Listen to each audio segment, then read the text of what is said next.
Mic check, mic check.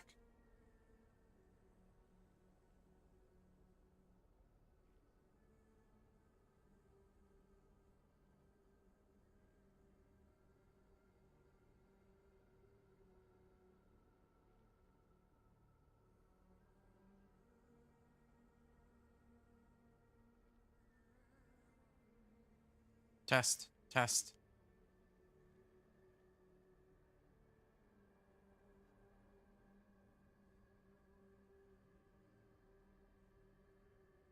Hey, what's going on? It's Inventor here.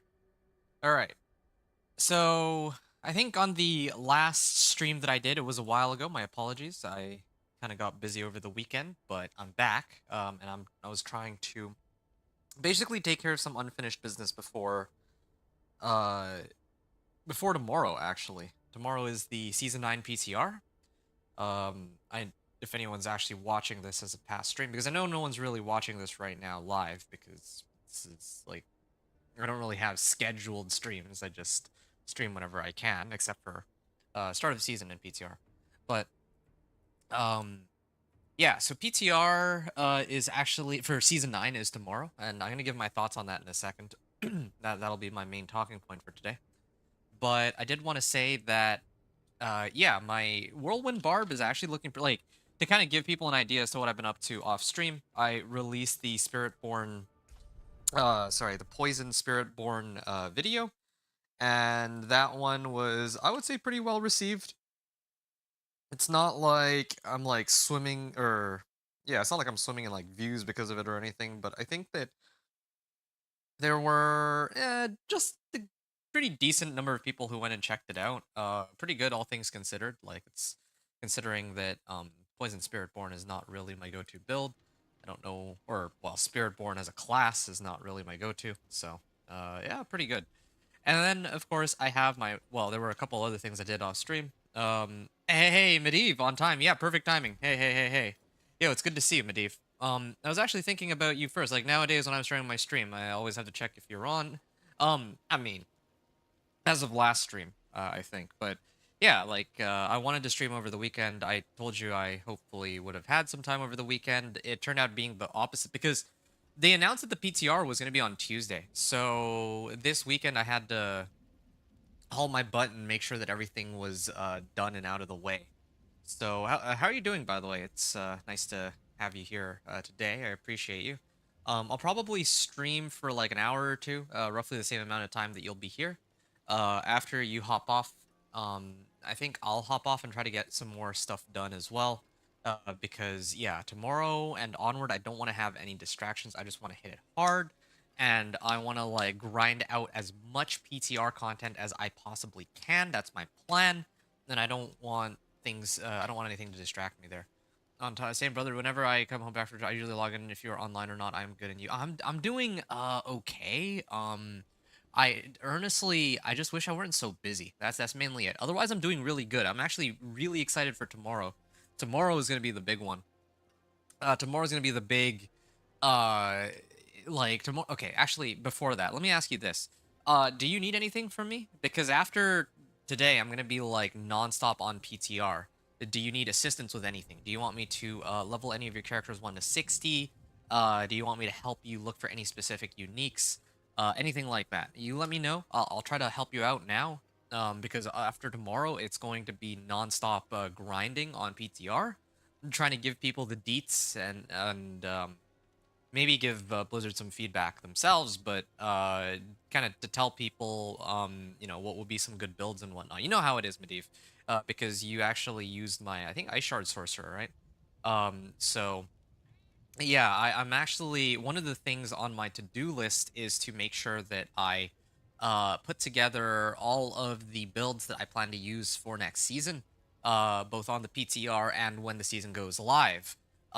Just to kind of give some insight here, next, like on the PTR, I'm going to be opening up, well, of course, with Companion Druid, but after Companion Druid, I think I will actually play Thorn's Barb.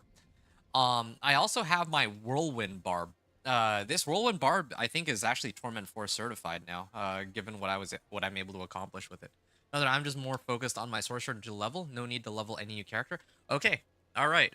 Is there any way I can help you with your sorcerer? If not, then all good.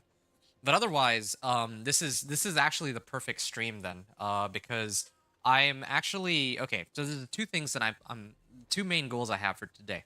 The first is to kind of just demonstrate what my whirlwind barb is now capable of with all the adjustments I made, just really quickly, and then after that, I'm gonna do the like the main focus of this. Just gonna watch my stream and find new boots for your sword. Okay, sure.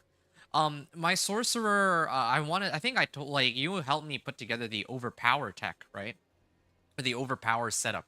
But the thing about overpower is I actually do need more resource, to get it to proc more often. So with that in mind, you need anything, just let me know. Okay, I actually do have a request. If you do have, tell me what you need. Okay, it would greatly expedite the process for me if you have it needs to be it's axial conduit. Okay, I need an axial conduit with GA on resource generation and maximum as the GA modifier. Do you have that? If you have that, I don't know. Don't have anything for you. Like, I could give you, like, if you need like a rune, I can toss it your way or something. But like, let me see. Okay, yeah, thank you. Thank you. I don't normally like to take handouts from other people. No need to give me anything. Well, I appreciate it. I don't normally like to take stuff from other people, but you yourself are a sorcerer, and I'm hoping that I can kind of like, well, I guess at that point you should probably use it yourself, but I wanted to kind of show, like, I want to go all in on this whole overpower strategy. And I have like a pretty sick setup for it, right? Like, I think I showed last time that if you run overpower ice shards, you're like tripling your damage. But of course, that, like, tripling your damage every 3 hits or so, or 4 hits. But I want to get down to every 2 hits, maybe even every 1 hit. GA on resource generation and maximum. Yeah, that would be the big one. And then if you have that, then yeah, that would be a great help. But if not, then, well, then it's fine too. Uh I mean, I should be like grinding out for it anyway. I haven't really done enough Belials. I'll probably be doing a whole bunch of Belials, if it comes down to it. But anyway, yeah. While we sort that out, I wanted to talk about my Whirlwind Barbarian. So, since the last time I streamed, I actually did put a little bit of work on my, like, during my downtime, I put some work into my Whirlwind Barb. Now, my gear is largely the same, but there are some key differences. In particular, my two-handed mace is now an ancestral. Not on strength, unfortunately. It's on vulnerable damage, but still better than what I had before. I'm also running Tybalt's, and I'm also running this. Previous to this amulet, I was running this amulet right here, strength, CSC, and cooldown reduction. But then I found this one, which had strength and heavy-handed to start, and then I rolled off, I think it was like life or something, and then I got pit fighter as one of the options, and I checked it out, and this actually tracks really well for my build. The only drawback is it's not an ancestral amulet, but this is better than any ancestral amulet I've gotten to date in terms of just raw damage. So I want to take a moment to actually show how the build performs. Oh, and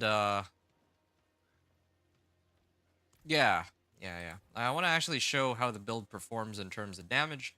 I've been playtesting Torment, or, well, no, sorry, Pit 50. Now, like, I could take Pit 55. I already cleared Pit 55 last time with worse gear. But yeah, I just wanted to kind of show what the damage numbers looks like, and how everything operates. Okay, I'm getting sidetracked here. All right, so the way it works, oh, I actually changed some stuff about the build too. So previously I was running, oh, I was running vulnerable on my ground stomp, but then I switched it out for reduction, like cooldown reduction on my, like, for my ultimate, and that was a pretty massive change. And then I also changed my runes around so that I could accommodate Frost Nova whenever I activate 5 skills. So just like that. So right now the gameplay loop, I try to gather a big pack. and I have evade charges now too, thanks to the fact that I no longer have juggernauts. And then I like once I pull them in with oh wow, that was a 343k. That's like higher than any other damage number that I've reached up until this point. So I use my ultimate first, and I use my 3 war cries, and then as soon as I ground stomp, I stun, and then it pops my, because like Frost Nova requires like, here I have, oh no, I put it on this one. No wait, I put it on this one. So Kurthul, I cast 5 skills, and then I will activate Frost Nova, which applies freeze and vulnerable on all these, which is perfect for me. And then of course, yeah, like the way the rotation works, I just keep my shouts up, my ultimate up, and everything dies nice and easy. Movement speed is the main drawback. You have it? Give me, no way you have the resource generation in max. Wow. Can I at least give you like some mats for it or something? I feel like that would be at least somewhat fair, because if he didn't give it to me, I would probably done a whole bunch of like, what would it have been? What would I have? Axial Conduit is, I can't remember which one gives Axial Conduit. It would have been the Beast in the Ice, right? I think it's Beast in the Ice. I could give you like mats for that, or Duriel or something, maybe to help you get like a mythic. I don't know. I feel like really bad if I'm just like yanking it for free. Although, I mean, I get a chance to show you what it would look like.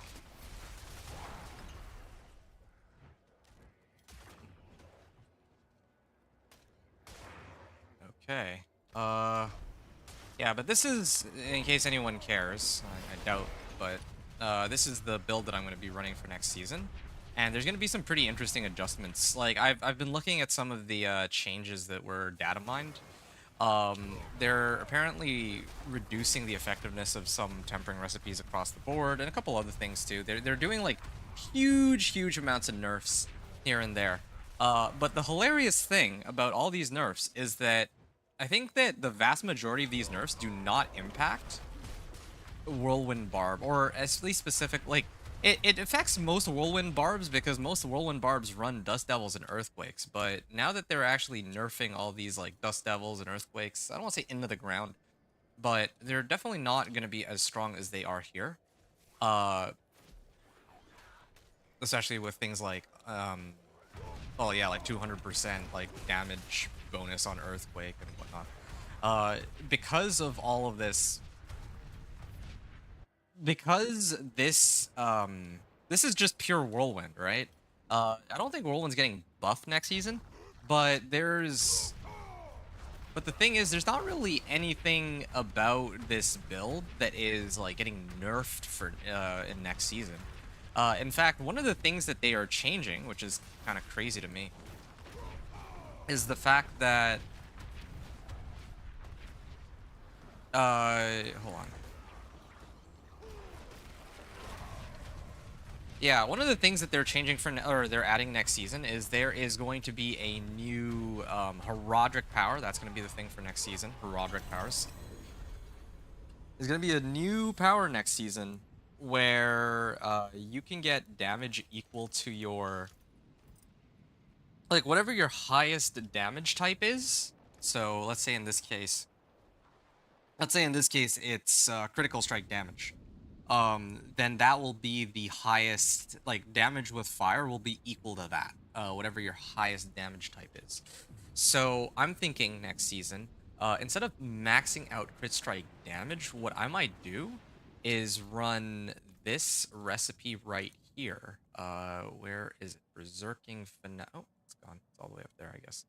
I'm gonna actually pump up Wrath of the Berserker.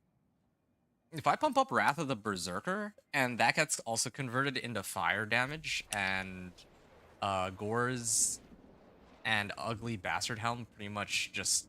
Well, oh, that's the thing. They're making it so Ugly Bastard Helm next season is going to... like, right now it's while berserking, your direct damage is converted into fire, but next season they're making it so that while you have Wrath of the Berserker up, it is convert into fire. Well, as fate would have it, the way this my build is supposed to be played is I'm supposed to have Wrath of the Berserker up close to 100% of the time. So, except I guess against bosses, but what this means for me is that, yeah, my ugly bastard, like my setup right now is going to be largely the same next season. And in fact, with some of the things that are coming in next season, this is going to be a pretty insane build to run for when the season actually begins. Having said that, I don't know if Thorns Bar, I don't know if I'd rather open up with Whirlwind Barb or Thorns Barb in the PTR. I usually do one of every build. I don't know which one I'm going to use for next season. Okay. Oh, wow. And, okay. You have 2 GA, but it's a countdown I just saw. Okay. No worries, no worries. All that means is I'll have to, work for my own, axial conduit, which is what I was already planning to do on today's stream.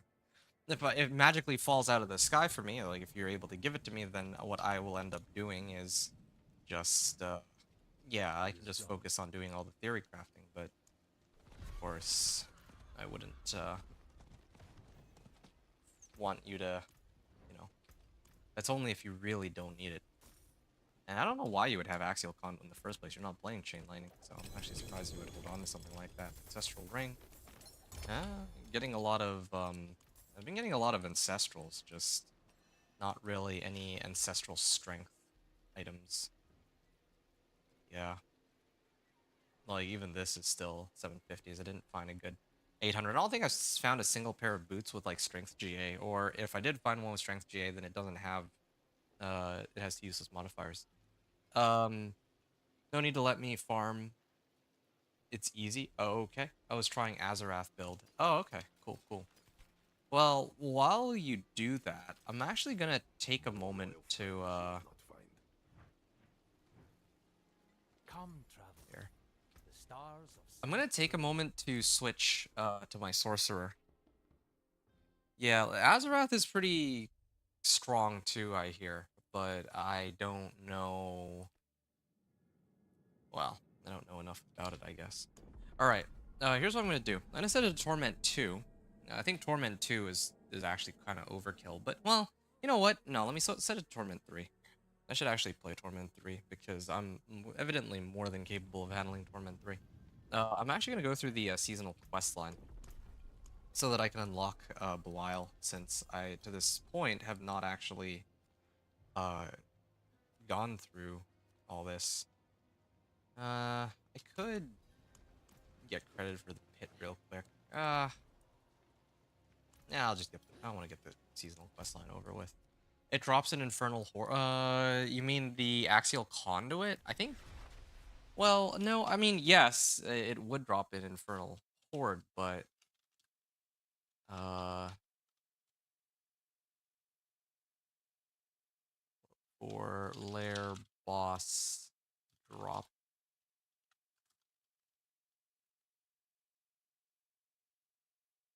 Boss loot table cheat sheet. Okay, axial conduit. I'm pretty sure that it would be Beast in the Ice, right? No, it's actually Grigwar. So I need to actually kill a whole bunch of Grigwar. But before I do that, I think what I need to do. There's a ritual that can be. I need to. I want to actually go through the seasonal quest line, because without the seasonal quest line completed, I can't fight Belial. And Belial is the one who's supposed to give me the ancestral versions of these items. Yeah, so that's a little. Yeah, I actually need to be able to get as many chances at the ancestral axial conduit as possible. The reason being that right now, the axial conduit pants that I have, well, I got like a couple pairs, but this only is 29%. And I can only masterwork up to, it up to rank 8. I need this to be like, I need this to be like 50% or whatever. I need to get it as high as it can go. I don't know what the exact value is, but the reason for that is I'm trying to pump up my mana as high as it can go, uh, in an effort to make it so that my Banished Lord's Talisman procs once every 2 hits, or perhaps once every hit, like every hit. Okay, so I'm gonna go and like to. Yeah, this is gonna be pretty huge. I'm telling you, it's gonna be great. It's gonna be great if I can make it work. I'm hoping I can make it work. Hopefully by tonight.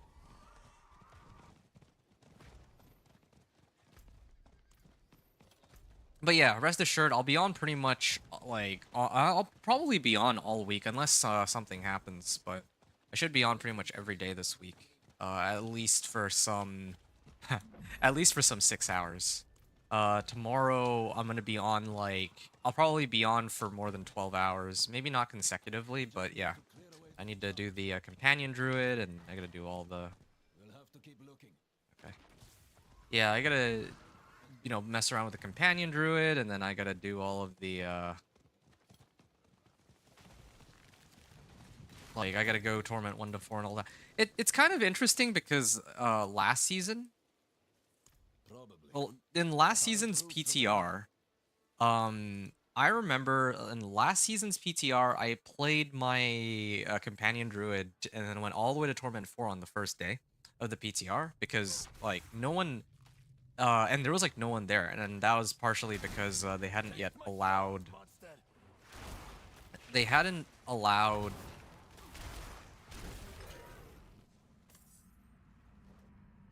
They didn't allow people to do the PTR boost right away. I don't think it drops in Grigor. I guess. Does it not drop on Grigor? It should drop on Grigor. Why wouldn't it? It says Grigor is the one that drops it for me.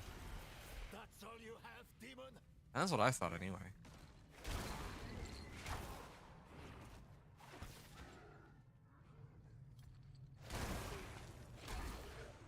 Okay, I can just keep going here. Let me kill and check. Yeah, sure. I'd appreciate that. I feel like it would be Greg, but well, I mean, I guess you'll find out. I mean, I think that I've gotten it wrong, Greg. Is that blasphemous thing? A flayed face. I thought we were searching for a cathedral artifact. Okay. Sayina knows more than you could be making. All right, great. Now can I go back? I think I can. Hitting for 10 million. This is pretty good so far. All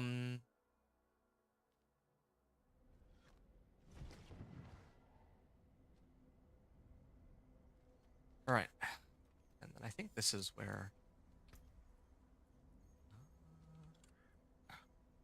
Oh, okay. I'm on the 3rd quest. There's still 2 more. Also, I did get a resplendent cache on my barb already. I just need to. I actually do sort of wonder how people are, like, if people are getting their mythics through just spamming bosses, or if anyone's trying to like farm the resplendent caches, because I got one on my barb. I'm sure I could probably get one on at least my sorcerer and my druid. In order to commune. I wish I knew more. Okay. Now where? Oh yeah, over here. Okay. Why do I have to go so far? I guess it's the closest. Yeah, I don't see any closer way to go. It drops, let me farm. Okay. All right. I would appreciate that. Let's see. I don't even know what to say. I'm like, I actually really deeply appreciate it. I wish there was something I could do for you. Like, I could at least give you my boss mats. Like seriously, this is the only other thing I would need this season. I don't think I have anything else that I need. I already have everything I need to put together all my sorcerer builds, like all the really wacky ones together. I have Starfall Coronet. I have Hail of Varglass here. Yeah, I could probably find my own Okun's Catalyst for Ball Lightning. And I realized that since they're nerfing Overpower into the ground, this is the very last season. Like, I can remember complaining about this.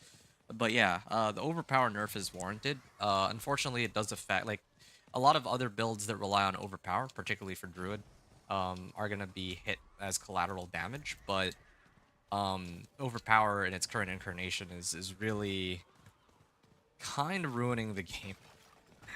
Because any build that can't really access it is like at a severe disadvantage. But anyway,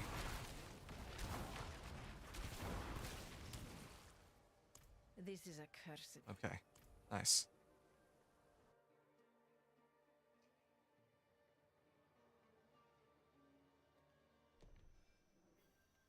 All right.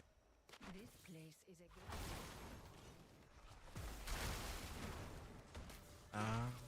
Go this way.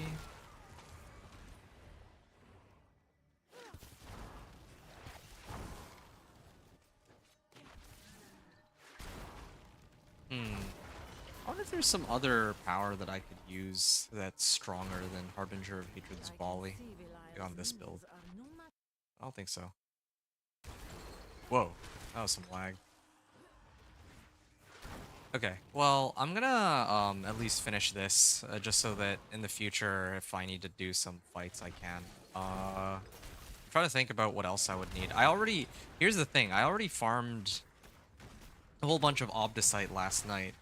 The other thing I'm a little concerned about is Veiled Crystals. They're supposed to reduce the masterworking costs, but I don't know when that's gonna be.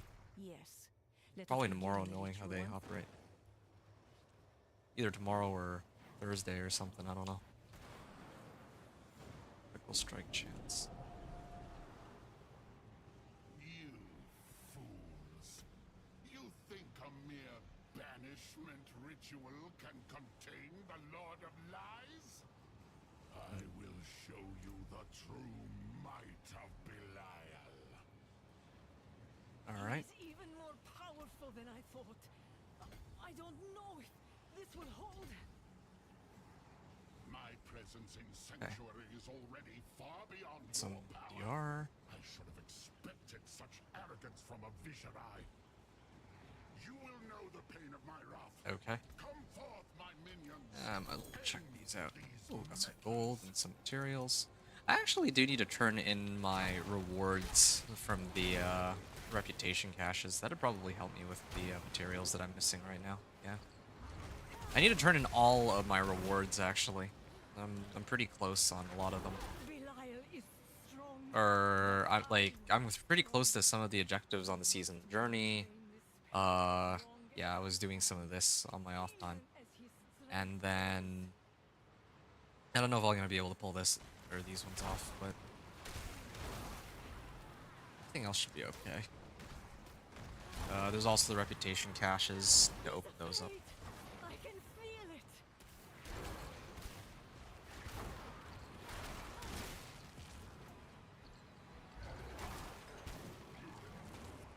Okay.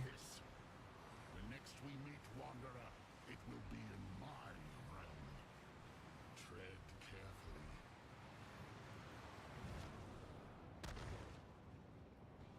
Okay.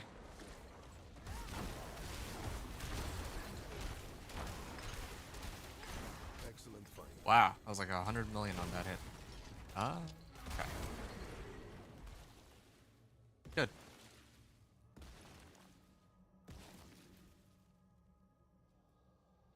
Am I done here? Okay, there.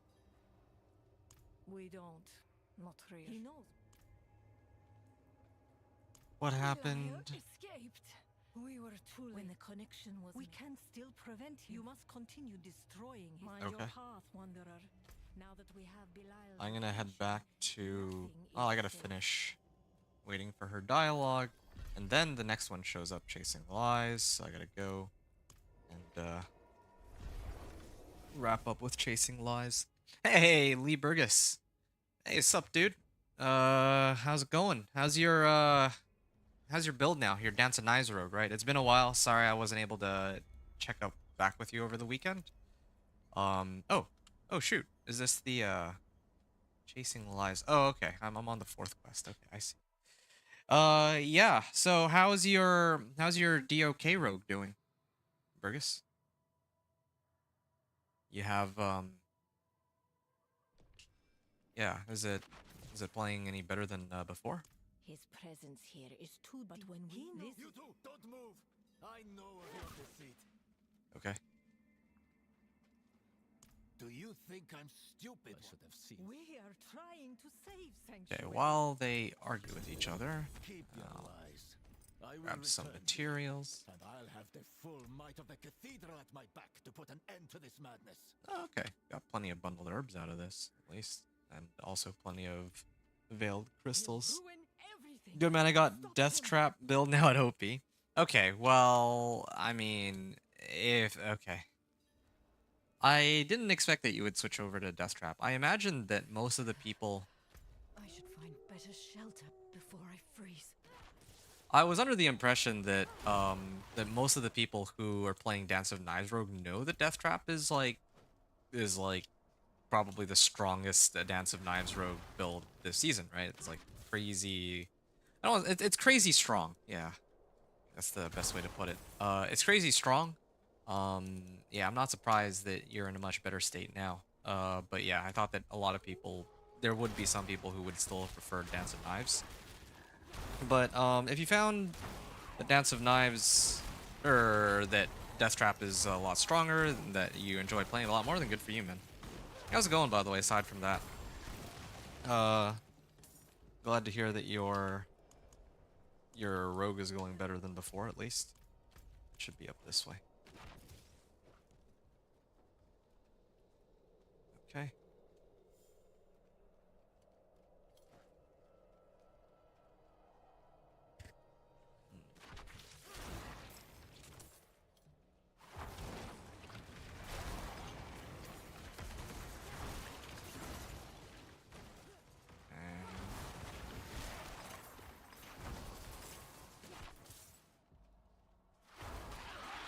Okay. Are they gone? Is it safe? Okay. Oh, this isn't. Didn't you? This Thanks, is man. not what happened. I fought alongside my brothers. I did, didn't I? I don't understand what. Okay. My brother knights. Was I? Alright, I'm gonna keep moving along. Where's the other one? It's them again. They'll have a deep freeze, but how much use that'll be for me? Anyway, yeah, Medivh, are you planning to play next season? What, if you do play, you plan, like, have you seen the, changes? Do you have any builds in mind that you'd like to... Oh, here's a really good one. Intelligence, max resource, and crit strike damage. That's exactly what I was looking for. Something, along those lines. Probably gonna have to mess around with that a little later. Hydra looking strong. You know, I was just about to say, yeah, Hydra's the one that, hilariously enough, I think that my companion druid is the build that I'm gonna play companion druid first, and I think my second build is gonna be Hydra, actually. It's gonna be companion druid, then Hydra, because Hydra's, is, like, really hyped right now, I think. So, because of, like, the changes that are coming, the new unique that's coming, I'm gonna do my 1 to 60 and Torment 1 to... All these people are dead Well, because of me. yeah, Torment 1 to 4 with my... I need a better name for it. I want to call it 0 to Hero, but I feel like it's not... It doesn't really fit the... It's not, like, completely obvious what it is, I feel like. Now he lives that life. This is What does that even mean? Okay, How do we get out second. of here? Alright. Yeah, people are hyped for it. Yeah, Hydra looking strong. You're not Hydra guy. Oh. Oh, yeah. You. Oh, okay. that was Lee, you're doing Necromancer? What kind of Necromancer are you making, Lee? him. And, yeah, people are, like, super hyped for Hydra. It's true. And I think that... Yeah, I'd love to do one for Hydra, I think. Like, I'm gonna do my 1 to Torment 4 and then, like a build guide for Hydra, I guess, going through the game. But then again, I think because, Hydra is, like, so hyped up right now, I feel like everyone's gonna be making... It's kind of like this season that just passed. I think a lot of people wanted to play Ice Shards because it was, like, talk of the town because there's, like, a new unique for it, right? well, it's a similar situation for Hydra. Like, if everyone is already doing content for Hydra, then there's not really any need for me to myself do something for Hydra. So I don't know. I think I'm gonna be playing I'm gonna be playing Hydra, I'm gonna be playing Incinerate, and I'm gonna be playing Blizzard. Those are the three that come to mind. I also would have wanted to do Ball Lightning, but I only mainly want to do Ball Lightning with Overpower. Excellence is at an end. Yeah, like, this season I'm gonna try to abuse this whole Overpower mechanic. But then next season is gonna get nerfed like crazy, so I don't even think that that really helps me too much. You're doing Bone Spear on Necromancer. Okay, nice. How's that going for you? How far have you gone? Are you in Torment 3 yet, or Torment 4? Alright, there. I think, this is it. If he is not here, he did Belial pulling us. We must. Alright. Just gonna finish this.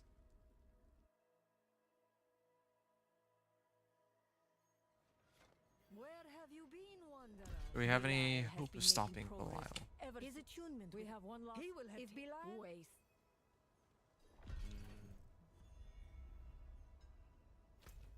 Alright. Enter the Palace of the Deceiver. Yeah, here we go. Now I can finish this once and for all, and then I can actually start farming Belial, or just generally speaking, getting more useful. Well, yeah, I can actually maybe find the Belial fights. Oh, you're just level 31 with Necro? Hey, do you need help at all with, do you want me to, like, rush you up to level 60? Or do you, like, if you're having fun going through the leveling process, then no pressure. But, I don't know if it would help you at all if, I just went and leveled you all the way up to 60 in the pit. How do you feel about that? It'll give me a good chance to play around with my barb, too. But, yeah. So, yeah, you're not a Hydra guy. I know at least one or two people who are super excited for Hydra, Medivh. And, yeah, like, for me, I wanted... You know, it's funny, because this season, I realized that, Blizzard... Like, the spell Blizzard... Oh, this is the fight, right? This is the ending of the questline. Okay. There we go. Ah, easy fight.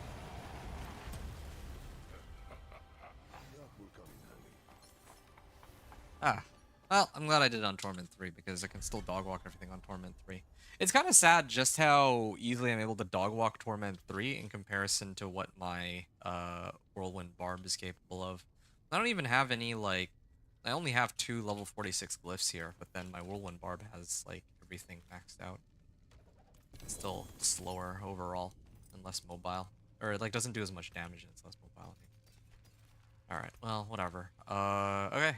Got, like, a whole bunch of herbs. Got my Veiled Crystals. I can't afford to, get rid of this because this rolled maximum resource. We'll probably need that later, maybe. Tarsarak.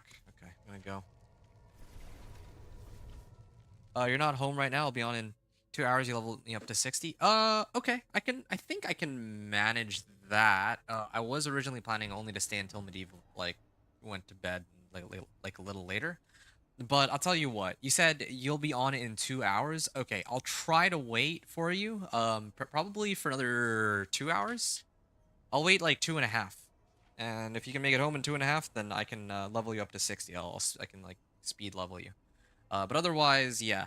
There's some things I need to take care of later in the evening. That yeah, like before tomorrow rolls around, because PTR, like, tomorrow is like the PTR for like a week, right? So I'm not going to be back on the live servers during that time, We've triumphed, because I gotta wanderer. make content As and all. much of a triumph as sanctuary allows. But Perfect. stay wary. Okay, Belial's unveiling.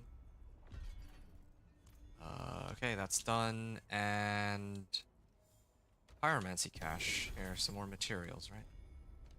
Yeah, I think that these caches do give me more if I'm on a higher torment, so it's another thing to consider too when I'm opening these. Okay, that's done now. Now that I'm finished with all that, I'm gonna actually start trying to farm I need to start farming my... It's Grigwar, right? I don't actually seem to have any living steels. Okay, I think I know what I need to do. I need to do a whole bunch of Lord Zeers. I need to do a whole bunch of Lord Zeers to try to get Belial to ambush me. I think that's what I gotta do here. Okay, you need gear for Bone Spear too? Oh, okay. What kind of items are you looking for? Let me see if I can help you out with that. Let me take a good look real quick. I'm sure I have some necro items for you. Here. Necro. Yeah, here. Deathless Visage. You need this, right? I figure you might need something like this. I was holding on to this in case somebody needed it, and I think this is the time. You're already doing it, bro? Yeah, I was gonna double time it. Yeah, I was gonna double time it with you, just in case. Well, just to speed things up. What's left, you ask? Yeah. Because otherwise, like, I don't know. I don't really have a. I don't have a better staff than this, huh? Anyway, whatever. That's for me to sort out later. Okay, well, this is a perfect opportunity then, for me to start putting some stuff together while I'm waiting. Although, I don't know if you'll be able to get what I'm looking for. That'd be nice if you could, but if you don't, then, well, I had to figure out some stuff on my own. So, for example, Banished. Yeah, I have my Banished Lords here. I would use this Banished Lords. I would have preferred it to be on, like, max... Well, actually, no. I think I prefer it like this, but... You need that? Okay, perfect. Well, I've got you then. It's one item that you need. Deathless Visage. Okay, and then... I guess I can throw this on, finally. I've been meaning to use it, to run it on this character specifically, so... That works out. Okay, I'm gonna save ice shards here. Oh. Oh. Oh, do you have it? You got it? Oh, wow. That was so fast. Okay.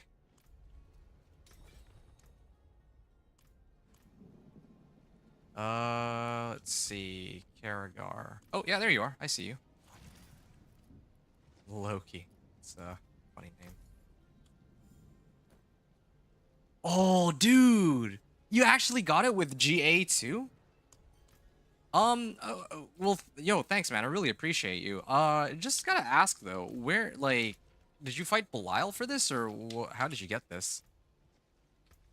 Oh, this is gonna be crazy. Okay, so, this is, it's demo time. You're gonna be on in 1 hour? Okay, nice.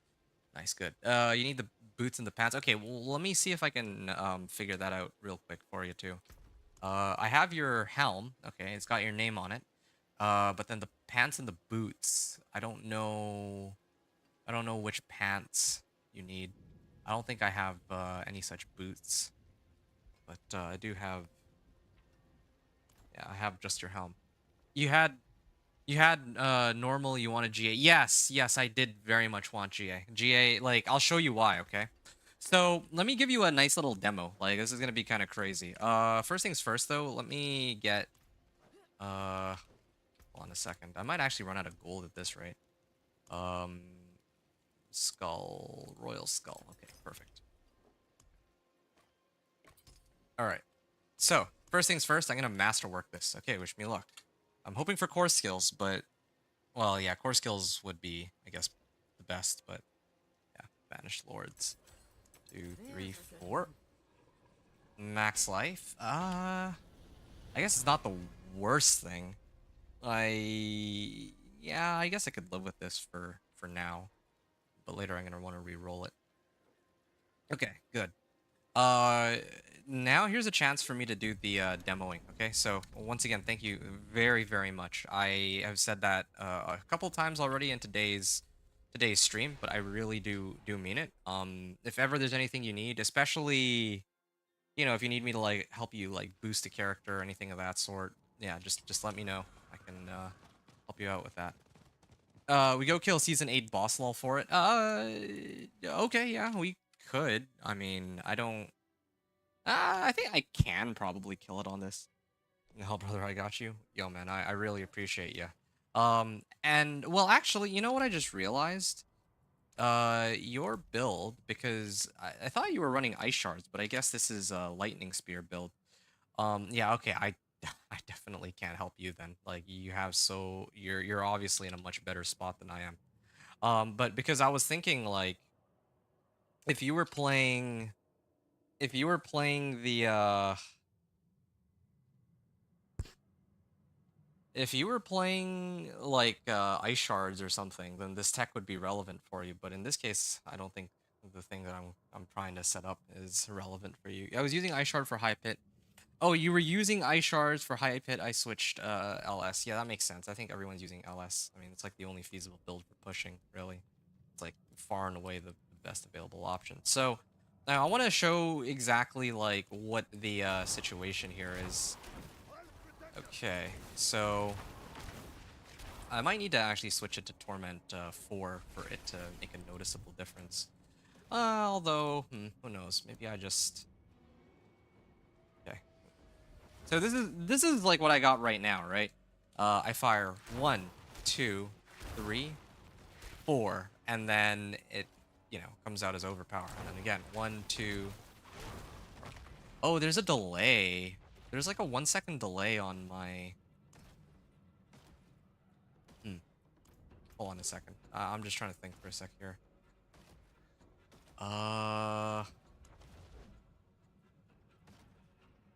Yeah, I'm capped at like... Shoot, I'm actually capped. Like... My runes only activate once every second, or at least this one does. Well, I think both my runes have a 1-second cooldown. Maybe later. Maybe later. I appreciate it, but yeah, I think the staff is okay. I can always figure out a better staff later, but this axial conduit is super important, and I'm gonna demonstrate why in a moment. So right now I'm sitting at 109, right? And here, I'm gonna launch it. Okay, so then now I gotta do it again. 1, 2, and then 3. So it's every 3 hits. 2, 3. And 1, 2, or 3. Okay. So now if I put on Axial Conduit, right? It has been kept in my chest, no use. You can use... Okay, maybe in a little bit. Let me sort this one out first. Need gold? I do very much need gold, but that'll be something for me to consider later. So now my mana has gone from 100 to 162. So now if I do this... Oh, hold on a second. Let me redo that real quick. Okay. Okay, I'm gonna fire this real quick. Oh, yeah, look at that. So, 1... it takes a while for this to regen, though. It's the only problem. And then I shoot again, and then, yeah, it's like similar to... Oh, do I not have enough resource generation? Is that what's happening? Because it's supposed to... Oh, you know what? It's because I don't have the runes actually in the pants. That's why. Okay, hold on a second. Primordial binding. Give me a bit first. Let me set this up properly. Yeah, because I've been itching to show this since like last week, and I mean, like similar to last time, you don't even know what you've done. You've unleashed the beast. Zol rune, I think it was called. I'm gonna unsocket this Zol Lum, right? Zol rune, and I think it's still my only Zol rune. Zol Lum. Okay, so now if I go back, then I think that the way it works is I'm gonna drain out all my mana. It should automatically refund itself. It's a similar situation to Quill Volley. Yeah, gloves help regen your mana. No. Well, okay, yes, you're right. But the reason why I was running out of mana is because I didn't actually have Zol Lum. That was the whole backbone of this build. So I'm gonna try again here real quick. Yeah, you see now, like, now I can just keep infinitely doing this. Except I'm on like a 1-second cooldown. I think there's a way to really get rid of the 1-second cooldown, but you can kind of see the way the build is supposed to work. 1, 2, 3. Wait, what? How come it didn't crit? That was weird. Okay.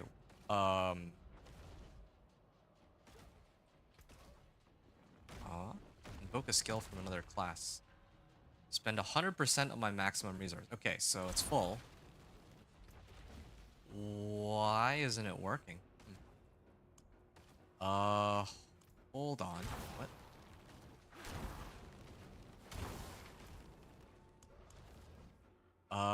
Hmm.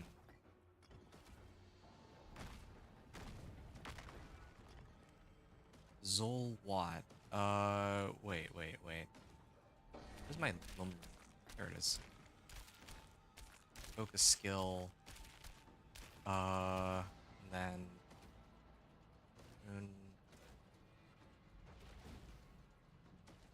huh, this is a little concerning.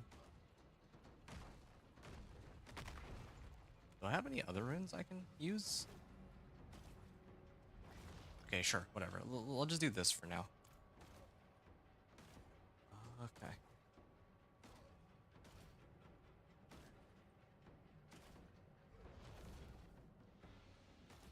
Yeah. Thanks though. Okay, let me do this. All right. Yeah, it is. Yeah, it's working. It's working. It's actually refunding itself like it's supposed to. Yeah, I think I can keep this as is. So this is how the build is supposed to work. I restore myself 105 primary resource, and my resource generation, my mana regeneration is 67.5%. So this actually boosts up from 105 to like, let's say 170. So I actually drain out all my mana, and then I restore it all immediately. So that's the way it's supposed to work. It's supposed to just keep resetting itself, you see? But there is a bit of a delay on it. That's just the nature of this, how this goes. But now, unlike before, yeah, previously with my old pants. Wait, hold on a second. Okay, so 1. How come that one wasn't an overpower? That's very bizarre. Okay. Okay, I've reset it. Okay. 1, 2, 3, right? And 1, 2. 1, 2. It's a little clunky, but I mean, it's just because of the 1 second delay. Otherwise, everything would be like peachy. Oh.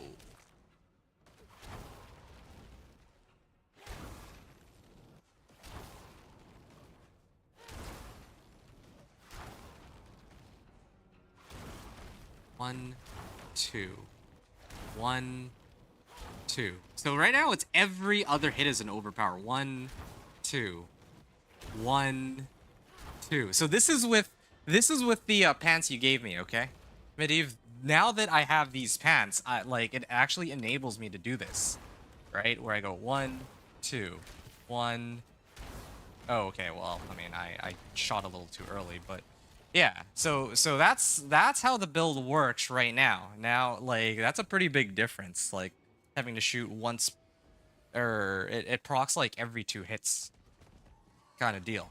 But what if we could actually take it even one step further? And what I mean by that is here. I don't think that they've nerfed the amount of masterworking material. Oh, first try. Okay, and again. I'm hoping that it rolls resource generation and maximum, but no, that's a little bit much to ask for. 66.6%. So now I'm up to 181. Now I can try to like pump it up even higher with this elixir of resourcefulness. This brings me to 223. What else can I? Where else can I get maximum resource? Oh yeah, I remember. That's what this is supposed to be for. Do I have any other one-handers? Oh, I might not, actually. I might not have kept any. Or I might not have found one. Well, this is a problem. Yeah, because, well, you can imagine, but the way it's supposed to work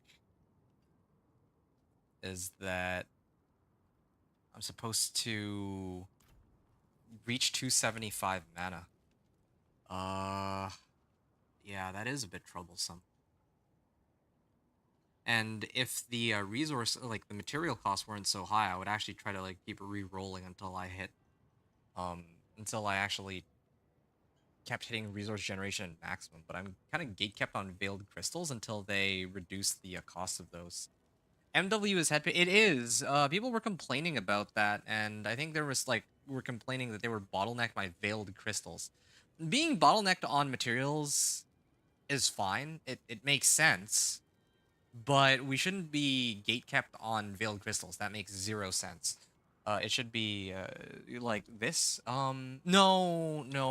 I appreciate it, but no, that's not quite the one I'm looking for. I'm looking for GA maximum resource. GA maximum resource here. So like 24 maximum resource. I mean, I guess like what I could do is you try to like gamble for one that has max resource or something.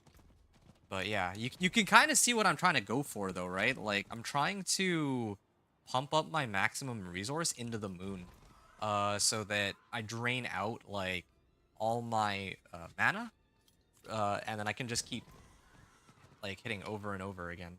Oh, okay. Actually, I have this.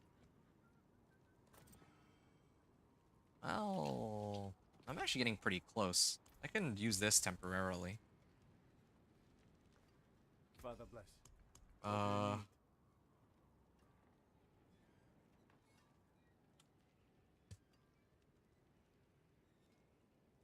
Pokrune give maximum resource. Yeah. Wait, no. Pokrune. What's Pokrune again? No, Pokrune is spend 100% of your maximum resource. Wait. I've actually been doing this all wrong. Oops. Invoke a skill from another class. It's supposed to be Pock that I'm doing. Oh man, I'm actually embarrassing myself right now. It's supposed to be Pokrune in this. Does this work? Does this work the way I want it to? Maybe it won't actually. I'll be on in 4 minutes. Yeah, sure. No worries. Don't worry. I'm not gonna be hopping off in 4 minutes. I still have a lot to do. Okay. I'm close. I could probably hit it at the threshold I'm looking for, but I just need a little bit. Yeah, it doesn't quite work the way I need it to. It doesn't spend my resource and then drain it out quickly enough. It has to be the old setup I had before. Where I use Pock and Watt, and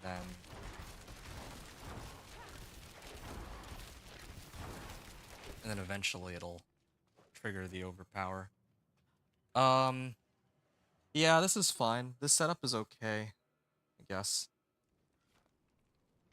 Drain out all my resource, and then I basically have permanent overpower. So I have these things put together. Now I just need to max out all this masterworking stuff.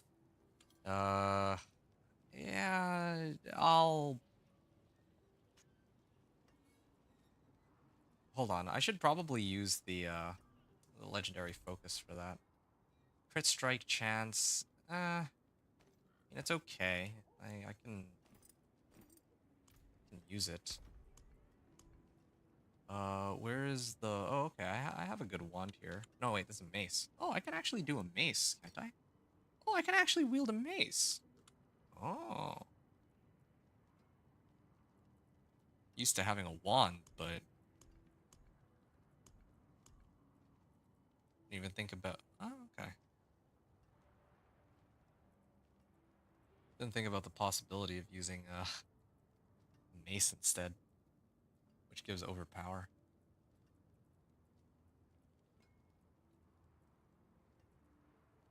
On kill. Got int on this, but I don't think I'll ever use that.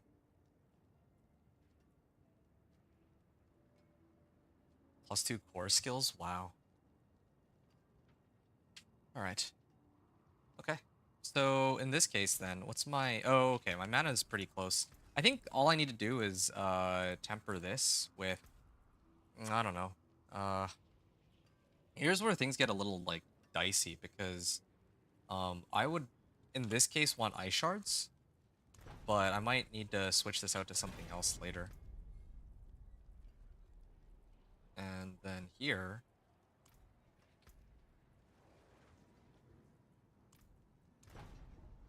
critical strike damage. All right.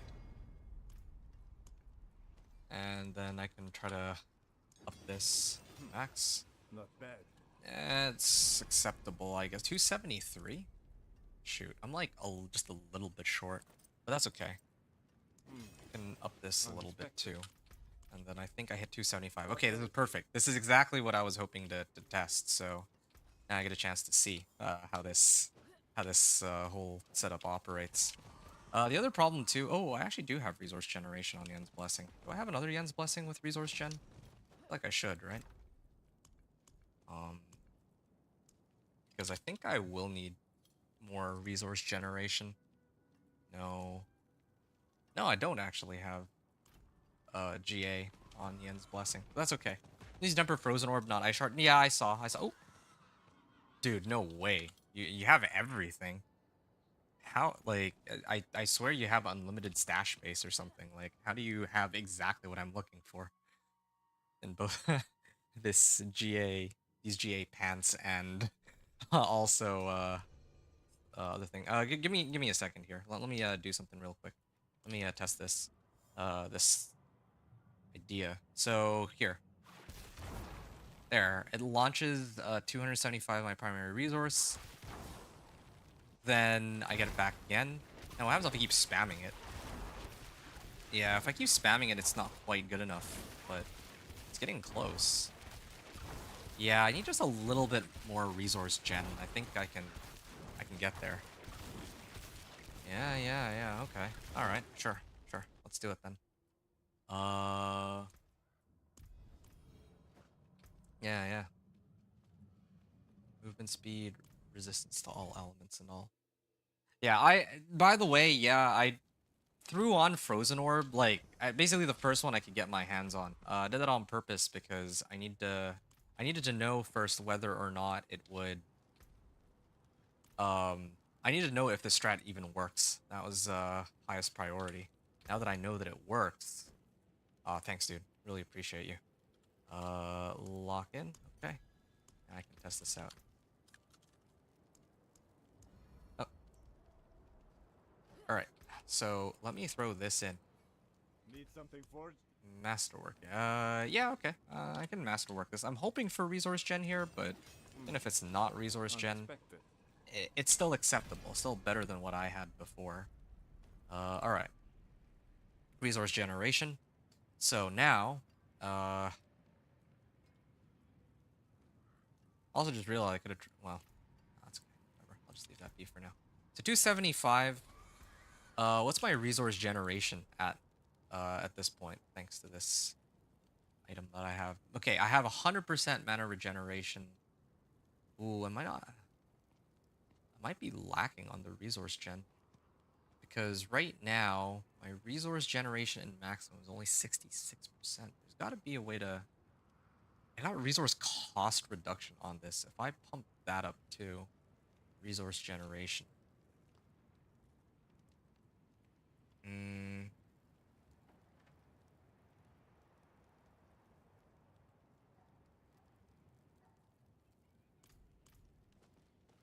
Pretty close. Pretty close. But you see what I'm trying to do, right, Medivh? Like, I think this is probably most relevant to you since you're like a sorcerer main. Although, in your case, you're playing Lightning Spear, so this is probably all like whatever for you. Since your build is already like set up in such a way where you're always gonna crit overpower anyway.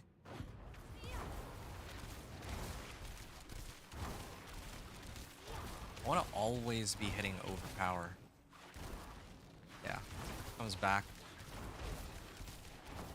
It's not bad. I actually don't mind it too much. It's not like overpower on every hit. There's like a 1-second delay, but... yeah. If only there was a way to like reduce the attack speed. Just to make it so that every hit is an overpower. Like slow but steady. What's that staff that I was using? It's 1 attack per second. Unfortunately, I have no way to reduce my attack speed.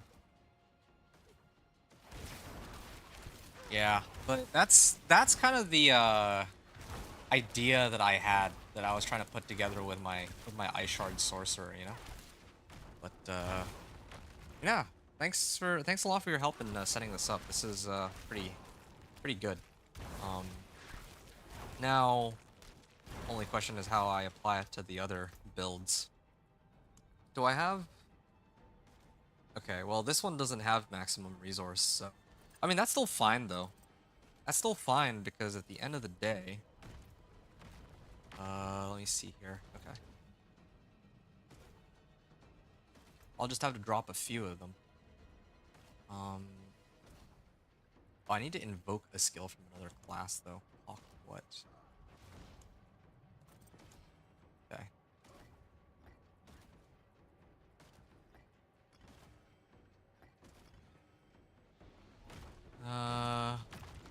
Alright. I'm gonna do Pock Watt. There's Pock and Watt root. The heck was my Watt root? Huh. Oh. Oh, oops. Put it in the wrong helmet here.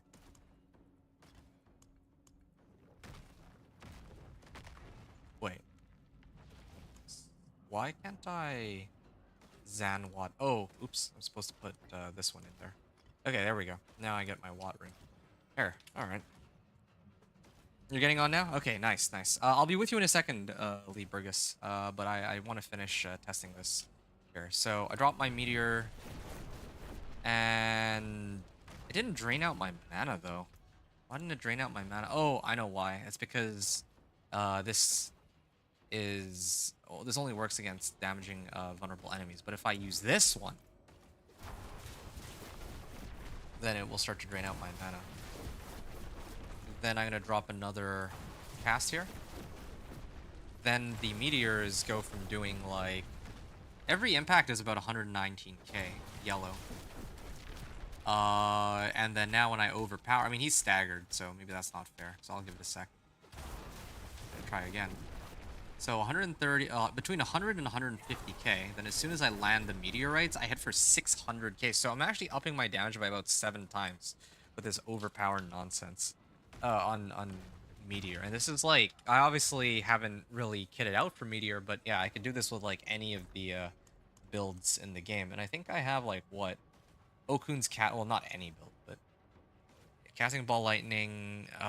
There was one where the Ball Lightnings orbit around you. It's not this one, it's the other one. I don't remember where I get that one from, but yeah, that's the one that I would have wanted to try. But yeah, if I had rolled like double resource gen and maximum, maybe there's a chance. Well, actually, I think it's still okay because all this means is that I can only trigger my overpower once every 3 hits or so, which I think is okay. Yeah, once every 3 hits. Not the worst thing. I'll do this one. So now I gotta go Pock what, right? Pock what? Yeah, okay, sure. I guess Overpower is more buff when you're maximum life. Yes, yes, you're absolutely correct, which is exactly why when I was actually thinking about it, I don't know if I need Raymond. It's so bizarre for me to say this, but I was actually considering getting rid of Raymond because yeah, if I pump up Raymond, then I'm getting like what 24% more damage from like this Raymond is giving me 24% more damage on glass cannon, but like if I just pump up my life, then I might potentially actually get more damage off of that. And I can also get Tal or not. I can get like Juggernaut's aspect or some other defensive aspect that can help too. So yeah, there's a lot of ways to go about this. My gloves too, that's another thing. My gloves don't have any life on them. My helm has a good amount of life on it. I could run incense. This Redamine buzz would give me 750 life. So there's a lot of ways to play around with this for sure. Okay, let me do I guess not chain lightning, charge bolts. All right, there we go. Yeah, okay. 300k versus my regular hits are only they're only like 60k normally, and then when I overpower, I'm hitting for 300k. What's the cost on these charge bolts? 13. I'm just trying to think if there's some other way to.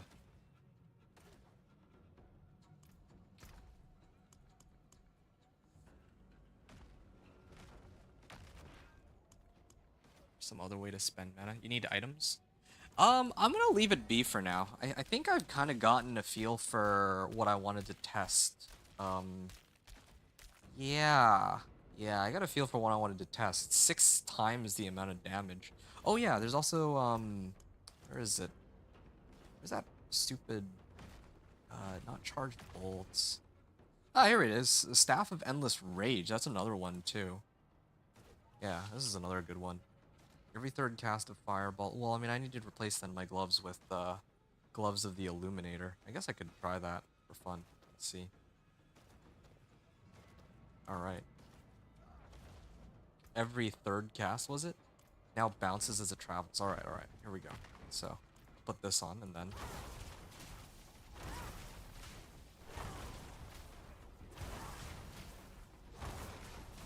Why is it always an overpower? What? Does this thing I'm actually genuinely confused. Why is this one always an overpower? Yeah, okay, if I had a Harlequin crest, then my job would be much easier, this is true. But I don't have a Harlequin crest, and I don't think that's like one of the few items that you wouldn't be able to give over to me. Wait, what is happening here? Why is everything an overpower? What? 24. Oh, maybe it's that. Oh, because my mana, the amount of mana I have is 254. And then Fireball itself is 25. So by combining the amount of mana spent to be Fireball plus this, I think it'll just reset itself all the way to max. I think that's what's happening, actually. And then my regular Fireballs hit for about 80k, based on what I can tell here. I can actually double check by replacing this back with Harbinger Hatred's Folly. Yeah, they're hitting for only like 100k each, but as soon as the big one shows up. Yeah, there you go, 700k. So now if I put this back on. Wow. Yeah, this is pretty nuts, like, this tech. Alright. Yeah, that's good. That's good. This is a good starting point. Alright, well let me think about that one. But Lee, you're here, right? I think I can join you now. Once again, really big shout out to Medivh for the I don't even know what to call it. Like hooking me up with the good stuff, because otherwise I would not have been able to test this like so smoothly. You said that you were running Grigwar. Was that like Grigwar in like Torment 4, or was it Belial? Because I thought that usually people run Belial. Yeah, I was under the impression that people ran Belial.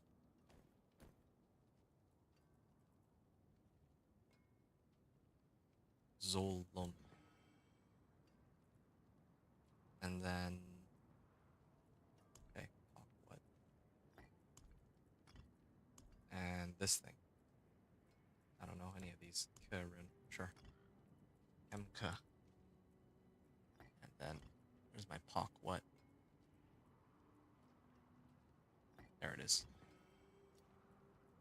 Okay. And what was the okay, yeah, right, it's supposed to be this boss power. There we go.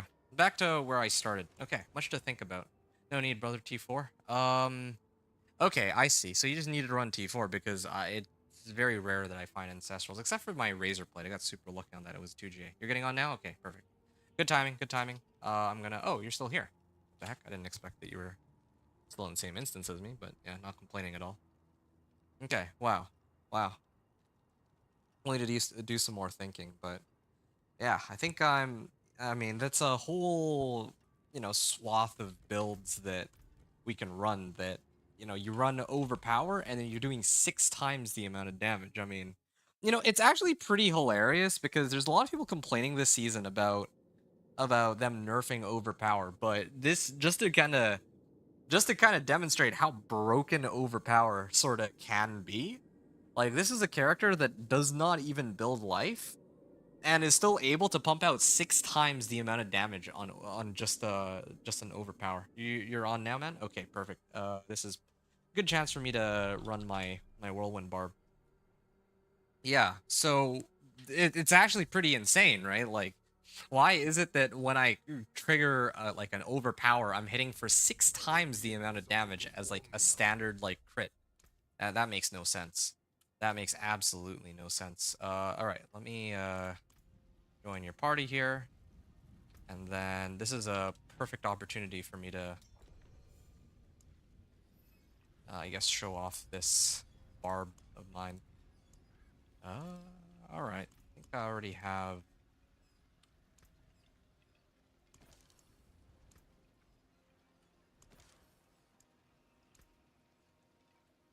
Excellent.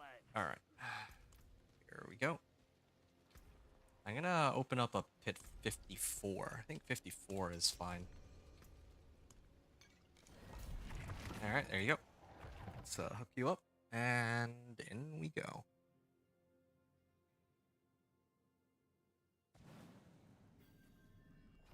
Hmm. Whoa. Lag. Okay, let's see how well the build works. Okay, yeah, I'm still doing just fine here. Although I should probably tone it down. Not because of survivability issues, but because these guys are taking a while to bring down. You know what? Hold on. I might take the L on this one and reset it back down to like pit 50. It's taking way too long to kill these monsters individually. Yeah, I should... Yeah, I should switch it back.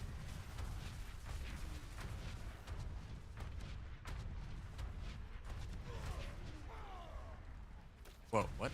Why is it so laggy? Yeah, whenever you get a chance, please... Okay. Hold on. I may have to... Yeah, this is taking way too long. See, like, this Whirlwind Barb... If I played my Sorcerer, I think I could have taken it, but... Here. We'll set it down to, like... I hate to say it, but pit 40, I guess. I think pit 40 would be the way to go here. Oh. Yeah, switch it out. Let's go pit 40. Oh, man. Oh, that's unfortunate.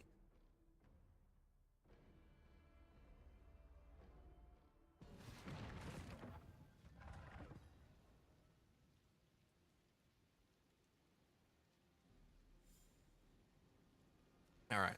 Let's do that again real quick. Whenever you're ready, invite me, and then I'll set it to like pit 40. That was maybe a little too ambitious. I thought that I had enough damage for it, but man, like, it just... keep in mind that I've actually kitted myself out pretty well. Like, I don't have masterworking, like, rank 8 out of 8 on any of my items or anything like that, but I thought that I'd have more than enough damage. But apparently not quite as well as I'd hoped. Ah, well, let's go try to speed through these then, in that case. Okay. Nice little ban here on the bot. Alright. Okay, there we go. Ah, that's a lot better. Alright, now I can just spin to win. Well, just mindlessly grinding. Yeah, I can't wait to do this next season, when everybody else will be, I want to say, equally as weak as me. I hope. But I don't think that's... I mean, they seem to always miss the mark when it comes to balance, but I feel like them at least nerfing Overpower is a good starting point, but I don't know. I don't like their changes to Dance of Knives, though. Or not...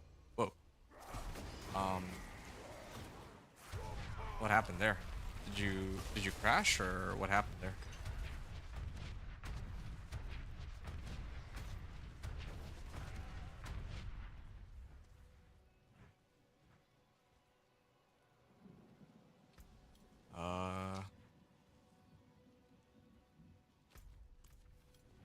Where'd you go?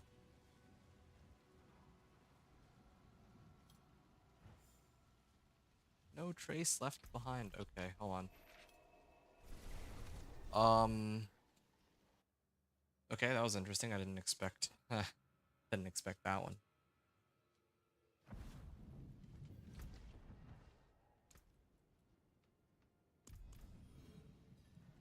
What was that? Why did why did you get kicked out on that one? It's so bizarre. I don't think I got penalized, right? There's no penalty for any of this? I don't think there is. Just lose the Artificer's Stones. But I mean, I have plenty of those, I think. Yeah, I'm fine on Artificer's Stones.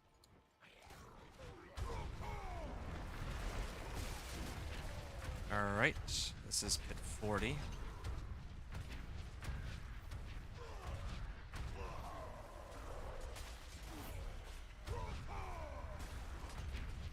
Okay, there. 6 chem, 1 ohm rune.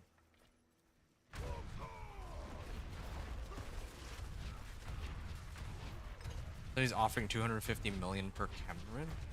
Wow.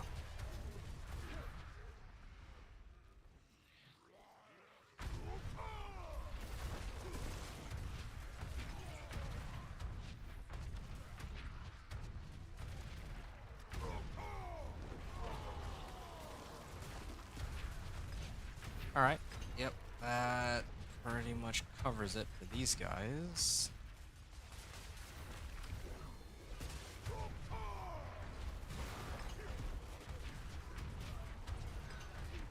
Okay. Yeah, you're still in my game. Your barb looks OP. Oh, I appreciate that, but... Wait, why does it keep removing you automatically from the party? Like, what is going on there? It says you're still in my game, but then it always keeps kicking you out, or you're leaving. I'm not sure which in this case. I don't think they've changed anything for the pit. Like what's going on your side, Lee? Like what happened? Like why does it? Like what's happening there?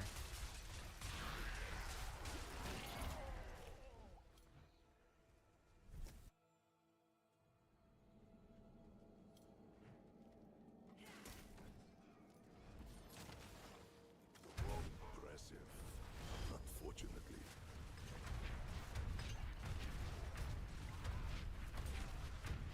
Like, are you crashing, or why does it keep like kicking you out of my party, or like what's happening there? As for the barb looks pretty flashy, looks pretty strong, but really, it struggles. You know, anything past pit 55, Torment 4. Of course, there's room for it to grow. There's still a lot of things I can pick up that I'm missing. Could probably get this to hit for like 10 to 15 million ticks, and Gores could probably get up to at least 1 billion. But at the end of the day, that's still not nearly as much damage as what so many of the other builds are capable of. That applies to both this season and probably even next season. Send me invite again. Think you got kicked? Okay, sure, I can do that, I guess. Yeah, I don't know why it keeps kicking you though. Like, is there something specifically that's triggering the kick? Here, I'll re-invite.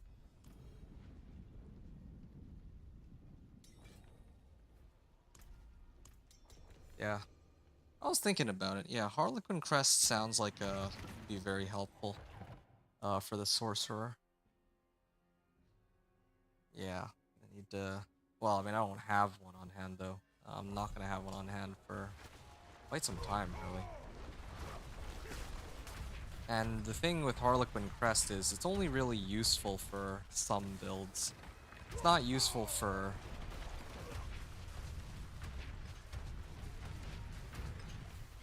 Oh.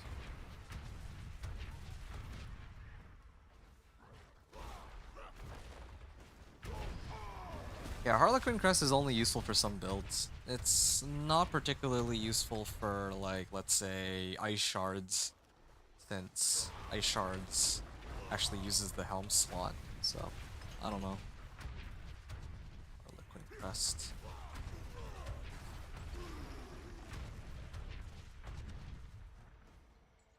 Have a great deal of movement here, too. Yeah, I'm really liking this change that I made for the build, for sure. I have this. Yep. Good. Oh, did I leave one behind? That's awkward.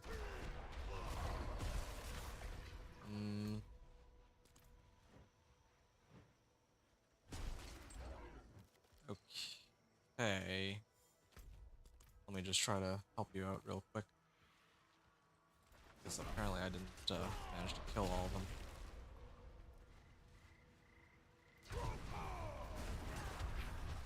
Okay, there we go. I think you should be in a pretty safe spot now.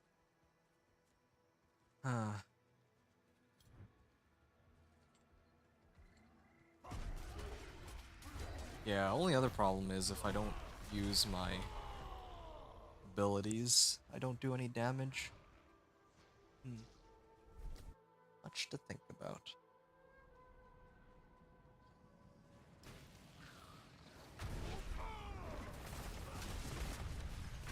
Alright.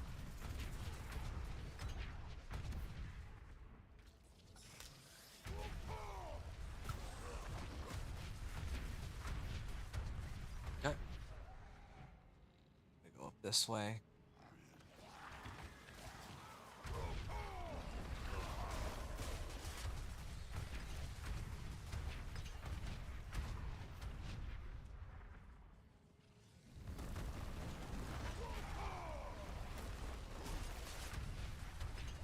Pain Gorgers, Gauntlets, Mother's Embrace. I saw so many people with their 4GA rolls. It seems like almost completely perfect.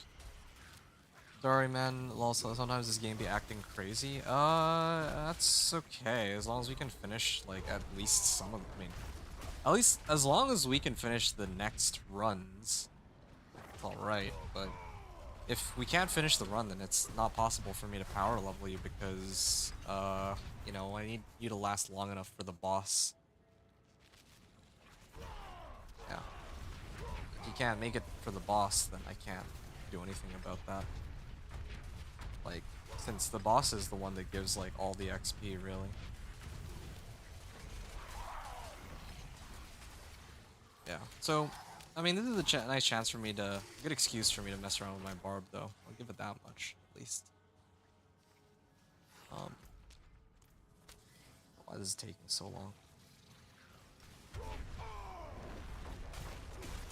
I don't like that I have to cast, like, 4 different abilities when I want to just start spamming Whirlwind. Alright, let's go. At least it's better than Earthquakes and Dust Devils, though. Like, it's pure Whirlwind, but also quite a bit weaker than the other ones. Yeah, okay, it'll die, like, immediately. There you go, 6 levels for you. Okay, not bad.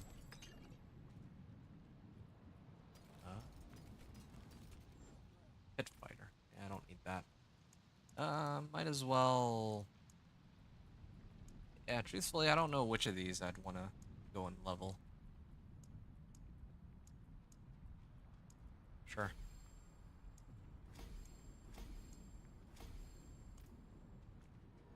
Okay. Not bad, not bad. So we gotta gotta do another 4 or 5 of these, at least. That should get you to, like, 55 or so. Around there, imagine. As long as you don't DC again. Just hoping you don't DC. And also one other thing. I feel like now would be a good time to burn through some two-handers in hopes of getting one that has GA strength on it. But no such luck, I'm afraid. Okay. Yeah, I feel like this is fine. Yeah, this base is fine.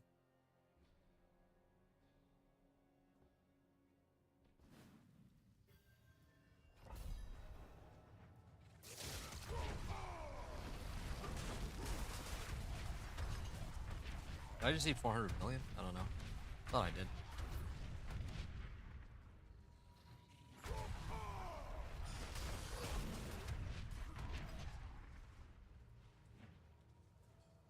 Okay.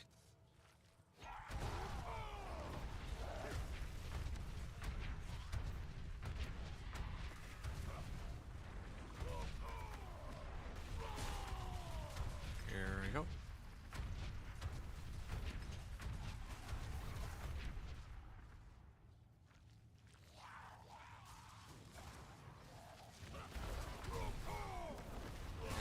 And here's another group. Yeah, I mean, it's good to know that at least this build can function in, like, Torment 3. Like, this pit tier is Torment 3, essentially. Like, when next season rolls around, I think this build, I don't know if it will be, like... It's not going to be stronger than it is this season, but it will be stronger relative to other builds, at least, so... Yeah, I'm looking forward to putting together the build guide for this. And then I'll also be running Wrath of the Berserker, too, so... or damage with the Wrath of the Berserker, because I think that they're changing it so that you don't need Blood Rage. Blood Rage is like only for if you're running Berserking on your build now. It's not just going to give you free damage based on your damage while Berserking. So that actually frees up my slots for other... I want to do damage while Wrath of the Berserker is active, I think. That'd be ideal. Can we go kill Season 8 boss after we level you up? Let's see. Which Season 8 boss are you looking for? Why? Like, maybe we'd be able to. But, yeah. I have to think about, like... I guess we... I mean, like, here. You're looking for your bone stuff, right? I should actually probably give you... I like how your Necro is named Rouge. Like, almost like a rogue, but anyway. Yeah, I should just give you the Bone Spear unique. Get that out of the way first, before anything else.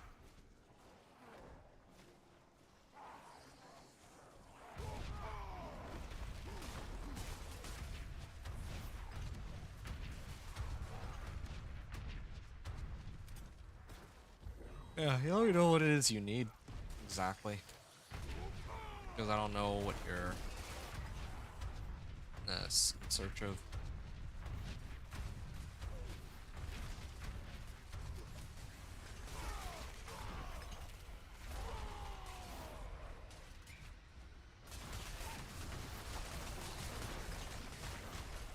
Okay. Yeah, I don't know what other things I can do to really boost my overall power.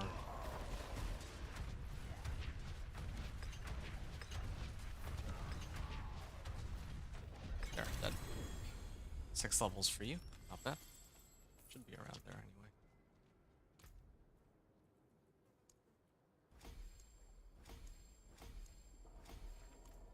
Alright, good.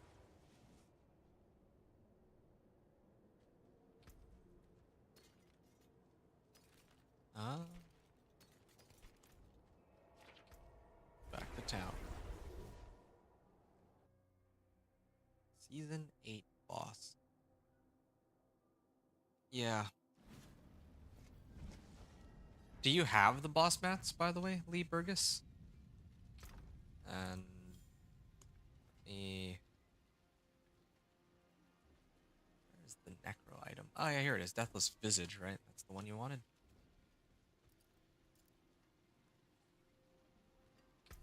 Yeah, here you are. This is the thing.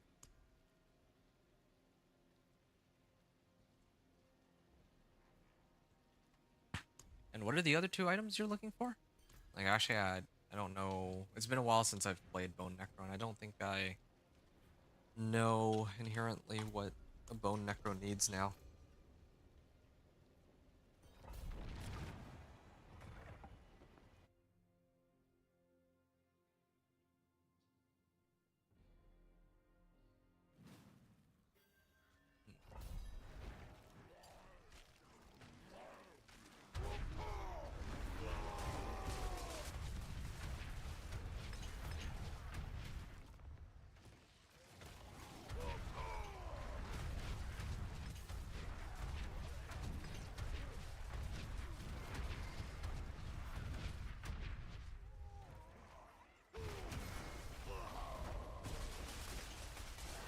Oh, I should probably use this.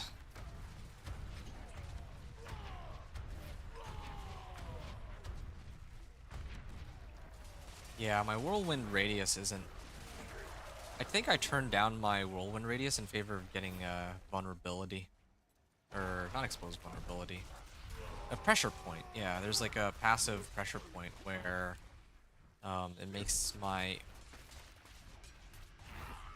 it makes my core skills apply vulnerable based off lucky hit. So,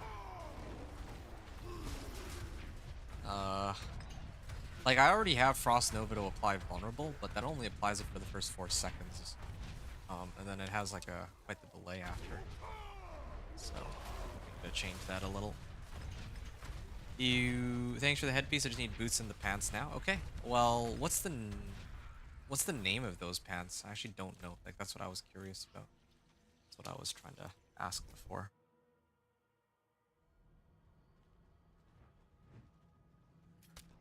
No.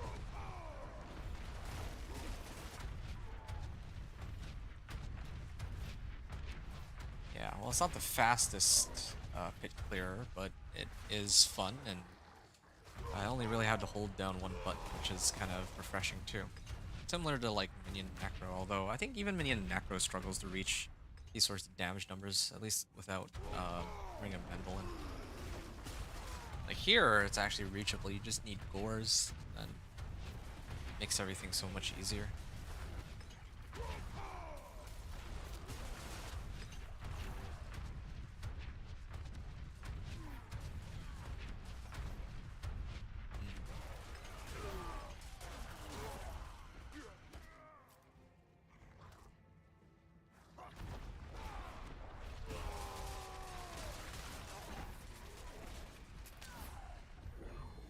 All right.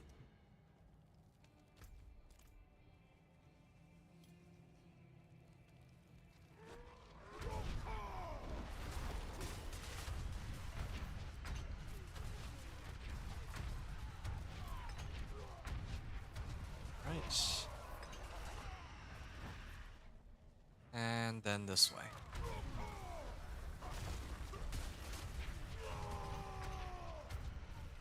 Almost done.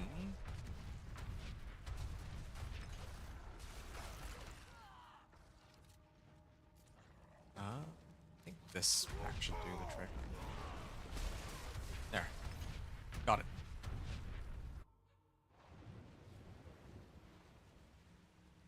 Okay.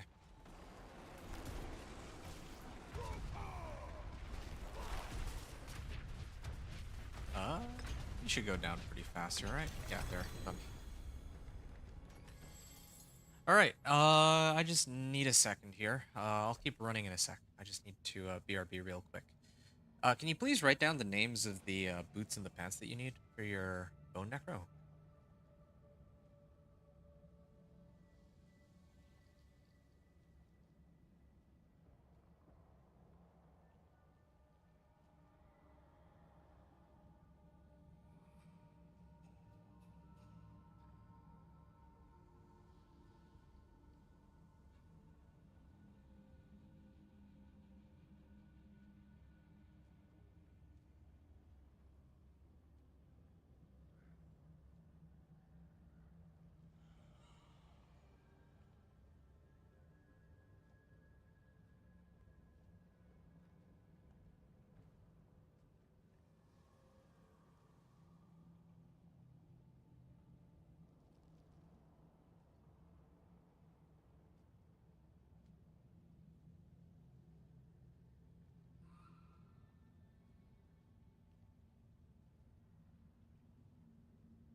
All right, sorry about that. I'm back now. What do I have here? Hey, look, finally an amulet that has GA on max life. What is that? Pit fighter? Wait. Yeah, I don't need pit fighter. Okay. Well, gonna put these. Oh yeah. Well, let's kind of do something here.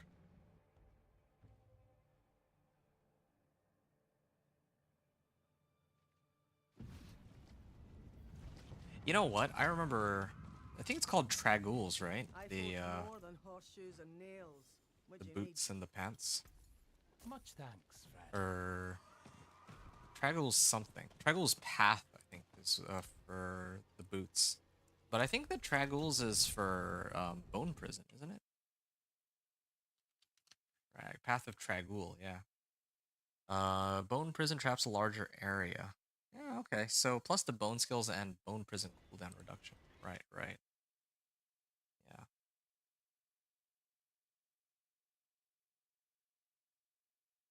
The Sacrilegious Soul Brand. Indira's Memory?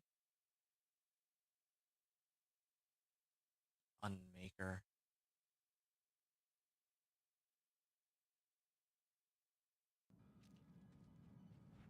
Alright. I'll sort out the rest after. Hey, David Mustaine! Hey, what's up, dude? Yeah, it has been a hot minute. Yeah, sorry about that. I've been pretty busy this past week, it turns out.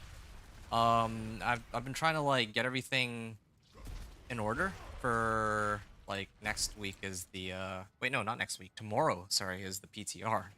See where my head is. I'm just like my head is still stuck in like last week because I, just taking care of so much stuff.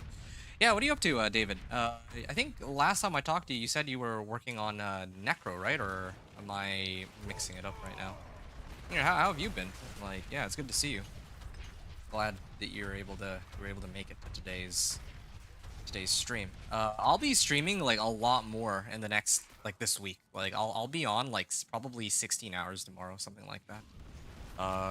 Like I'm just gonna binge the game until I get to Torment 4 with my companion druid, I hope. Well, we'll see. We'll see how I feel. I'll probably get some rest for tomorrow. So I should have enough stamina for it. It's just a question of like, I don't know how long it's gonna take me to get from level 1 to 60. Well, yeah, I don't know what the plan for the 1 to 60 is. It's not gonna be like Vamp Tides, which were like far and away the best way of like getting everything, right? So I don't know what's...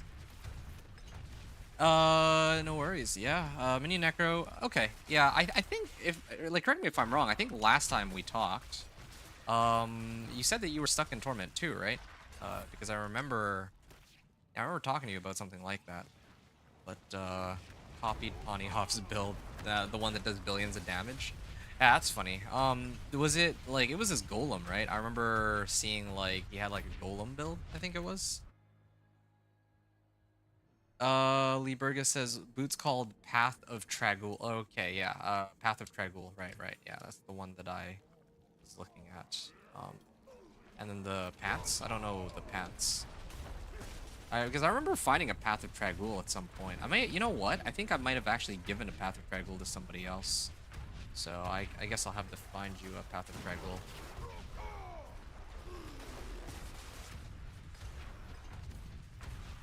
This will be interesting.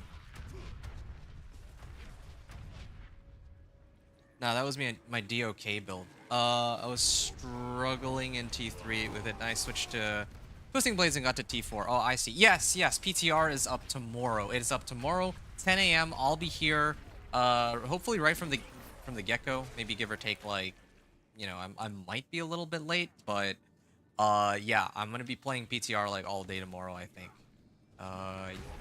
Yeah.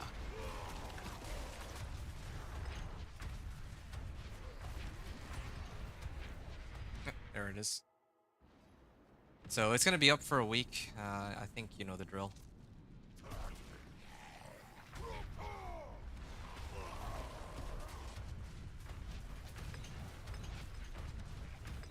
There, dead. Nice and easy. Okay, sweet. Are you gonna be taking part in that too? And if so, then that's pretty awesome. I won't be the only one trying it out. Of course, I will probably be going solo like I usually do because I need to collect, I guess, information on how well. Like, let me just pull up my list. I have a list of builds that I want to try in the PTR, essentially, like the whole leveling process, and then not just the leveling process, but then going from like Torment 1 to 4, of course. So, you know, level 1 to Torment 4, and then like afterwards I gotta do the very good questions. They're very, very good question. You have to go to work in a few hours. Aw, that's too bad. Will you be able to play on tomorrow's PTR release? Is it gonna be like you go to work and then because the PTR is in like 16 hours actually. So you go to work, you come home, you sleep, and then you can kind of binge the PTR or something. I'm not sure.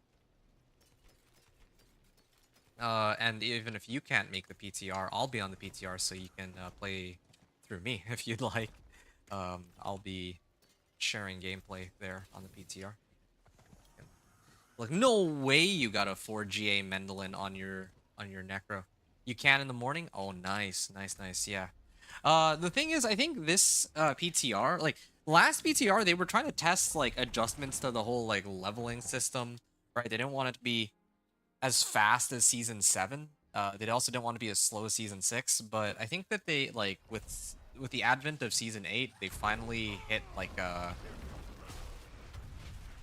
they've hit like a middle line that they're finally satisfied with, and so I don't think that they don't seem to be making any adjustments to leveling, and so I think because of that, the PTR, I think the PTR, you can actually start off like you don't have to wait like 3 days for the vendor of cheats to come out. I think MRAC will be there from the very beginning. From what it seems like, I could be wrong, but uh, yeah, yeah, they didn't like pay any give that any special attention, but um, yeah, like last season they pointed out specifically that MRAC would be disabled until a certain point, but then here they just said, oh yeah, it's available. They didn't specify a time, so I can only assume that it's available from the very beginning. So in my case, I'll be testing the leveling journey as I always do, which is going to be, of course, a stark contrast to the vast majority of other people who are going to probably test endgame. So I'll get a chance to kind of talk about the builds. Oh, and you're playing just a pure whirlwind. Like right this second, yes. But answering your much earlier question regarding what build I'm going to be playing on the PTR. Sorry, let me. Off the top of my head, my first build is always Companion Druid. Every single time. Yeah, I mean, Companion Druid is my favorite build, and it's the one that I'm most familiar with, right? Like, I don't need to... The thing about all the other builds in the game is it requires some, like, conscious amount of thought to play those builds, you know? It's not, like, something that's baked into my... I wouldn't say subconscious, but you know what I mean? It's like... because I've played like Companion Druid every season, like the last 6 seasons, now like if I play Companion Druid, I know intuitively what needs to be done at any time for the Companion Druid, and that actually leaves me a lot of time to focus more on the rest of like like changes that were made in the season and kind of prioritize like thinking about those, about the powers, about the changes being made to Nightmare Dungeons and so on. That seems Indira's memory. Okay, got it. So yeah, the first build that I'm gonna open up with tomorrow, that I'm gonna get Torment 4 with, is going to be Companion Druid. It's always Companion Druid to start. And then after Companion Druid, I haven't decided fully, but I'm thinking I might do Hydra. I'll have to see if there's gonna be like a bunch of other people who are gonna be playing Hydra or who are gonna be doing like videos on Hydra, then I might not bother making my own Hydra build. Or I might not bother trying to play Hydra. There might not be a point. Yeah, I'm probably gonna save Pure Whirlwind for when the season comes out and do Thorns on the PTR, because I find that Thorns typically tends to be my second most popular, like my second most popular content. because not many people do Thorns, right? So I might do Thorns over... Yeah, I might opt to do Thorns over Whirlwind first. I will eventually do both. But I think I'm gonna do Thorns first. Okay, cool. Never been a fan of Druid myself. Yeah, out of curiosity, why is that? Is it like you consider them weak, or is it because they just you've heard that they have... Well, yeah, is it because you consider you've played them and you find them weak, or is it because like other people have been, you know, talking smack about Druid? And yeah, because like I'm actually kind of excited for next season with my companion druid, since again, like here's the funny thing, right? Like the majority of the builds that I make are not dependent on overpower. I think that the top builds in the game tend to be very dependent on overpower, and so like think about this, right? Right now, lightning spear is dependent on overpower. And then like I could go down the list, but the majority of top end builds are reliant on overpower. Um, I want to make Incinerate, which is not dependent on Overpower, Hydra, which isn't, Whirlwind, which obviously can't, like, I can't even overpower even if I wanted to on Whirlwind. Thorns, similar situation there. I guess they made it so that you can oh no. I can't. Okay, hold on a second. Oh, I'm so sorry. I couldn't prevent them from going and hitting you. Let me actually clear these guys first before I bring you back to die. Okay, there, you're good. Oh, you're heading out? Okay, time for it. That was nice as always watching your stream. We'll meet next time. Yeah, see you, brother. Bye. Enjoy game. Yo, thank you very much, Medivh. Are you gonna be back later tonight, or are you like... Sorry, when I say later tonight, I mean, are you gonna be hopping back on, like, tomorrow... I'm guessing tomorrow morning your time, or are you just gone? Sure, you'll be back? Okay, well, I'll try to see if I can make some time to do like, a stream, like, late tonight. Then in that case, I'll take, like, a short break in between.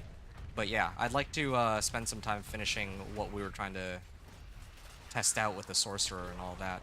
But the master working costs also kind of complicate things. But anyway, that's off topic. Either way, tomorrow I will be grinding nonstop all day, so I'm really excited for that. I'll get a chance to chat with you more. Really hyped for that. And yeah, Medivh, thank you very much again. You are my MVP for today. And if I put out a video in the future regarding like Overpower, the least I can do is give some credit.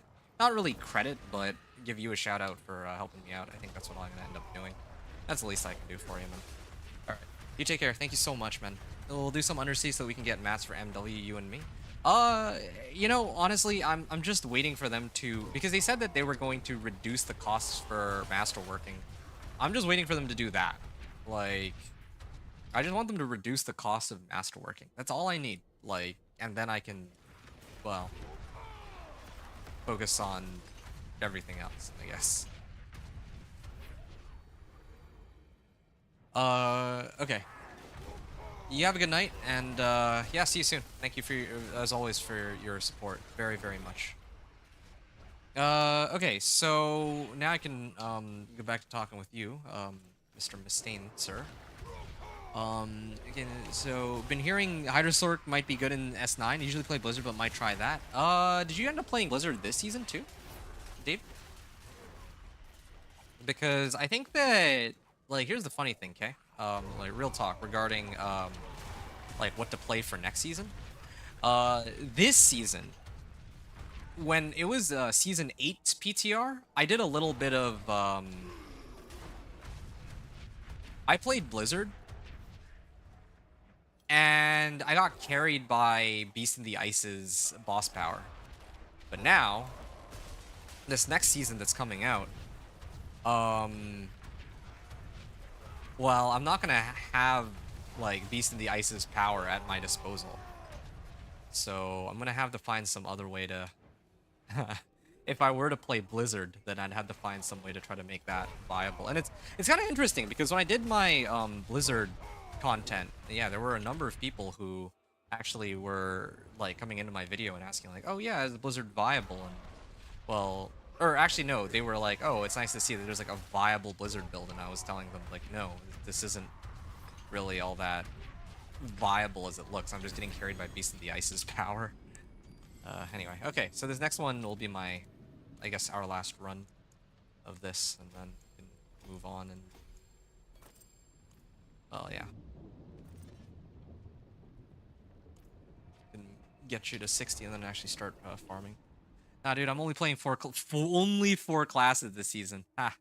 As in the shorter and don't have the time to do 5. Hey, I respect that, man. I mean, in my case, I do one of... I mean, you know how I operate. I do, like, just one of every character class, but I don't actually really play all the classes, right? Like, there's just no way. And I don't really have an interest in most of the other classes either. I'm only really interested in... Well, I'm only interested in very specific things, right? Like, even Thorns, I leave, like, Thorns Barb up to, what's his name? Do Not Hit Me? I don't know if well, he's not here right now, but, yeah, Do Not Hit Me seems like a pretty chill dude.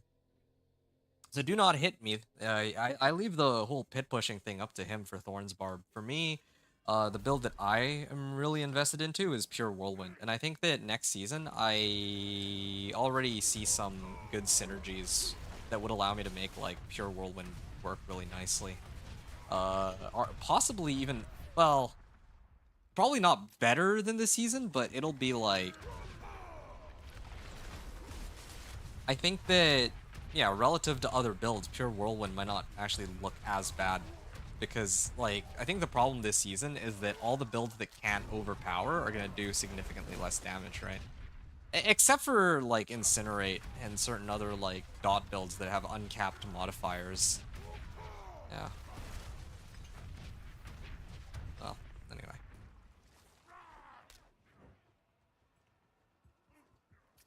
Wow.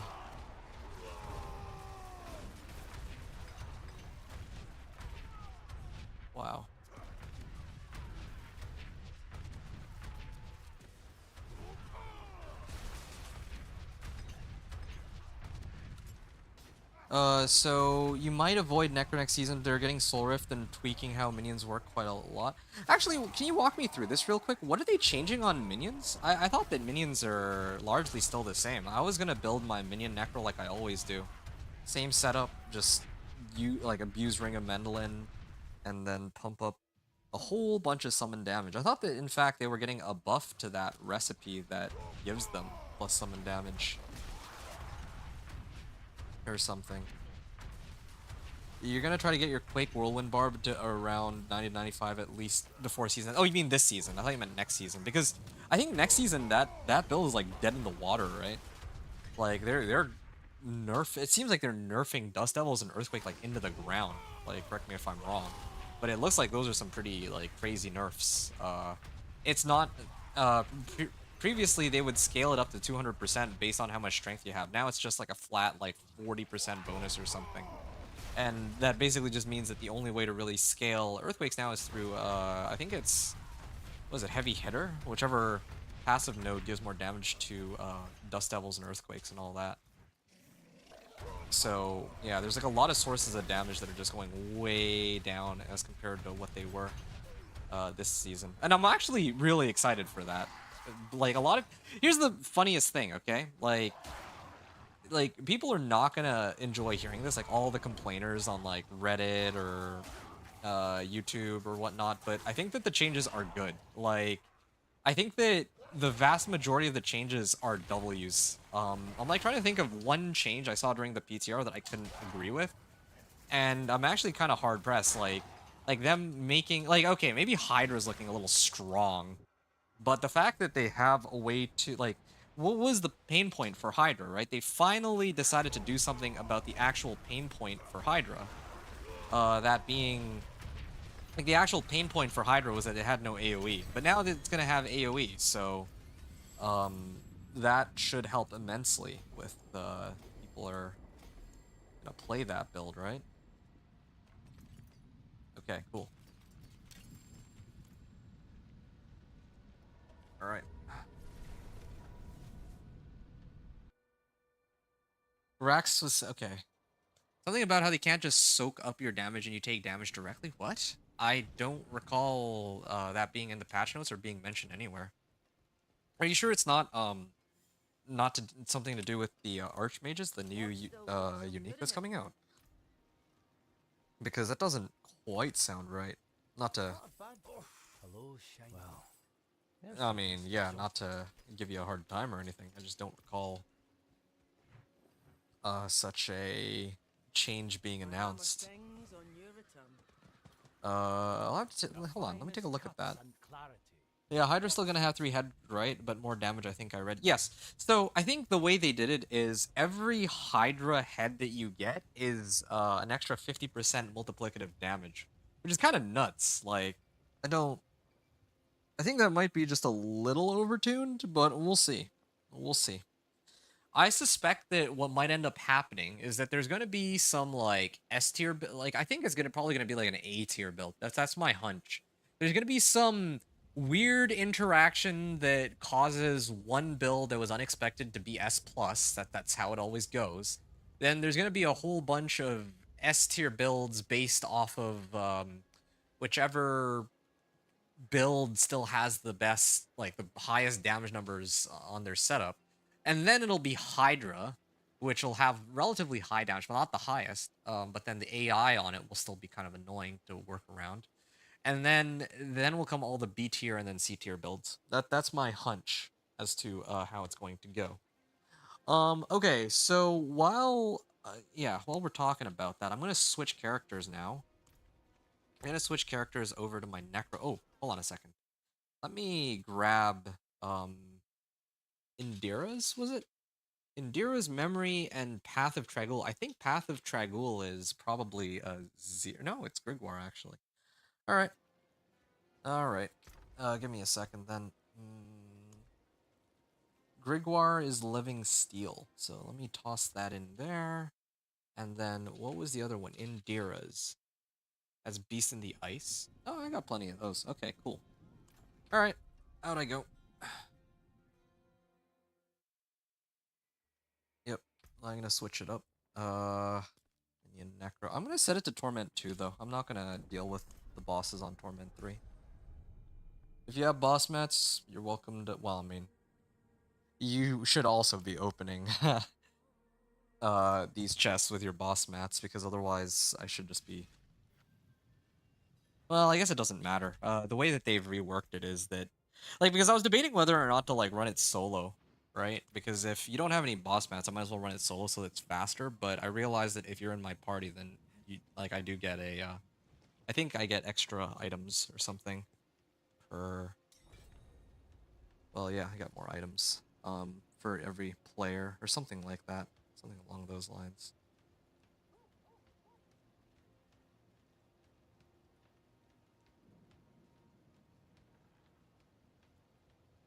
All right.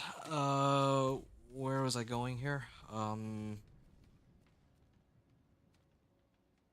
not Andariel. Grigwar, right? Okay, well, let me go Grigwar then. Grigwar should be the easier of the bunch. Although I just realized too, I don't have my. Where's my boss mats? Yeah, here they are. Okay.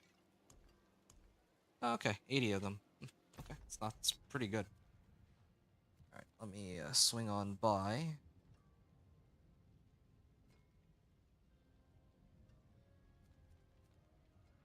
Oh yeah, here we are.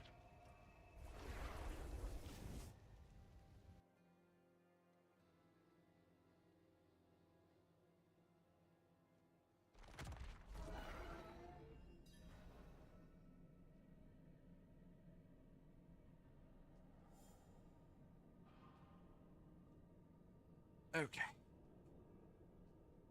Have I been getting quite a bit of lag slash bad FPS drops? Yeah, sorta. Not in the way that other people have announced it, but I've been crashing a lot. But I mean, I was crashing a lot last season too, right? And, you know, somebody might argue that it's wear and tear on my PC, but like, you know, when the game first launched, it was actually more stable than it is now. No joke. Okay, whenever you're ready, you can TP to me. Okay, from town, take the TP to me. Don't run through the, like from the entrance to here like you did last time, Lee Burgess. So You've had a bit of lag and FPS drops. Sometimes you've had to go and play the game on my Xbox just for it to be more playable. No, I haven't had lag or bad FPS drops. No. Do I have Nvidia or AMD? I have an Nvidia. Yeah, I have a 2080 right now. 2080 is like not new. It's like a couple years old, but it's certainly more than enough to run this game. At least, like, not on high settings necessarily, but still can run this game.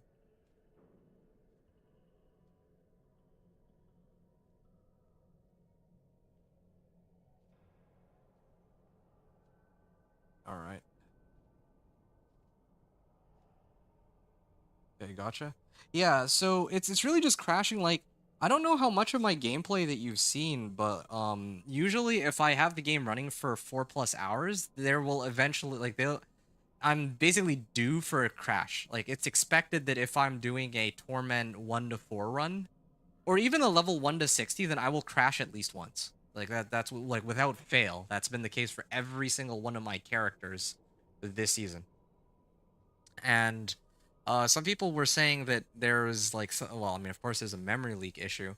But I think that there was a way to disable something that might help with it. I don't know if you heard about that at all. Hey, Daniel, what's up, dude?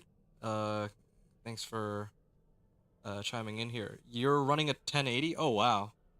That's some ancient business here. Why do you keep taking the doorway rather than just teleporting like teleporting to me directly from town? Like if you go to town, right? Here, let me show you. You go to Karagar, right? Like I can just port directly over to you and you can do the same to me. So, you see this is my portal, right?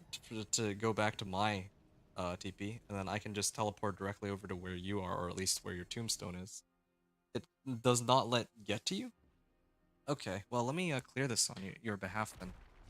That's weird. Usually it just lets me go all the way directly there, so I don't know what's up with that. It's really strange. Did they change that, or am I crazy? I could have sworn that they didn't, it wasn't like that before.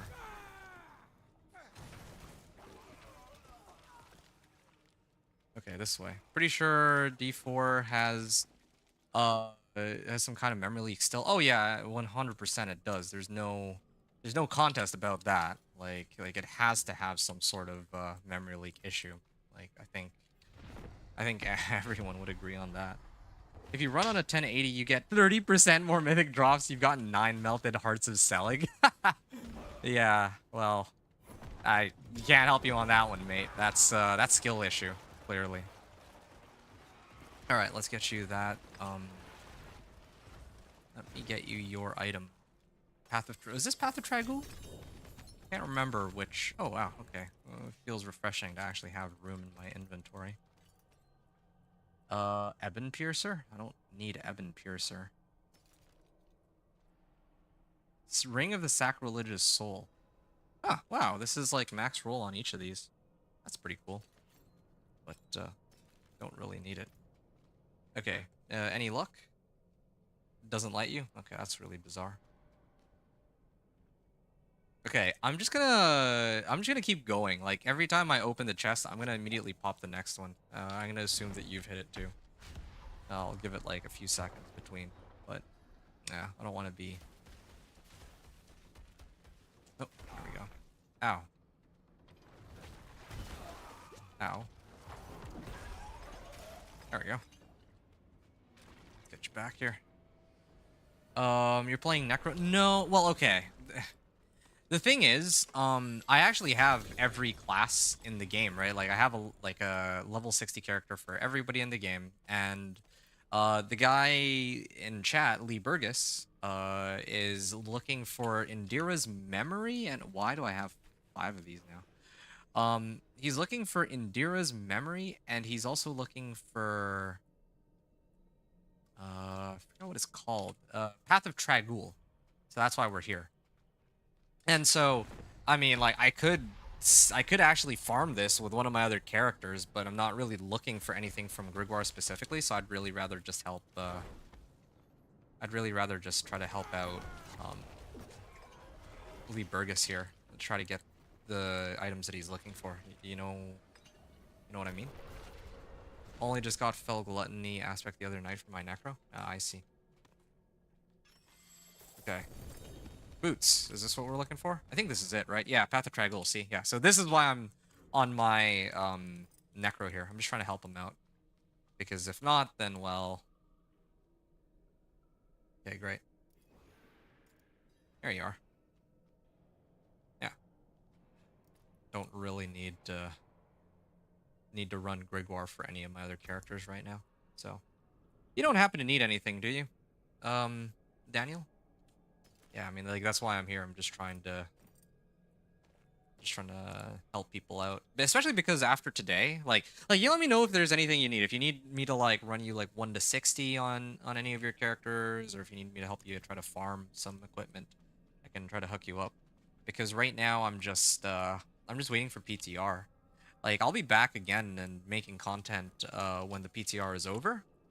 But, you know, I'd be happy to like help some people try to find the uniques they're looking for and all that. Okay, we're done here. We got you your Path of Tragul. So the next item I think we're looking for is Beast in the Ice, right? So I'll head on down there. Oh, what a great quality of life change. I can just TP directly to the boss lair. That's good. Now pants? Okay, well, let's get those pants. And then after the pants, I can actually focus on trying to build up my sorcerer the way it was meant to.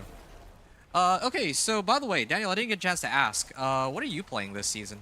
Yeah, so like I'm playing Necro right now, but yeah, I mean my favorite build, my favorite build in the game is a companion druid. So usually every season, my main like strongest character is companion druid. But then this season I have a sorcerer. I am actually trying to play around with the sorcerer because I'm trying to like abuse overpower. They're gonna be nerfing it after the season, but that's fine. Like this season, if anyone wants to put together like a half decent sorcerer build, they can actually just max out on overpower, and then suddenly they get like 6 times the amount of damage that they would otherwise. I'm not even kidding. You have Indira like 200,000 of them. Oh, okay. Well, uh, yeah. If you want, you can pass it over to. You can pass it over to Lee Burgess here if you want, but otherwise, we're here. We're just trying to farm it ourselves. Oh, you're pit pushing necro minions. Oh, I see. Are you well, what pit tier are you in now? Yeah, minions is such a weird one because I think that a lot of the best minion builds, as far as I can tell, are utilizing Golem in some way. At least that's what it looks like, as far as I can tell. There we go. At least I don't have to... At least I don't have to go through the multiple phases on this boss. It's kind of refreshing. There we are. Okay, let's see if we got it first try. Indira's? Tacits? I don't need tacits. What am I going to do with tacits? Pain Gorgers. Oh, this is a max roll on Pain Gorgers. I'll sell that one. Blood Lance. Okay, I have 3, like, 60% rolls on Mother's Embrace. Your pit pushing mini Necro. I heard they're increasing the Ancestral drop to Season 9. They will be good. Yeah, I think that's the right call. I think I'm okay with it right now. But me being okay with it is actually pretty bad overall. Because I actually spend a great deal of time on this game, I would say. And so if other people are trying to go through it and they're, like, not able to get their Ancestrals, and never mind the fact that a lot of the Ancestrals... Hey, Ring of Mendelin, nice. Another Tacits. Yeah, a lot of people who are playing the game are, like myself included, we're getting, like... Okay, we get Ancestrals, but it rolls a GA on something that we don't need, and it happens, like, 7 times in a row. And that's actually pretty frustrating. If we have more attempts, then it's not as bad, but right now, yeah, I don't like how... Like, I think when I was playing my Thorns Barb, I kept getting, like, nothing but vulnerable damage, or, like, damage, or crit strike damage on my... Oh, okay, minion augments, nice. Alright, I didn't know that I didn't have double damage on those, but Indira's? Yeah, I found Indira's. There's additionally a blood skill. Okay, sorry, I'm getting sidetracked, but I mean I think that the situation sort of calls for it. Okay, no one's ever gonna use tacits, non-GA tacits, and no one's ever gonna use that one either. I'm gonna sell these. Okay, here you go. Here's your Indira. Add me. I'll give you some great Indiras. Okay. I will add you. But I don't really need anything. I'm like not really playing Minion Necro. I only have this because, well, I mean, I don't know if you've seen my content before, but like my videos, but yeah, like I have one character of every class, and you know, that's because I try to get like level 1 all the way to Torment 4 like solo. And then after that, I just usually leave the characters to kind of collect dust. Uh, or if people need me to help them farm an item, then I can like hop on whichever character and then, you know, like grind on their behalf. So, yeah. Okay, thought you needed a good pair. I personally don't need a good pair. I'm doing this strictly for Lee Burgess. So whatever Lee Burgess needs, that is, well, I mean, he'll have to,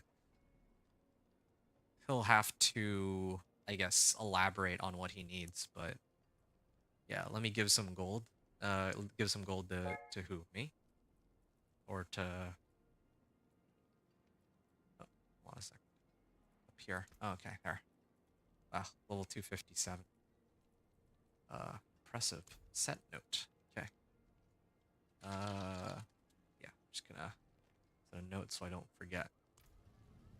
All right, thanks again for the offer, by the way. David, you were trying to say that. Oh, you know what? I didn't even think about that. Yeah, unique ancestrals are a problem though. I mean, I think regular legendary ancestrals are fine, whatever. But yeah, like uniques are sort of an issue, I think. Um, yeah. So I'm very curious to see how they tweak the drop rates. I have a feeling they're going to tweak the drop rates. They're still not quite going to get it right. They'll have to readjust next season, especially because this season is a season of bosses. So there's more opportunities to get like boss mats and all that. But yeah. You're trading me. Okay. I don't. Oh. Well, I mean, I'm not going to be using this. It would be for. Oh, yeah, thank you very much. Oh, hold on. Let me just. There you go. I'll give you something for it. There we go. Much appreciated. Okay. Now that you gave that over, I'm gonna go chase down. Oh no, it was the wrong one. Oh, there he is. He is here. I will give it over to Lee Burgess because this is what he was looking for, right? Here you are. Dira's memory.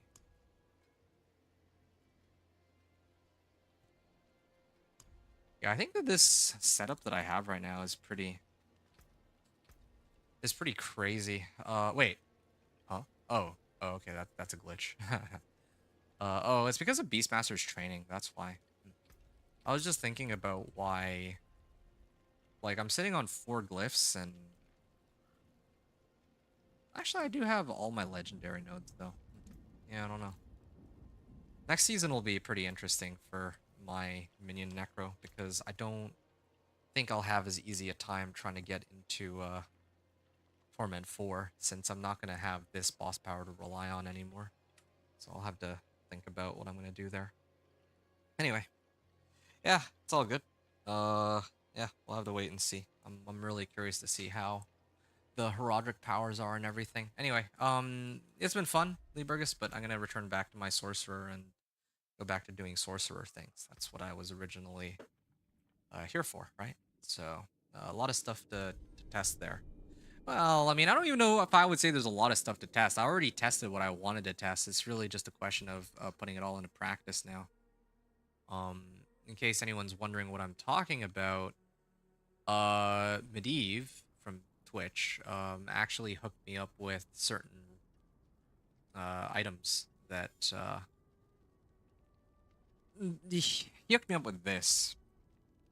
So now I can actually do my perma overpower. Well, not perma overpower, but I can do a lot of overpowers, I guess. Yeah.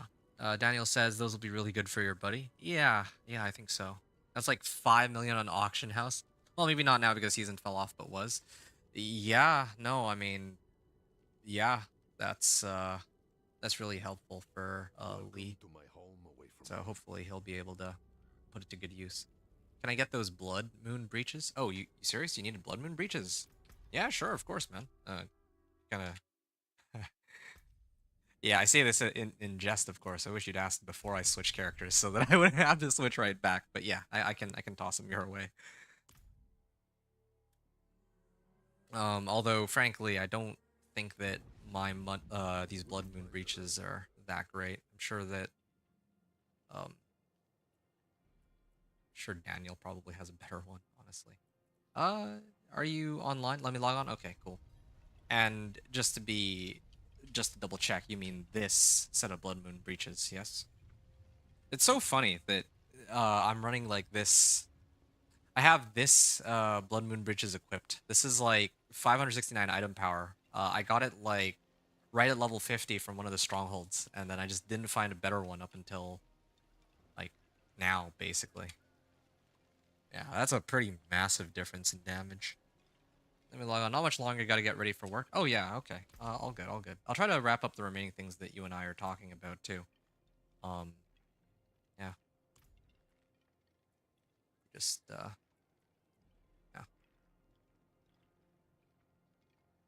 Anyway, thanks again for the pants. Well, on Lee's behalf. But that's cool though. I wanted to thanks for help. Yeah. You're welcome. So I wanted to go back and address this comment from Daniel. So he said okay, so Daniel, you said that you're on pit 91 at the moment with minions. Okay, that's really impressive. Like I don't know, this season I didn't expect that any minion based build would be hitting that high. But then again, I guess I should have expected as much with Golem. Golem's is always has been really strong ever since like season 4, I think. But anyway. So you're trying a new strategy, might get to 100. Wow. Okay. I mean, 100 sounds like. Well, yeah. I mean, props to you if you can make it to 100. Without using like lightning spear, blood wave, and the likes, right?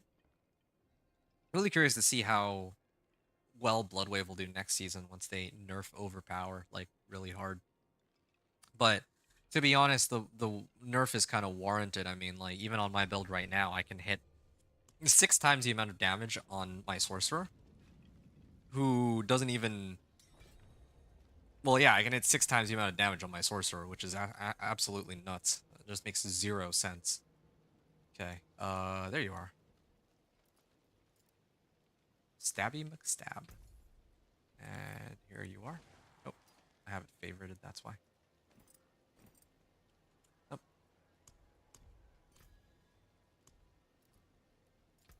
Thanks. Impressive. I also just wait. Oh. I was actually gonna check your gear, but I think I inspected the wrong person. I didn't indeed inspect the wrong person. Ooh, this guy's actually running an overpower. The Sangavore build. Anyway, whatever. I'm not gonna go through that right now. Okay, so that's cool though. I have a little bit of everything. Thanks for help, guys. Yeah, I watched a guy on YouTube. His bones throw was OP. He was on pit 80. That's nice.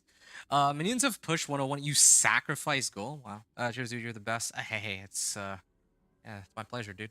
You're very welcome, of course. Of course, these aren't even like GA Enduras, so yeah, don't mention it. It's like, yeah, you can do a lot better. This is just like a starting point for you, a stepping stone, per se.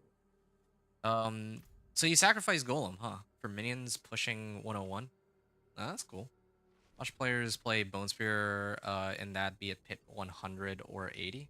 I mean, I'm not really all that surprised that Bone Spear can push. Like, I think that they made some adjustments this season, and they released. Didn't they release Indira just this season or something? Like, I think Bone Spear. I don't know. Bone Spear. Oh, and they changed Bone Prison too. I think Bone Prison, they made it so that, like, you can, when you have Bone Prison up, like, your Bone Spears into your Bone Prison are always overpowers or something, right? Yeah, so I'm really not surprised that Bone Spear is strong. His best? No. I mean, I'm assuming you're replying to David there. I'm not. I'm just trying to help you folks out, that's all. Or trying to. And then in fact, tomorrow when the PTR comes out, yeah, I'm excited for that because I get to, share. I get to share like new build. Or sorry, I get to test the PTR and all the changes. Oh, you guys have no idea how excited I am for tomorrow. I think this guy playing Bone Spear must have been just not knowing what to do. Must have been just not knowing to do with Paragon board gear, etc. Interesting. Okay. Anyway, yeah, I don't know what to do with my sorcerer right now. I guess I could try to push Pit just for funsies. Um,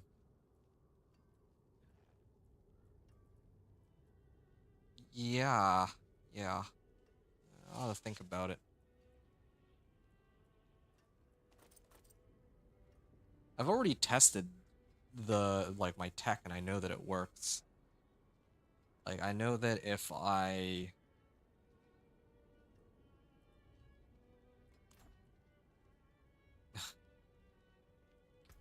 81.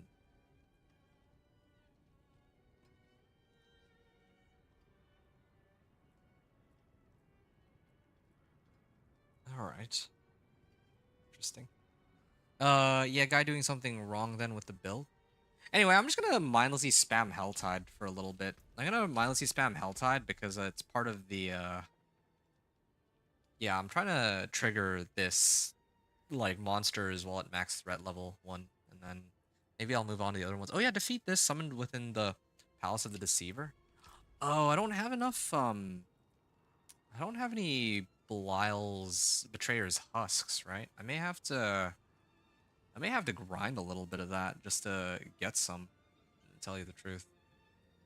I mean, I could try to roll for a better raiment. I don't know. You've almost caught me on Paragon level? What? Who? Me? I mean, given how much I play, I'm actually surprised that, you know, I'm actually surprised that I'm still up at like not as high as a lot of other people. It's so slow this season for Paragon levels, really? Oh, that's surprising. 300 is out of the question for you? Well, okay. I mean, 300 is out of the question for pretty much everybody. Like, if I wanted to, I guess I could grind to 300, but I don't really... I don't...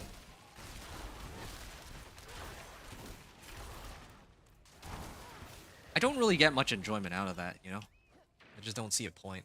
Like grind it out for what? You did 300 in Season 6, that was a grind? Yeah, no, I can't imagine. Like, I played a lot in Season 6. I think it's the only season that I reached, like, Paragon 260.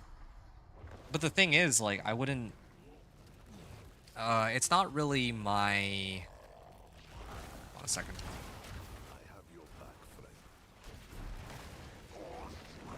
Wow. He's still very difficult to bring down. Gotta be some other...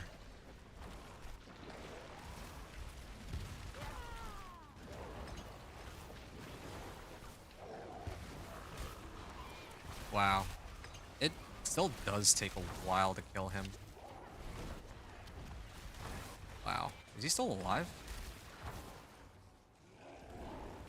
Dude, how many invulnerable phases do you need to go through here? Not invulnerable phases, sorry, but like... Anyway, whatever. Let me take a look at my glyphs real quick. Yeah, I haven't even really maxed these glyphs, so like whatever, I guess, but still, just mildly annoying that I can't just one-shot them anymore. Was just speedrun. Maybe I should do some pit. Yeah, that could be fun. Level up some stuff on there. Can I... Oh, you know what? Let me actually use my boss powers to max out the rest. Cinerat's Flames, Avarices. Yeah, I'm just gonna start maxing out the remaining powers here that haven't already been maxed out. I think that'd be a good plan. Is this Oculus? Yeah, it is. But I already have a better one. I'm just gonna sell those. Is this Okuns? Yeah, another Okuns. I don't need that. Okay. Daniel, was saying earlier, 101 sacrifice goal. I still don't, I'm really trying to wrap my head around this. Pushing Pit by sacrificing Golem, then what? Like all the other minions suddenly do that much more damage? I guess that would make sense.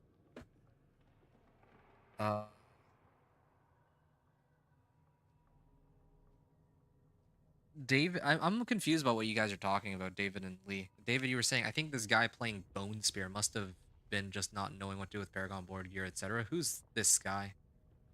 So slow this season. Yeah, I did 300 in season 6. That was a grind. It was just speedrunning Pit 79, a lot of my SP. Oh, okay, well, I mean, if... Alright, well, if you were playing Spiritborn, then that totally makes sense as to why you were able to grind out as much as you were, I guess. Betrayer's Husk. How many of these do I need? 2, right? Yeah, I just need 2 of these. Okay, we'll see. Although, maybe I could get Betrayer's Husks from the cash rewards or something.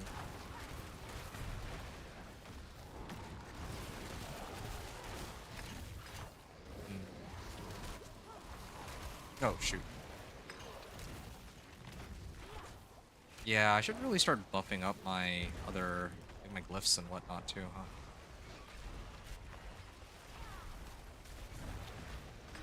There. Oh, still alive. Okay, that was easier than the last one. It's easy, it just takes like 10 seconds longer than it should. Alright. See, look at this. I've opened 2 and I haven't gotten a single ancestral. And this is like on Torment like 3, right? So yeah, like this is one reason I'm saying that like next season they should probably, like, I can understand why they want to dial it back down. Like this is actually sort of crazy. I've already killed Zir like 2 times, I think, and he hasn't dropped me any ancestral uniques. Oh, some British guy I was watching the other night. Really? Wow. Do you have a link to his video? Yeah, well, my Whirlwind Quake Barb is still only capable of killing T3 Belial. Is it because... Okay, well, yeah, I mean, like, in Torment 4, like, the bosses are just such huge... Like, they're such sponges, and I don't... Honestly, I don't really like that. I don't... Okay, I don't mind it. I think the problem is that it just encourages people to focus on... Okay, I've had enough of this. I'm just gonna... Here, just do something really quickly. Toss this in here, toss this in here, and then I'm gonna dump everything into here for now. I don't want to look at these anymore. There's just too many items in my stash. Yeah, so right now, right? People who are playing this season, like let's say me, I can clear T3 pretty quickly, okay? Like 10-second clear, okay, fine. I can insta clear Zir on Torment 2, but sure, I'm okay to like take 10 seconds, but if I were to try to do Torment 4, it would probably take me like... It'd take me, it'd probably take me like 5 minutes at least to bring down Zir.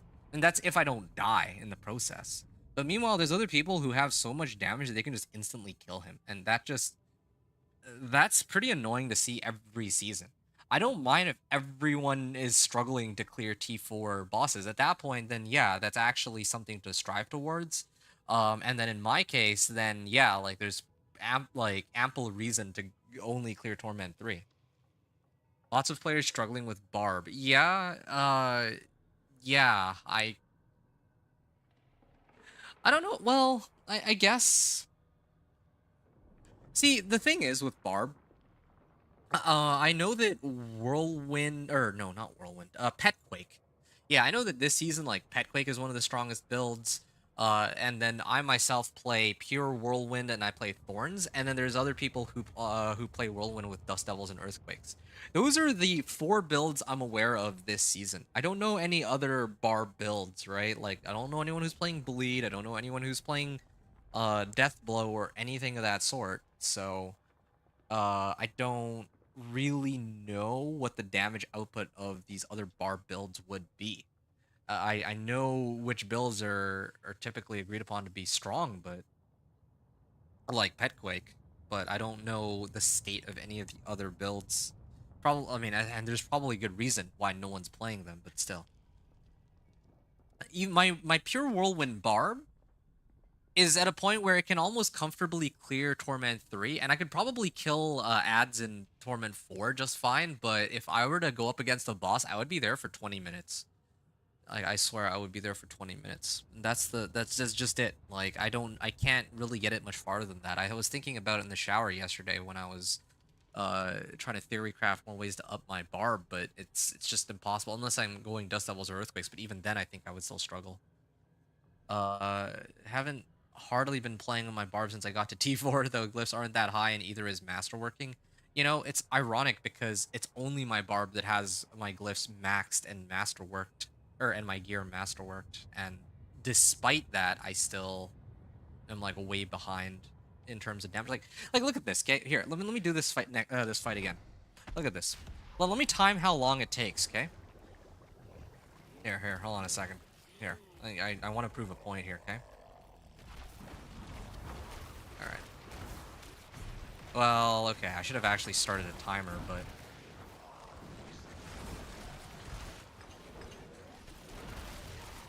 yeah, but oh, shoot. Oh, okay, never mind. He actually killed me on that one. Uh, yeah, I mean, I could have played that better, I guess. I could have activated Deep Freeze, but I didn't expect him to, like, wombo me like that. You were gonna do bar, but players struggle with them? You think so? Which players? Do people actually struggle with Barb? I thought that... Dude, there's, like, a running gag right now where, like, Petquake is a stronger summon build than Druid, okay? Which makes no sense. Why is a Barbarian able to do more damage as a summoner than a Druid can do? That's what people have been saying. Like I wish I could say that it's in jest, but no. Like, I think some people are genuinely upset, and rightfully so. Like, why are they playing? Like, why are they making it so that you can't like, as a barb, your strongest build this season is a pet-oriented build? Like, how does that make any sense? Okay, so triple GA pants. What pants can I get? Temerity? 3 GA Temerity? I didn't expect that. Sure, okay, why not? Yes. Oh, whoa. Oh, they actually are coming close to killing me there. Alright, well, hold on to that one. Didn't expect 3 GA pants, but I would have much preferred a 3 GA like Yen's Blessing or something, I guess. I don't know. And it's funny too. That was my first GA. That was like my first GA that I found from all these zero runs that I've been doing too. So the point I was trying to make earlier with regards to this fight against Zir is that, yeah, like, look at this Zir fight. I'm gonna bring him down in like probably let's say like 20 seconds, 30 seconds at most, right? Unless I die here, that could be a very real possibility. Okay. Yeah, it's just because he keeps hopping around. Oh. There, dead. See, like, it's a 30-second fight, less than that, okay?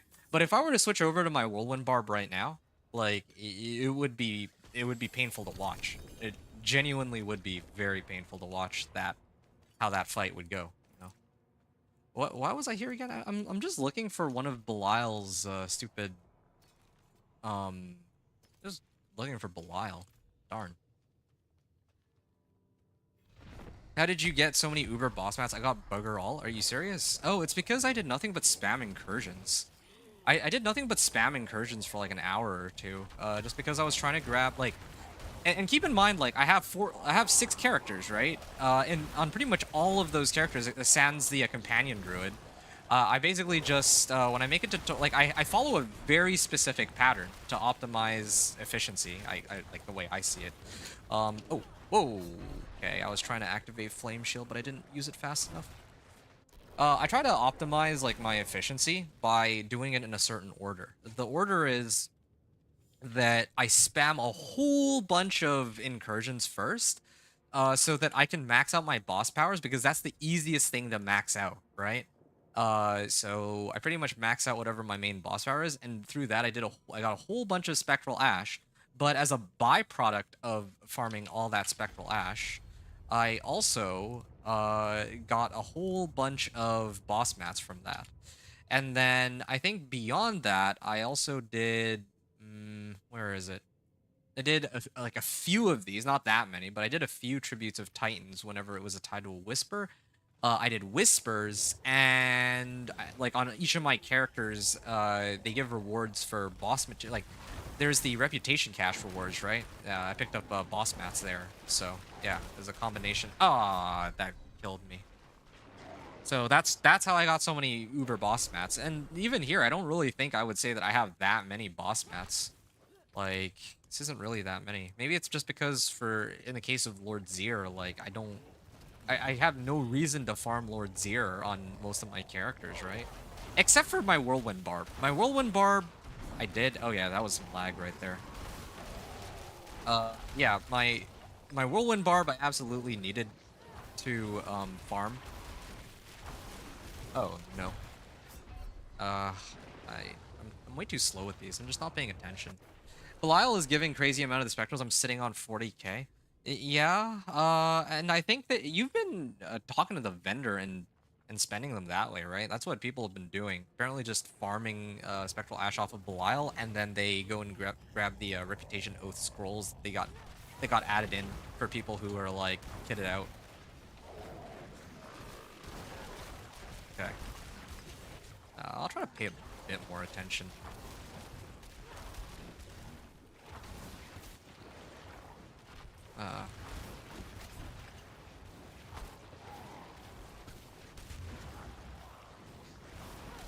Come on. How long does it take for him to go down? Alright, finally. Max out some of your boss powers. Okay, cool. Hey, sup, N double. Just got in. What skill are you using as my overpower? I'm using ice shards, actually.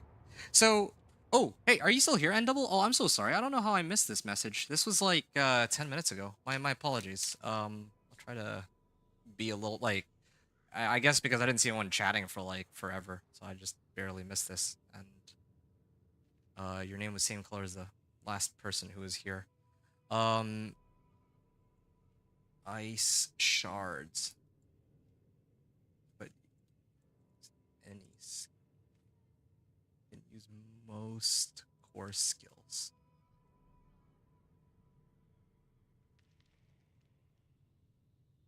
Keep blasting. Oh, later, Drew. David, thanks for gear, man. I gotta get ready for work. Yes, I will. Of course, I'll be streaming. Not only will I be streaming tomorrow, but I will be streaming for like literally the entire day. It's going to be. I'm gonna start my stream as soon as PTR begins, probably around. I think it's gonna be like 1 p.m. Eastern, and then I'm just gonna go like 16 hours. I'm not kidding you. I may have to take a pause in between to like to clip the gameplay.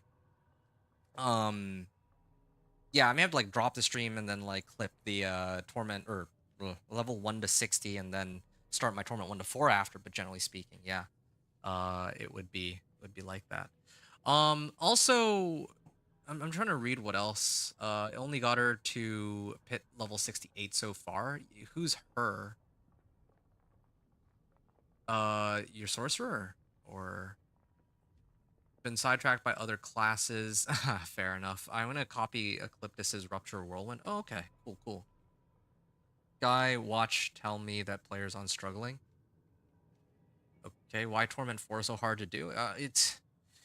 I mean, Torment 4 is easy enough to do if you have the right setup for it. I think that most people just don't know how to. Minus bosses. Bosses are like an actual. They're basically a stat check. Oh my Spiritborn. Oh okay, yeah, yeah. I'll catch you then. We'll catch up more tomorrow, hopefully. I didn't get a chance to talk to you as much as I wanted. Well, I did get to talk to you, but yeah, I got to talk to you, but I didn't get to. There were so many things back and forth that I didn't get to answer all your questions. I did want to talk a bit more about like my companion druid and like what builds I'm gonna play. But I think I can leave that for tomorrow. If you show up tomorrow, I can tell you plenty about like what my plan is. But it's gonna culminate in like probably each of the at least one of each class. I'm hoping. And that way, like going into season 9, I can have a video up and tell people like, okay, this is a Torment 4 certified. I'm hoping. So yeah. Spiritborn at Pit 68. Ooh, that's rough. Yeah, Pit 68. Gotcha. Sounds good, ladies guys. Okay, have a good one. See you, David. Good luck with your work. Okay, so now I can get back to talking to Lee Burgess. You love seeing my barb build. Okay, so this ties in with what I was trying to say originally. The thing is, my sorcerer, like, okay, my whirlwind barb is much better kitted out than my sorcerer, but he does a lot less damage. Despite that. To be fair, though, I think part of the reason for that is just overpower. I think next season, it's like the power disparity isn't going to be this crazy, but the simple fact of the matter is, and no, not many people want to admit this, right? Like I hate to say it, I don't want to like, I'm not really big on taking the side of D4 devs, but like I gotta be honest, like, yeah, them nerfing Overpower into the ground is the correct call to some extent. Because there's some builds that are going to suffer a lot because of it. I think that's unfortunate. But I also do think that right now, in the game's current state, like, it makes no sense that my Ice Shard Sorcerer, which is running like, my Ice Shard Sorcerer is doing, like, probably twice as well as my Whirlwind Barb, just off the fact that I can overpower.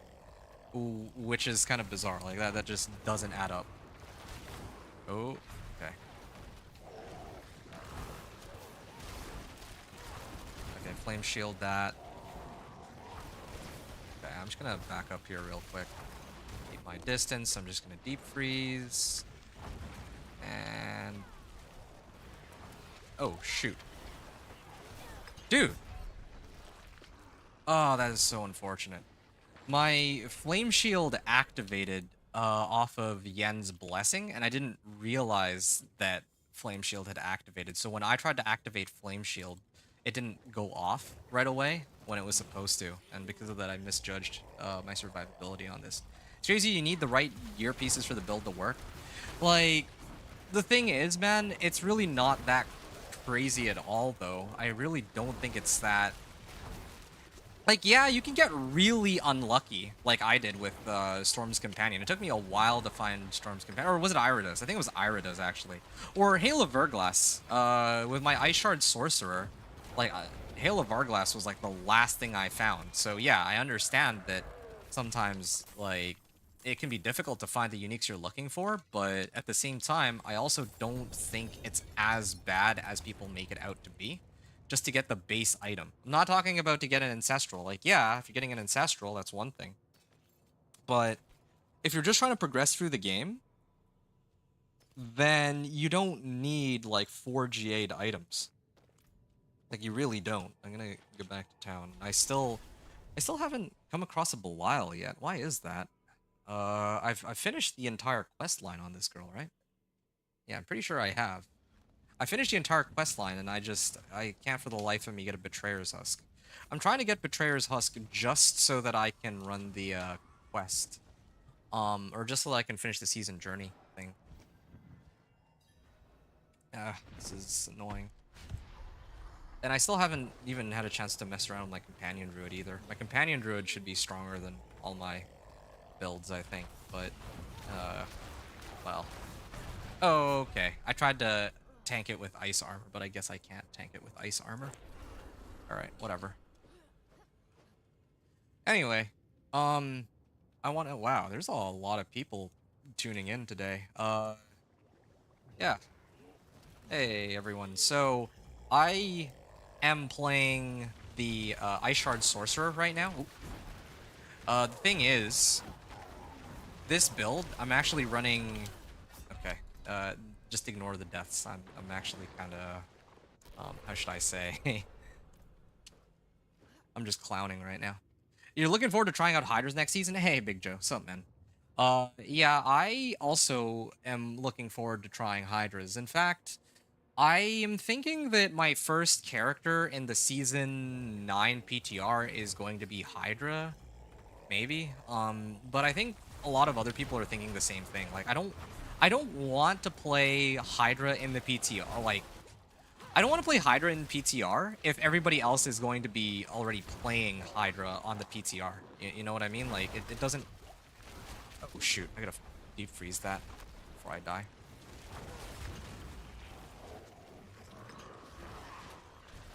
Yeah, like, I would much prefer to do the build that other people aren't as, like, haven't given as much spotlight to, okay? So, that's why I'm sorry.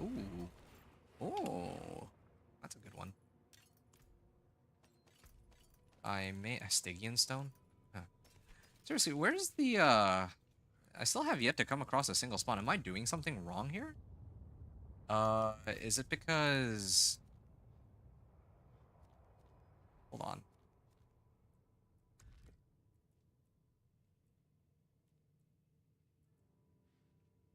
Yeah, I don't know.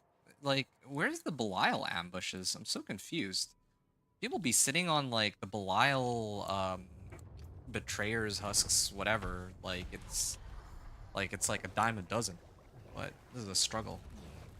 And we'll see what happens because they literally nerfed everything. The nerf on res on items not necessary. I did not actually see what they nerfed on the resistances on items. I have to take a look at that. It's kind of crazy. They have nerfed everything, but... Well, actually, when you say everything, it feels like they've nerfed everything that it was, like, really dominant. The reason why I emphasize that is, like, yeah, it's nerfs across the board. Like, people are just gonna say it's nerfs across the board, but I note that, for example, like, my Whirlwind Barb is actually not being nerfed. It's Torment 4 capable, but it's like on the weaker end by far. It's like maybe a C tier build, you know, this season. But then next season, since I don't have to compete with people who can like overpower and all that, suddenly the build feels quite a bit stronger relative to all the other builds. So, yeah.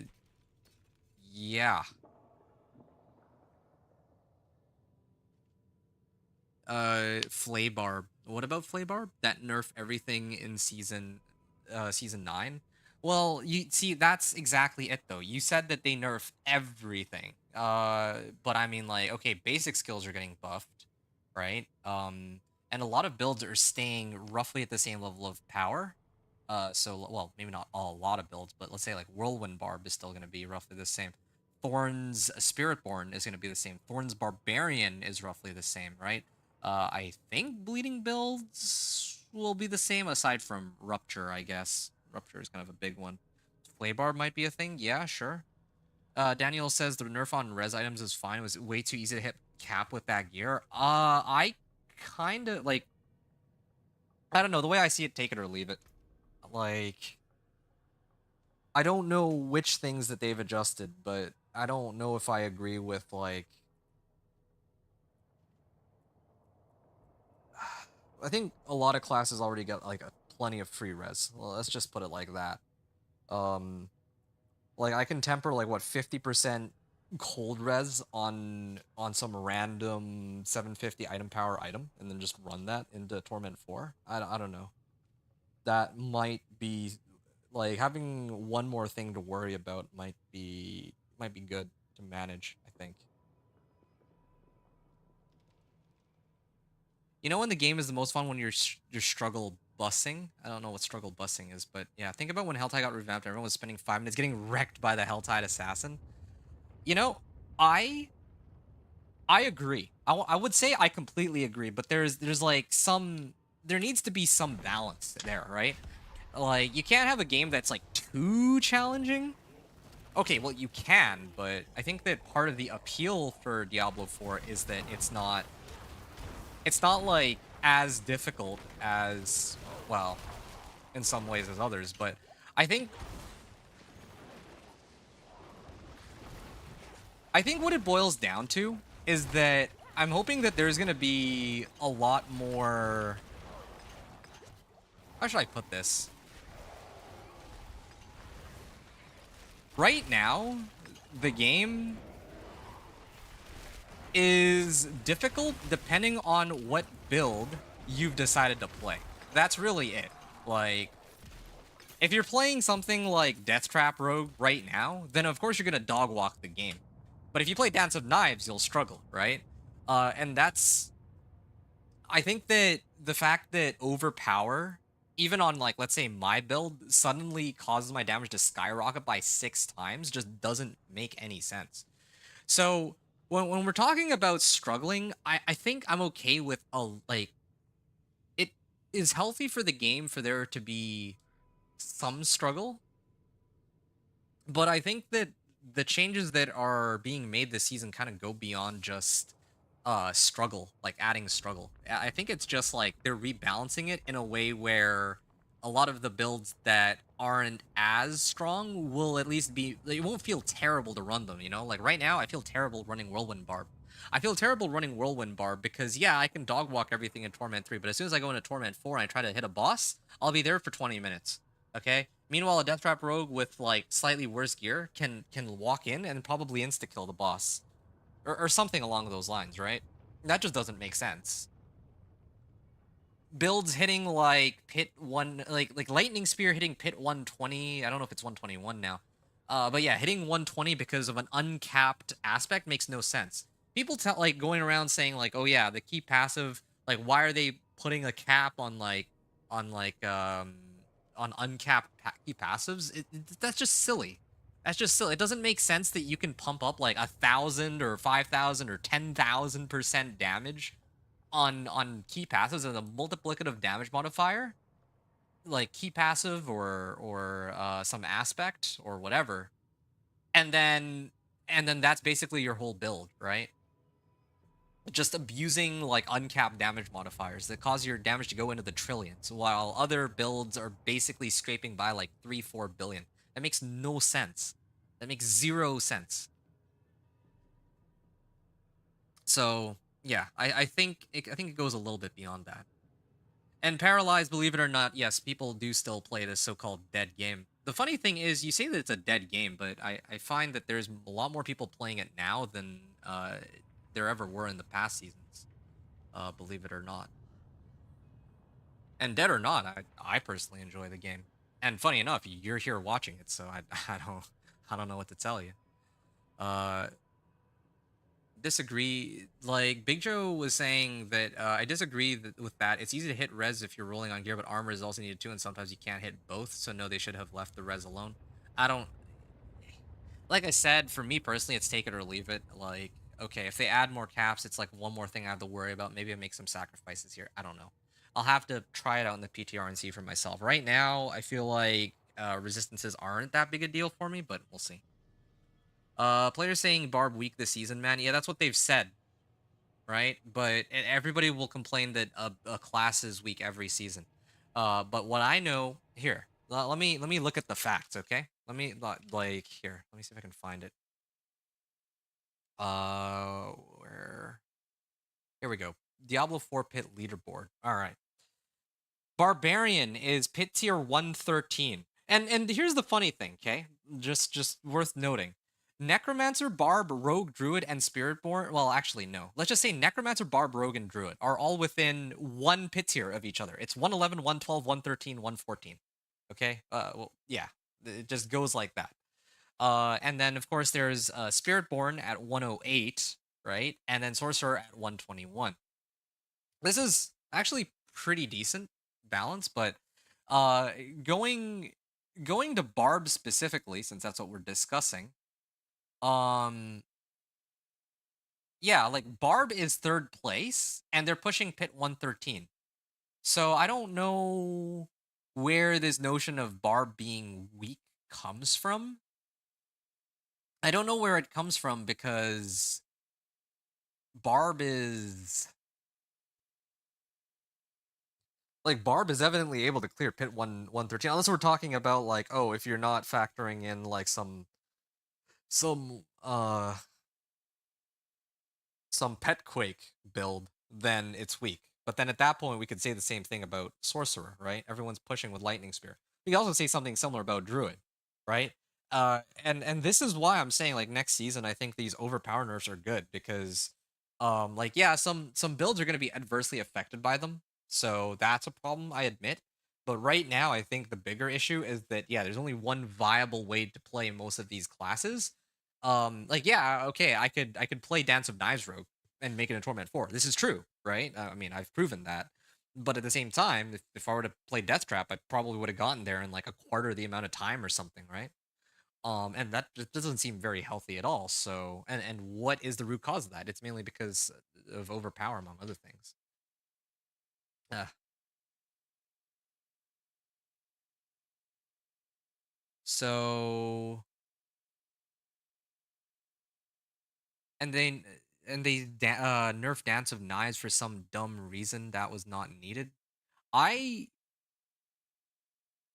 I agree. Honestly, yeah, I completely agree with that. And that's one reason why I want to play on the PTR a Dance of Knives. It's because I need to give them feedback that doesn't make much sense. Like, okay, like no one was complaining about Dance of Knives, okay? Like Dance of Knives was fun for leveling and then they just chose to make it clunky for like no reason or clunkier. Like Dance of Knives 1 to 60 is a heck of a lot of fun. Why are they literally said in the campfire chat, "Oh, we're not the fun police." No, this is a change essentially made out of spite. I can understand nerfing overpower. I can't understand adding all these like limitations to playing Dance of Knives to make it feel worse. People like being able to play Dance of Knives with one hand, you know? I'm not even trying to make like a dirty joke there, but like, yeah, some people just pull out their controller and then they just, hold down their Dance of Knives and they just want to go spin to win all through Torment 2. And I think they should be allowed to do that. Nothing wrong with that. But yeah, they increased the amount of distance you need to travel for Dance of Knives um to refund you like a dagger, which again, why? And then some of the effects are only like every 4 seconds. I guess they're trying to really shut down snapshotting. That's probably it, but I don't know. I kind of liked how Dance of Knives is right now. So that's a little silly, I think.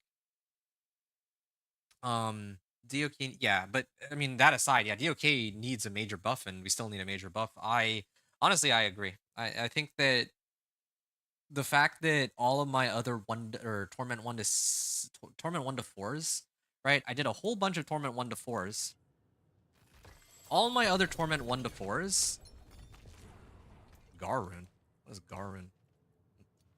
Yeah, all my Torment 1 to 4s took like what, 5, like between like 7 to 9 hours. And then in comes Dance of Knives Rogue, 16-hour run. Now, yeah, I mean, we could say skill diff, like, yeah, maybe I should have built it a little differently, but, I don't know, man, that's, quite a big gap, you know? And what, like... Yeah, I just think that... I just don't think the nerfs are necessary to that build. I genuinely don't think that, like... It's fun for leveling, no one cares, like, no one's complaining that Dance of Knives Rogue is, like, fast for leveling, right? Like, no one. It's not like an endgame where... In endgame, you have all these builds that people complain about because they dominate like every activity. Nightmare, let's say like Infernal Hordes, they dominate like, pretty much everything, right? Pit pushing, whatever, you name it. But then if you're talking about like some of these other lesser used builds, Like dance. Man, I don't know. It's just silly. I just don't. I just the overpower nurse makes sense. Dance of Knives, kind of taking some L's here doesn't. They're already struggling enough to reach like Torment 4 as it is, and I think with these additional adjustments, they're gonna struggle even more. Um, and it's a build that a lot of people actually enjoy, myself included too. So, yeah, I don't know. I hope that they have some sort of like some compensation for Dance of Knives at least, or yeah, I don't know. Anyway, okay, I'm gonna pause for a second because I need to. I'm getting kind of sick of this. I've already run a whole bunch of for opening a lair boss's horde. I just need one more, man. I really just need one more of these. This is so ridiculous. Okay. I'll do. Okay, this is my last one. I'm getting sick of this. I find it amusing they nerfed Affliction into the ground when the build is already F tier. Well, okay, this is gonna sound ridiculous. I'm not saying this ironically, okay? I actually... What the heck is Affliction? I actually have no idea. Yeah, I'm a little embarrassed to admit it. A little. But I don't know what Affliction even is. And that should... Yeah, that should tell you everything you need to know about this, Whoa. Yeah, I have no idea what Affliction is.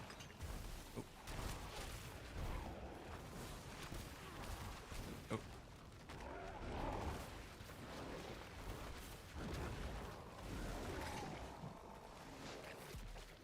Okay. That's that. I'm gonna open this. This is my last attempt at opening. I'm kind of tired of all this. Still, they haven't shown up after all this time. Wild. They gave me a towel loop too. That's pretty funny. Sure, whatever. I think that's fine for now. I'm gonna get out of here. Maybe it'll end up in my stash. Hey, sup, O-Dog? Good to see you, man. What's up with you? You, playing D4 right now? Do you need any help with anything? I'm just, trying to go through some of my season journey stuff. That's why I'm here, in case anyone's wondering. Anyway, whatever. You know what? I guess this will give me a good opportunity to just focus on trying to level my glyphs, because, like, what else am I gonna do for now? Okay, open collection of gauntlets. Not really anything useful. Overpower, Hydra. Yeah, I wonder if we'll still be able to have multiple Hydras later on, but it's off topic. Wait, +3 to Ice Shards? Finally. I don't know if this is better. Well, I'll hold on to it. I think I'll be able to use that later. +2 to Incinerate. I don't know. Maybe I'll mess around with that later. Who knows? I'll figure all these out later. And then I'll focus on trying to sell these. And I'm gonna go run pit. Good. No, sir. Thanks, though. Not playing? Okay, gotcha. Hope you had a decent holiday. A couple of hours. I might. Okay. Well, sounds good. Just let me know if you need help with anything, okay? I'm just chilling here. Okay, so this is a good opportunity. I can go into pit 54, and yeah, I might as well activate these. Get ready to go have some fun. Also, might as well take this opportunity to unsocket these real quick, and then replace it with 2 of these. We lose out on a little bit of... Ah, perfect. Look at what I just found. What is this? Oh!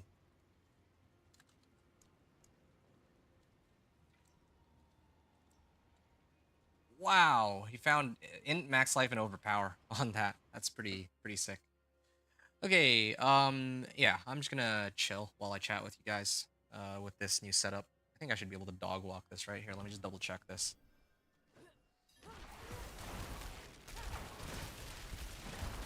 Oh, I can't really clear them because these guys are in the way. I may have to adjust my gear after. I just remembered I have a better helm. better roll. Hail of Argless and all that. Okay.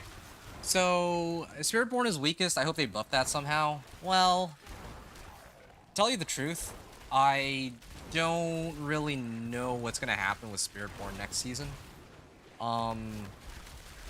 Yeah, I don't know enough Spiritborn to have like a very good idea as to how they're gonna operate. Because like, think about this, right? What's the top build for Spiritborn? It's freaking Quill Volley. And what does Quill Volley rely on? It relies on Overpower, right? And as we know, Overpower is getting nerfed into the ground. Okay, well, sure. Maybe Poison Spiritborn with Noxious Resonance. Oh wait, that's right. They're putting a cap on Noxious Resonance, as with a lot of other types of builds at like, what is it? 75% cap for the key passive.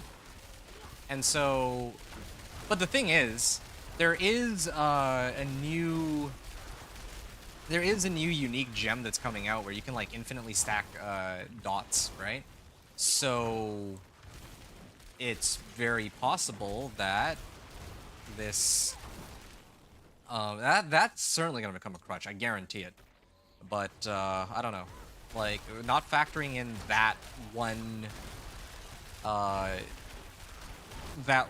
gem. Like right now, I'm like really trying to assess whether or not. Like I don't know what Spiritborn has beyond that, you know. Like, they have one build that relied on Overpower, which is getting nerfed, and they have another build that's relying on key passives, which are getting nerfed, or, like, uncapped scaling, right? But then you gotta look at the other classes, and a lot of the other classes are suffering a similar... They're in a similar situation.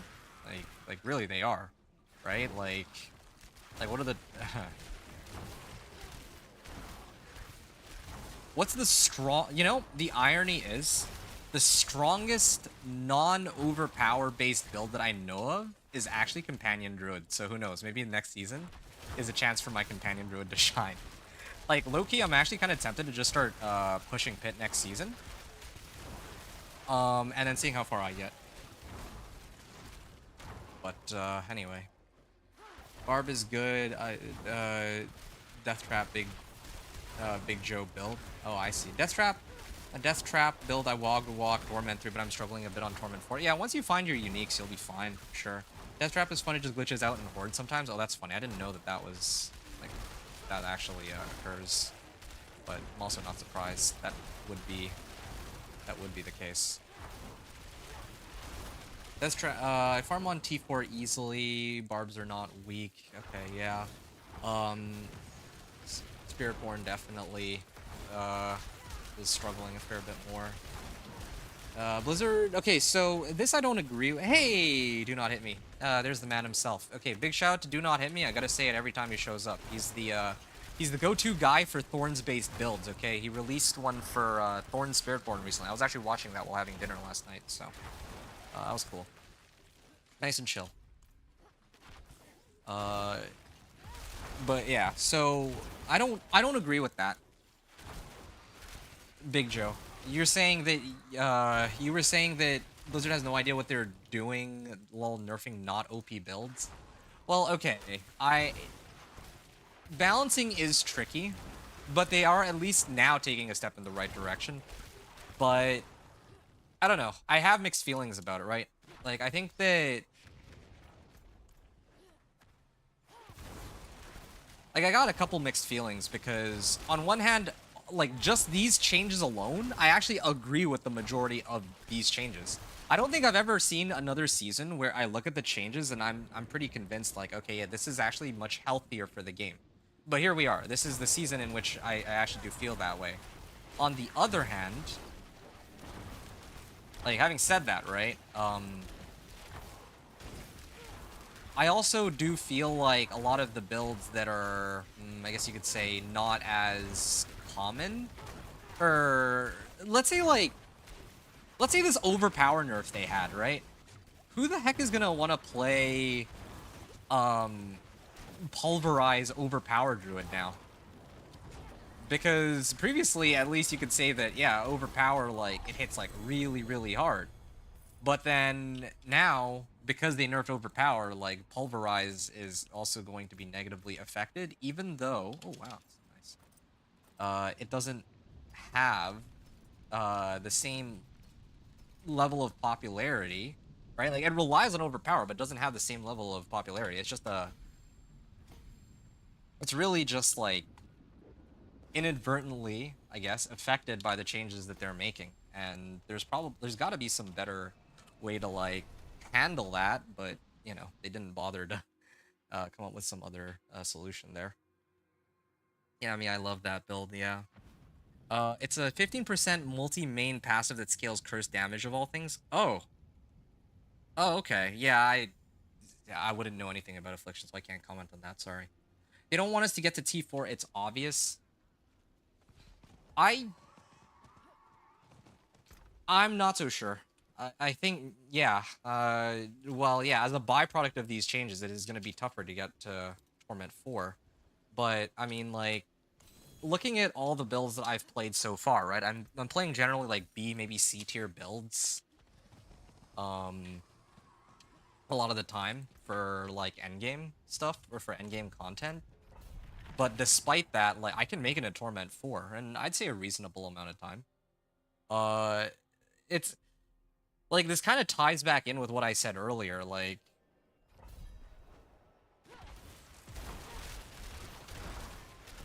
think about this, right? I remember I was reading a post that somebody wrote, and they said something that actually makes sense. Like right now there's maybe like 6 builds in the game that are like really, really broken, right? Like broken strong, right? And there's like maybe 50 builds that aren't as strong. So would you rather nerf the 50 builds, or would you rather buff all of those builds to make them as strong as all the builds that are ridiculously overpowered, or would you rather nerf the 6 builds that are like dominating the entire game, right? And well, I mean, you have your clear-cut answer. Like, of course they're gonna opt to nerf the top builds.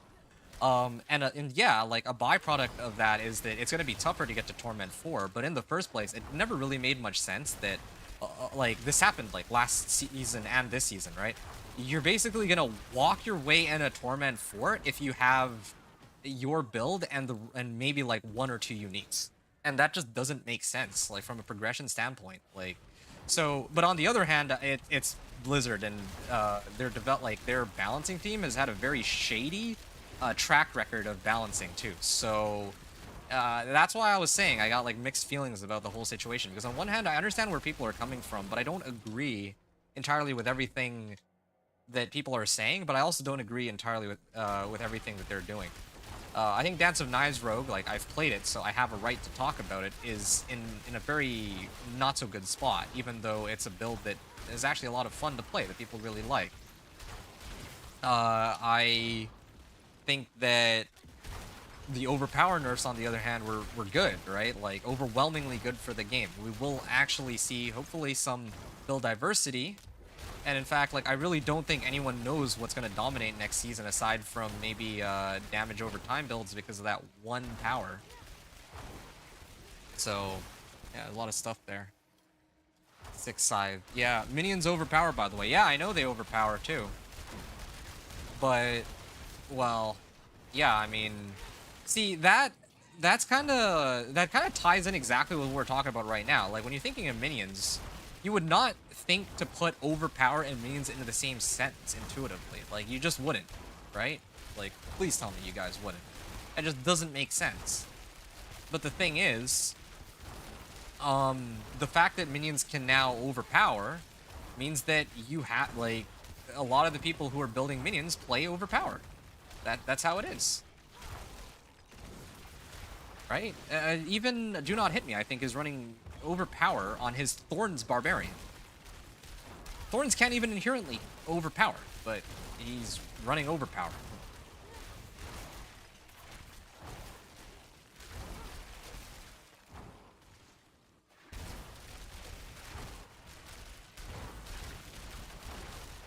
Okay, there. Finally. DOK needs to be, like, Strafe from D3. I don't know Strafe from D3, but I would have liked to see, like, a cone shape sort of skill, like, I think, that game, Diablo 2, had something like that, where Amazon can shoot, like, multiple arrows out at once. Yeah, something along those lines.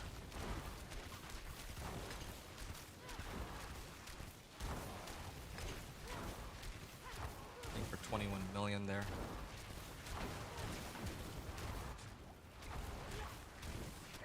Okay, there. Ah.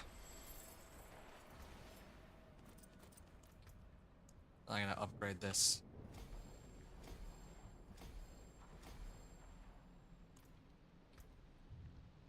And yeah, I'll probably head on over this way, grab some max life and all. That'd be good. See, that's another problem with Overpower too. Like, why am I prioritizing max life for damage over like non-physical damage modifiers? Yeah, that's a little absurd. But here we are.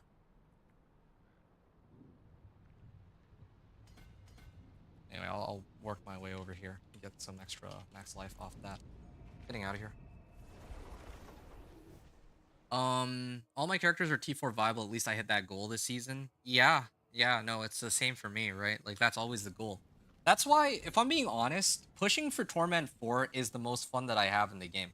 All right, because there's an objective, clearly defined goal, right? Like, some people have like, oh yeah, you got to do all the season journey, or you got to kill every boss on T4. Yeah, I don't really care to do all of those things. I think that being able to reach Torment 4 is a reasonable goal for me to hit.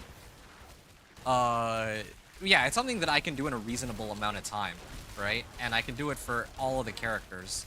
And there's some practical value to it, too. Like, obviously, like, okay, everyone's gonna want to reach Torment 4, or not, maybe not everyone, but most people are gonna want to at least have a chance to hit Torment 4. I think this is fair to say, right? Like, some people don't care, they're totally okay playing on Torment 2 the rest of their days. Okay, sure, but if you were able to do Torment 4, wouldn't you, or if you had the option, wouldn't you want to, right? Whereas with, like, the bosses, it's like, the amount of work it takes to clear a boss on Torment 4, as opposed to and of course, sorry, like, season journey is another thing too, right? Like, you actually need to hit Torment 4 to reach season journey, but there's a lot of things for which you don't really need. Like, you don't need to hit all the bosses for season journey, stuff like that. So I think it's like I can get away with being able to, you know, in a reasonable amount of time hit Torment 4, because yeah, there's some practical value to that. And then usually I can say that, okay, well, if I'm able to make it a Torment 4 with only Masterwork like rank 4 out of 8, and like with, you know, like only 3 or 4 Paragon boards and glyphs, then there's still plenty of room for growth, right? Never mind like having ancestral equipment or not. So there's always room for growth when I reach Torment 4, and I think that's good enough for me to like tell people. But I don't want to like spend my entire season on one character, let's say like my companion druid, just grinding non-stop for 1 or 2, well, yeah, just so that I can do like T4 Lilith or something, like some like 20-minute boss battle, and then I die like over and over again. That's a lot of people today. If anyone has any questions about my build, please say so. If anyone needs help with any of their characters, I'd be happy to assist. Right now, I'm just trying to level my sorcerer, or well, I'm trying to level the glyphs on my sorcerer, and then probably next time I stream on the live servers, I would play. I want to like try to see if I can push the pit, or maybe try like different builds out or something. I don't know. I haven't really decided.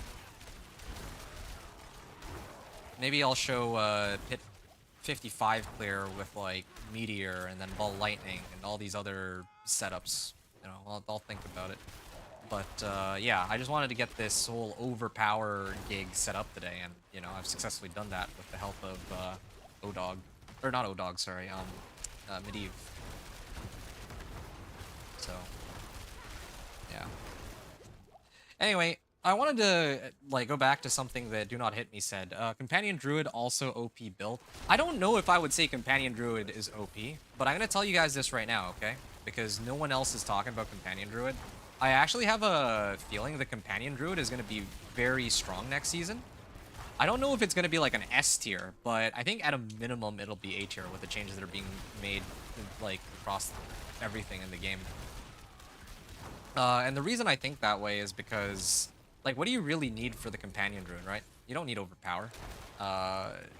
Like this, you are like I am losing out on 150% damage from the boss power this season, but in the first place, this season I basically cleared Torment 4 on 2 Paragon boards with the companion druid. Okay, it was my first character too, so I didn't even have boss mats. I didn't have any mats. So yeah, like next season I have a pretty strong feeling that it's gonna be pretty insane. I'm watching guy play Bone Spear. He on pit 70 with it. It's 70, huh?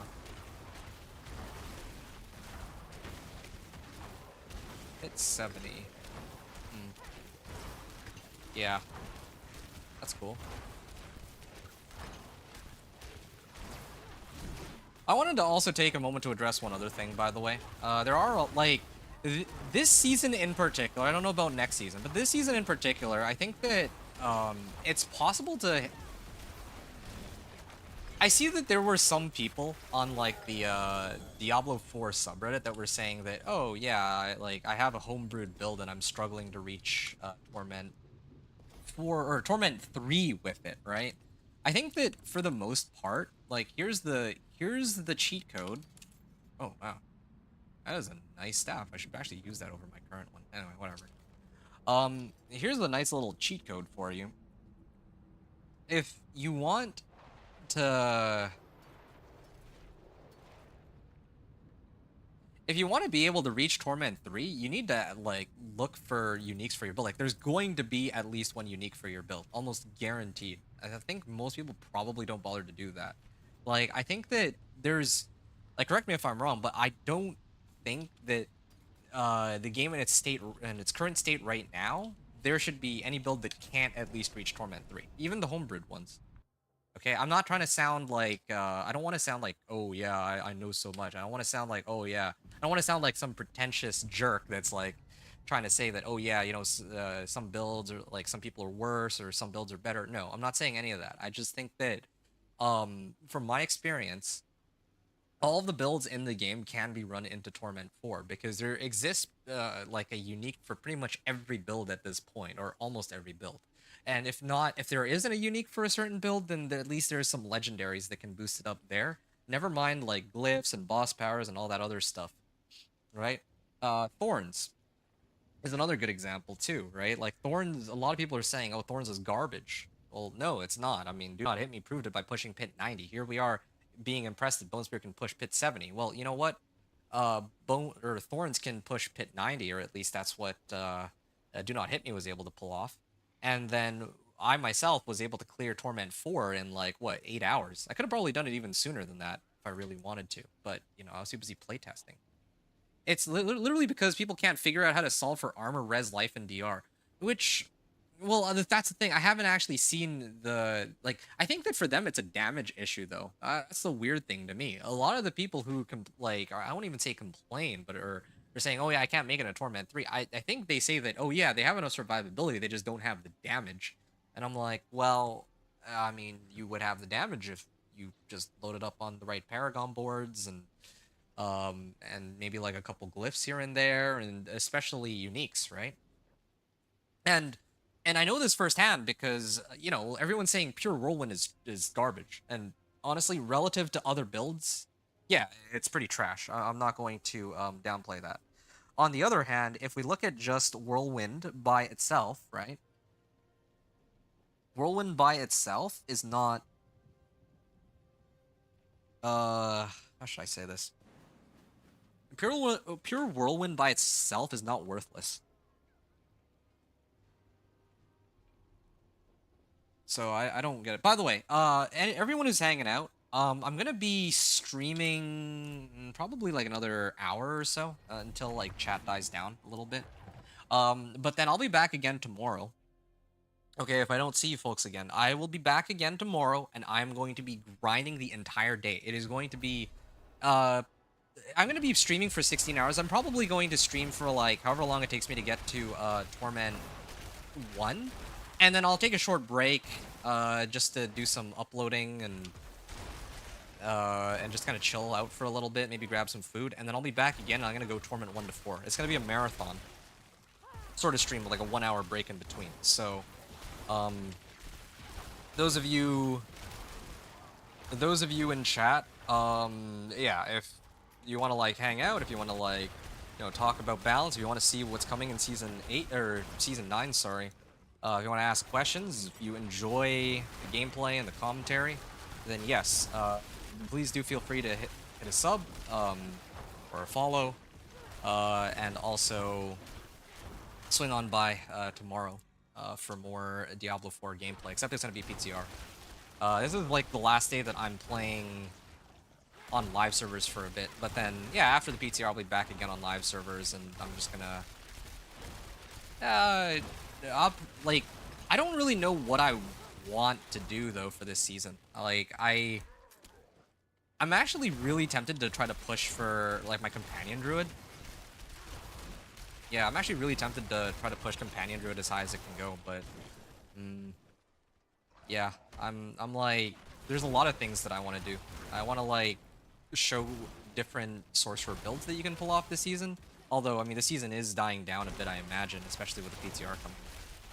Like, the season's going to be ending in about a month. It started a month ago, and it's already ending a month from now, so, yeah, there's already a clear, well-defined, like, stopping point. And, yeah, my, videos viewer count reflects, or views count reflects that, too.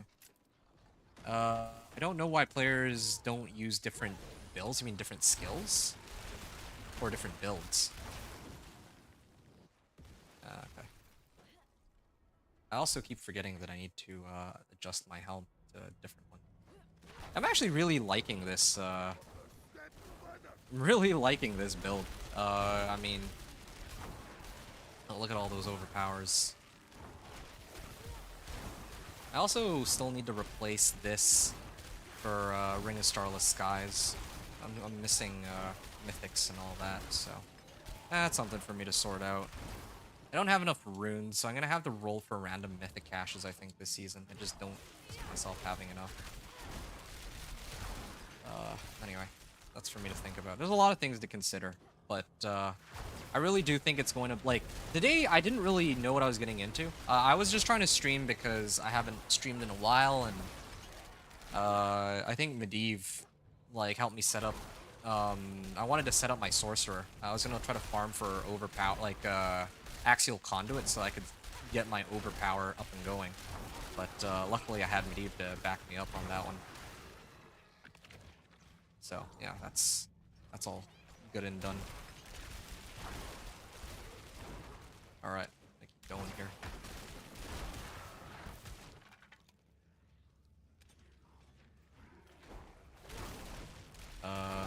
Yeah, all right. 25.5 million.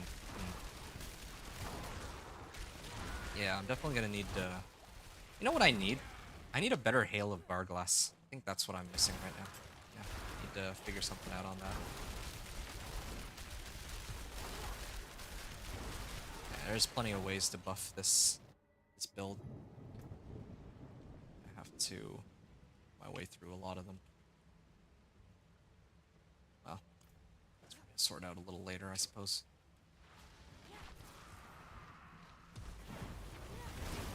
All right.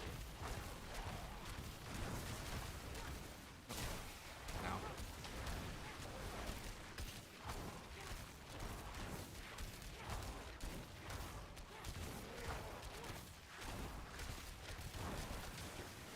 Oh.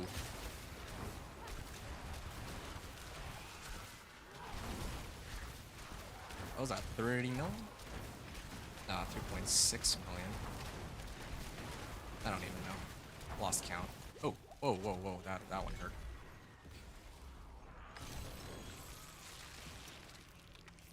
Anyway, you're still here, right, Lee? I just wanted to thank you from earlier because, yeah, I didn't realize, like, it's nice to get some recognition for my, oh, okay, there we go. It's nice to get some recognition for that, my Whirlwind Barb. Yeah, I'm actually very proud of my Whirlwind Barb. Like, obviously, is it like a top tier build? Like, not really.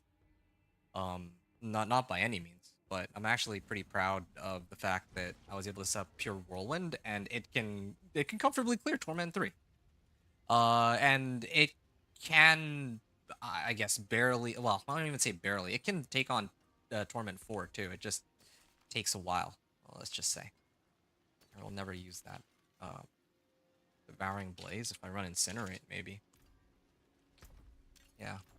Okay. Greetings. Rachel again, my Let's salvage these two, I guess, hammer. Use it well. and then sell the rest. Fine indeed. 126,000. Interesting.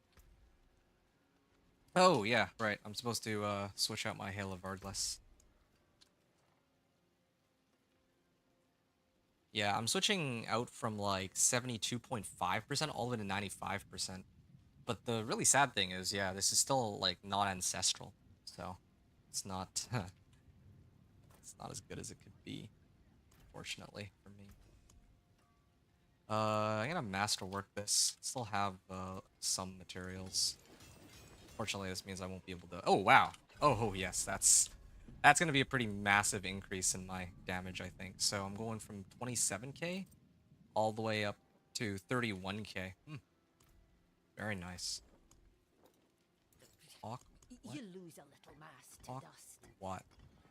Okay, so this is already like by itself a pretty massive upgrade just on the ranks of ice shards alone, and then plus I also get like a pretty big buff on the unique modifier on it. So yeah, this is good. I may have to just I'll just hold on to this one for now. I'll probably have to sell it eventually. Okay. I'm gonna keep going. All right.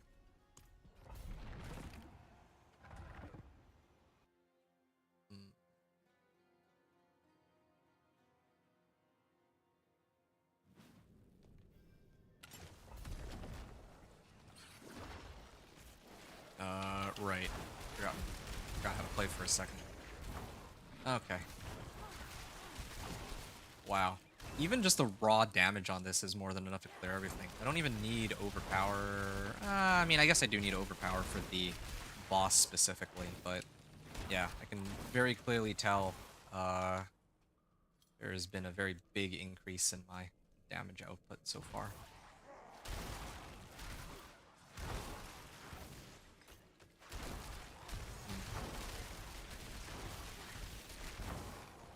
Oh, okay. Go this way.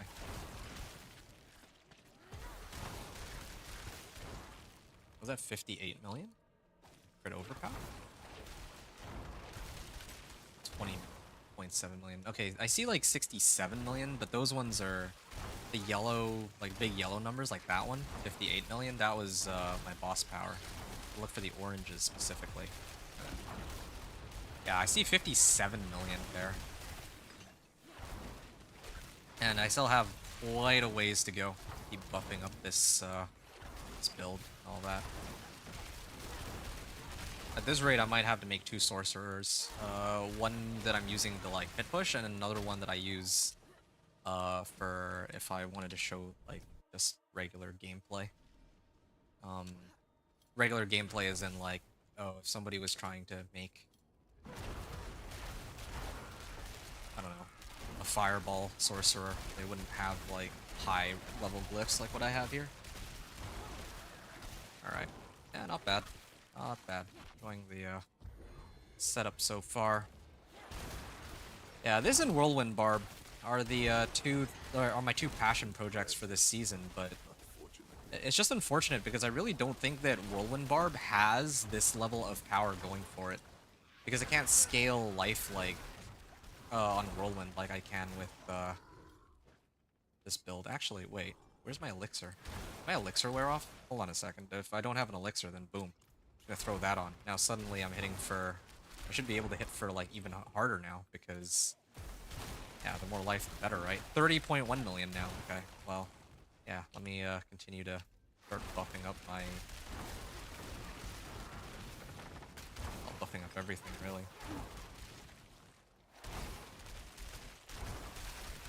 I was actually debating whether or not I should replace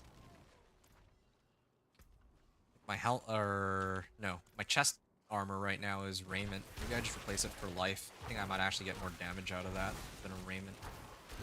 Makes no sense, but it is how the game operates.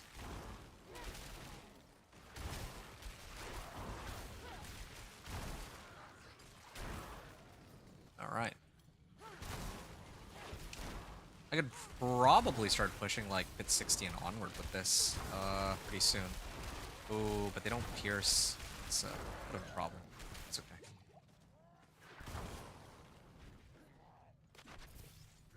I like how I have so much, oh wow. 63 million overpower.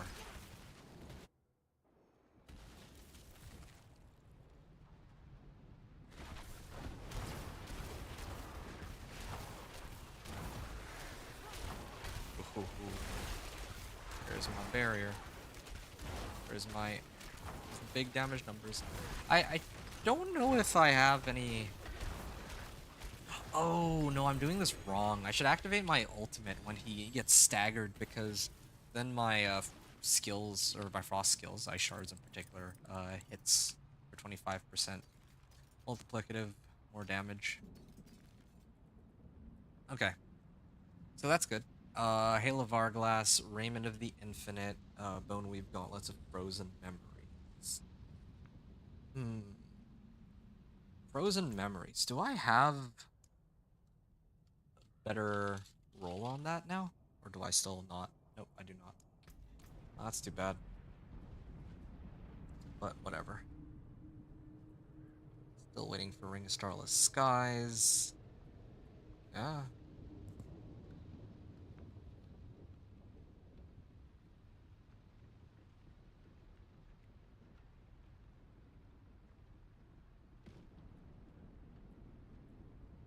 Yeah, there's still plenty of room for improvement on this build for sure. But it's for me to sort out later.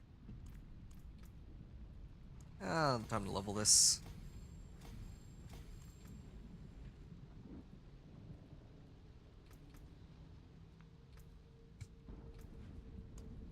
Oh, right, I have a whole bunch of pale marks I can mess around with. Well, whatever. Okay, so... Yeah, in case anyone is like, I see there's like more people trickling in, interestingly enough. In case you folks are at all interested in replicating my setup, I have Banished Lord's Talisman for the whole Overpower. Like, most of my damage is coming from Overpower right now. My regular hits are fine for Torment 3, but to Dogwalk Torment 4, I'm abusing Overpower, as I'm sure some people can imagine, because Overpower is amping up like my damage by like at least 5 times the amount of damage. So I run Banished Lord's Talisman so that whenever I spend 275 on my primary resource, my next core skill, in this case Ice Shards, would overpower. My mana pool right now is at 181 because of Axial Conduit, Resource Generation, and Maximum. So the way the build works is I... Wait a second.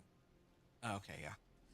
So the way it works is the whole resource gen thing. I use the boss power here, Avarice's Explosive Ore, to drain out as much. Yeah, I use it to drain out all my mana, and then to also boost the damage of my volley, but mainly to drain out my mana. And then I have like 100 and some mana, right? So that will count towards, or using up all that mana counts towards Banished Lord's Talisman. Then, after I drain out all that mana, I have runes that allow me to refund the mana that I spent, basically. So, yeah, I have Hawk Watt, which triggers Decrepify, and then I have Zolum, so whenever I invoke a skill from another class, in this case Decrepify, I'll restore 105 primary resource. And then that, in conjunction with resource generation on both my boots and my pants, allow me to have this system where I'm just infinitely recycling my mana. I guess that's the easiest way I can explain it. It's kind of like, if you guys remember season 6, a lot of you I imagine played season 6. Season 6, there was Ring of the Midnight Sun and like Rod of Capellique, right?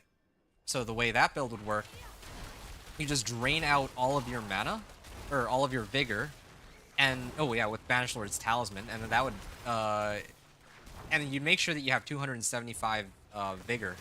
So then, but in doing so, every hit was an overpower. That is exactly what I'm doing right here. Except with extra steps. Yeah, but I mean, it doesn't feel clunky to play at all. It's just every second or, well, I want to say every second or third hit, out comes an overpower, but sometimes it takes a little bit more effort than that.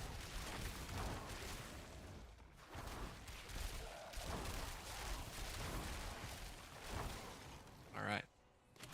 So yeah, anyone else want to know The challenge, eh? like more about the build, just let me know, but otherwise that's the gist of it, I suppose. I have other builds too. I have my Whirlwind Barb, and you know what? Harbinger only applies to projectiles. Oh, what do you mean?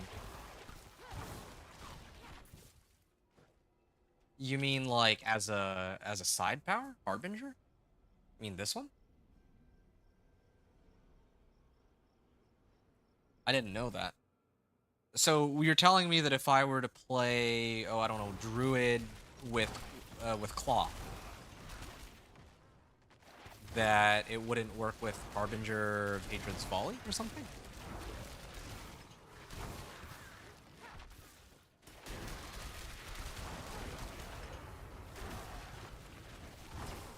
Oh.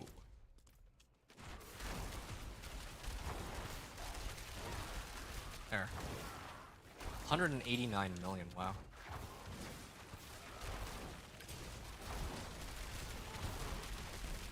Yeah, I do wonder because I think some people run Azarath, right? I think Azarath might be stronger here, but time to really think about that now.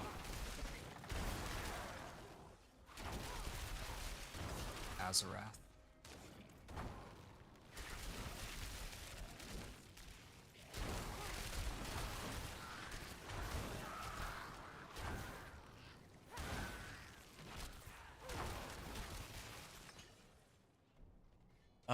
Only when used as the main. 40 vulnerable damage thing. This one? Oh, you're talking about this one.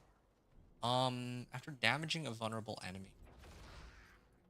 Does this really only apply to projectiles? Because I know that, I think... I mean, I don't know how I would test that. Like, I guess maybe with minions or something? I'm not sure. I feel like there's a few ways to test it, but that doesn't sound right. I mean, I should just take you on face value for it, because you would know more than I would. You're a much more skilled theory crafter, but still, I'm a little perplexed by this. Oh, thanks.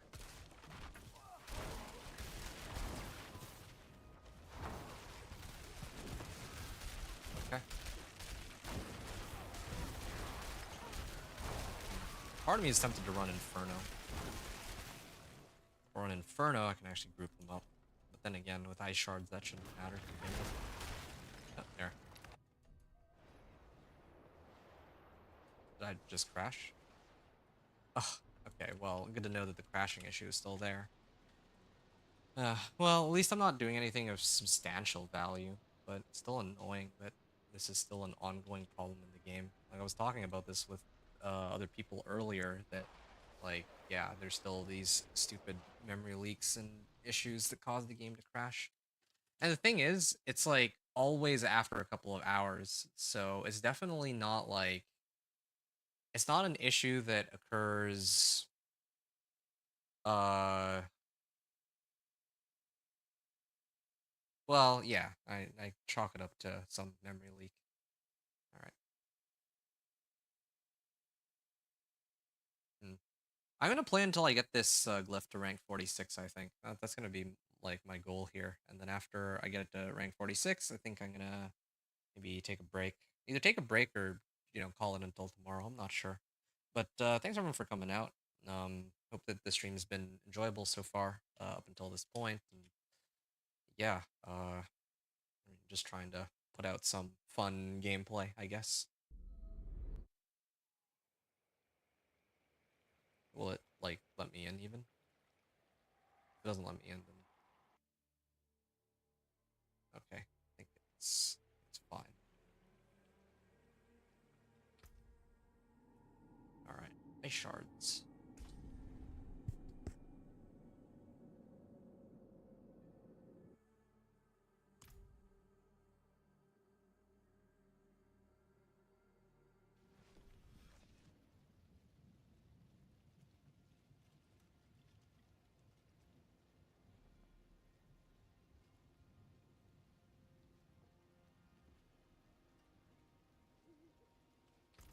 All right.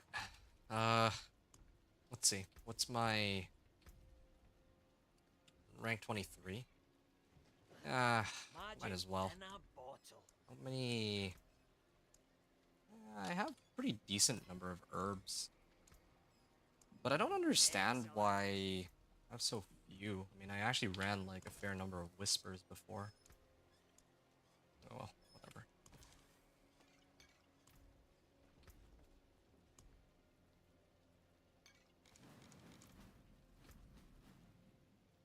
Let's see what else I have.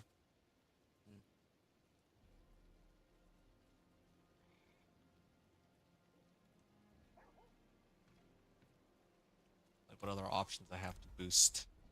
Oh, wait a second, that might be a little too high. I mean, maybe I could take it. Maybe. Maybe I'll try it. Maybe I'll end off by trying a pit 60 and seeing if I can clear that. I'm actually not sure. I feel like I might be able to. Because I was able to clear pit 55 just fine, right? I was able to clear it just fine before I added Overpower and, like, quintupled my damage, essentially. Although at this point, I dare say that my damage might be closer to tenfold with all the adjustments I've made to it. I'm hitting for, like, I see damage numbers of, like, 15 million, 25 million. We just... that one was 9.9. But, yeah, like, when I was running it the first time without any overpower shenanigans, it was only a fraction of that, really. Yeah, that was a crit overpower for 65 mil. Yeah, so this is at least... Yeah, I saw 21 and 44 million, so... Yeah, in comparison, before I was hitting for like 2 mil. So yeah, I would say that my damage might even be tenfold in comparison. All thanks to Overpower. Who would have thought that Overpower would be so... overpowered? Yeah, that old joke. Probably overused at this point, but still quite appropriate, befitting. What have we here? Quite the challenge, eh? Alright.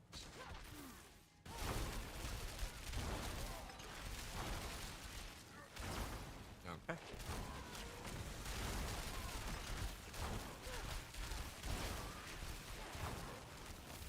Wait a second, I just realized, hey, that unique... hold on, I gotta look something up real quick before I forget. There's that unique gem coming out next season. Diablo 4 Unique Gem Season 9. Herodric Jewel. Gotta make sure I don't die here. Just gotta clear these guys out real quick.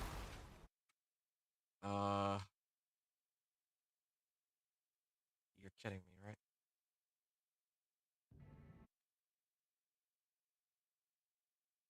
Herodric Jewel. Okay. Damage over time. After you deal damage over time to an enemy, they take 0.33% more damage over time from you forever. 0.33. That's only damage over time, though. That's the thing. So, unfortunately, that doesn't really... I have a feeling that Blight's gonna be the S+ tier build for next season. That's just a hunch. Like, if they're introducing something like that, it's like the only way that you can infinitely scale your damage with just one item. And it's whenever they take a damage over time. I wonder if you can get, like, multiple sources. Actually, yeah. Maybe I'll do that. Poison Spiritborn next season. And then just abuse that one power. That one jewel.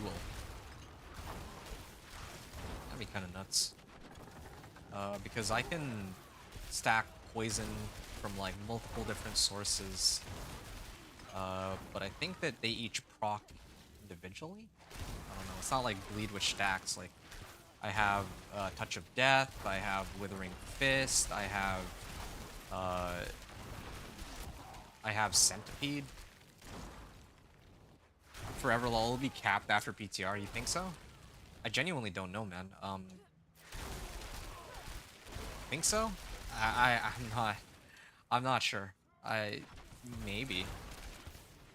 I guess that would be the sensible option, but I don't. I feel like it's Blizzard, right? Like anything's possible with them. Just like.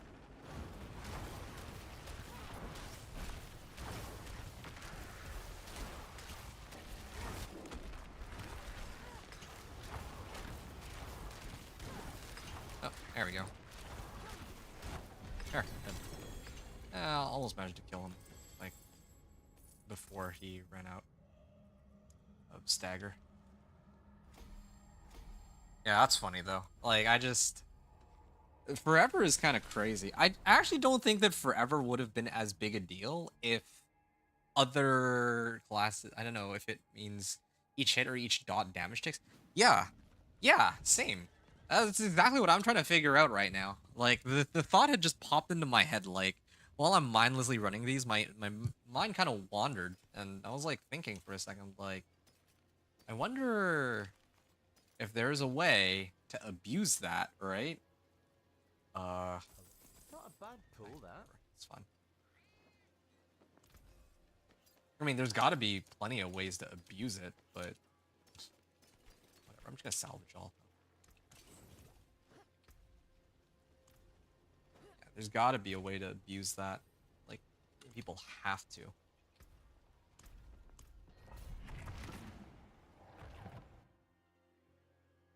Because if it's each hit, then suddenly, well, because when it's like, okay.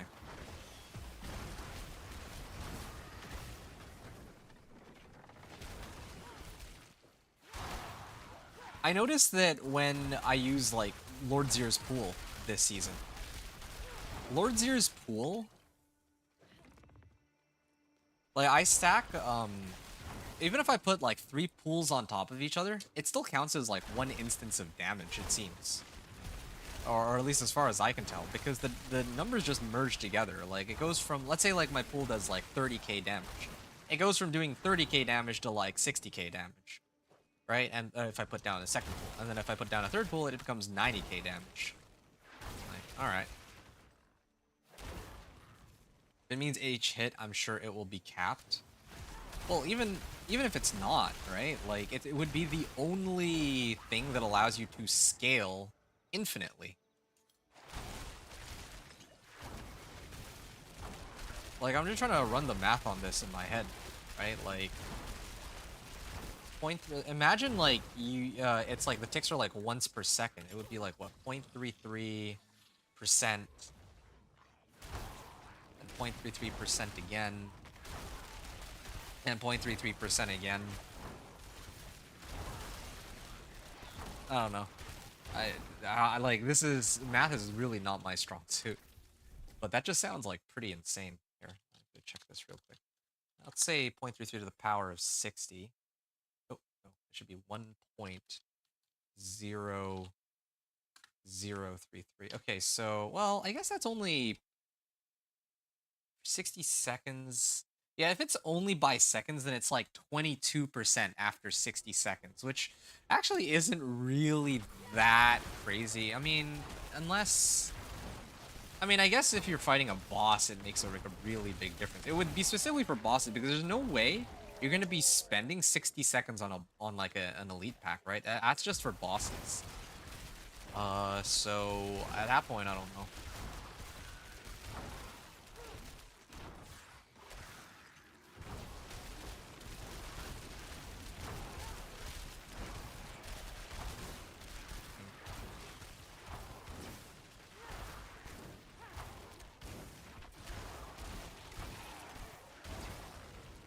I think there's the Zan rune, right?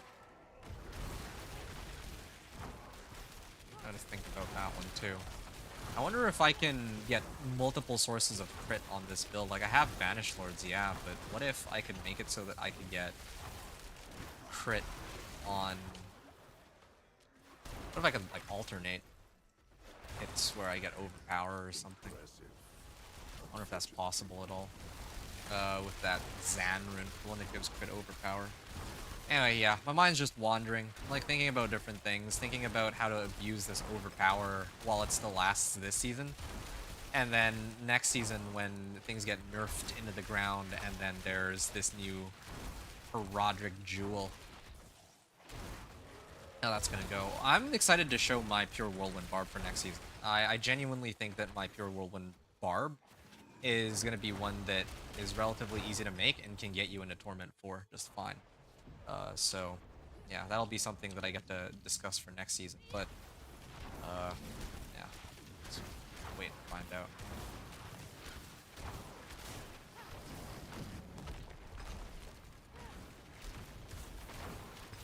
Oh, okay. 203 million. I'm hitting for like 90 million there. It's pretty nuts.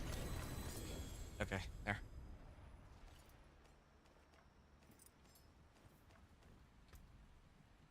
Definitely refunding my mana pretty quickly. Yeah. It's okay. I think it's fine. That's Serpentines. This is Isu's? Okay, well, hold on to Isu's and I'll sell it separately. Oh, okay. I'm probably maybe 1 or 2 more runs away from finishing this glyph. That's good. This is very good. And then after this, maybe I'll attempt up at 60. What are my resistances at, though? It's a bit of a problem for me. I don't have enough armor. I'm gonna have to think of something there.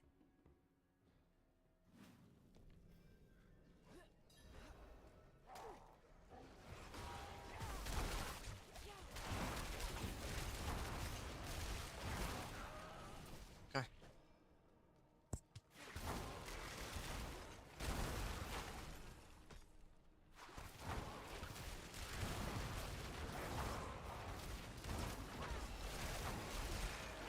Ooh, wow. Oh. Here, go this way.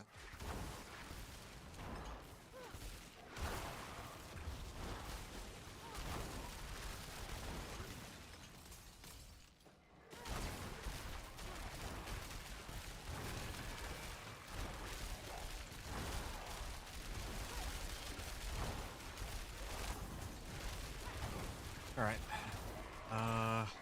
This way.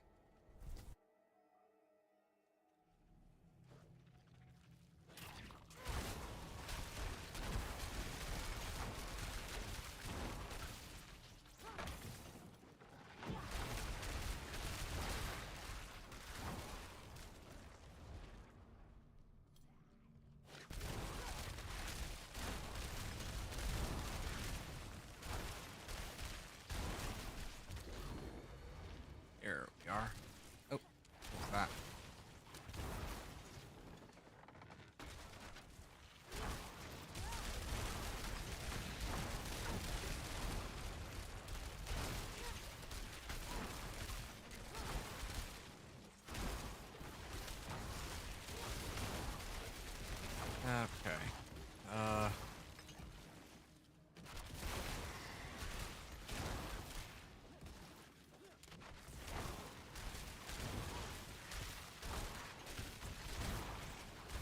Yeah, so just 2 more runs, I think. This one and one other, just to level my glyph, and then I'll be ready to take on hit 60. I mean, as close to it as I can get, really. I have all my glyphs. I have all my legendary nodes, right?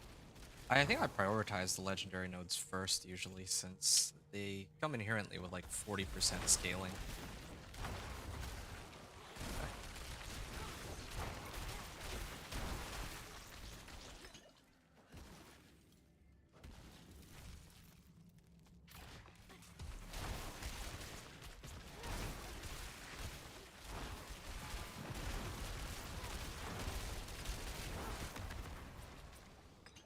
Okay.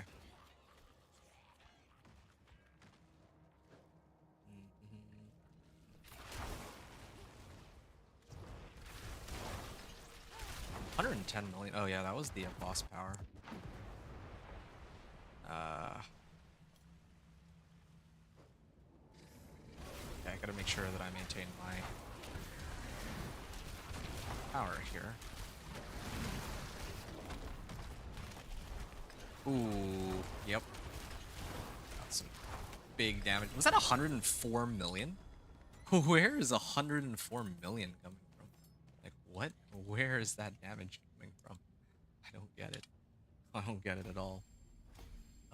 Is this... Oh wow, might actually take 2 more after all. Which glyph is this? Tactician? My tactician glyph. Oh, it's this one. Okay. What's it buffing? Damage to elites? Non-physical damage?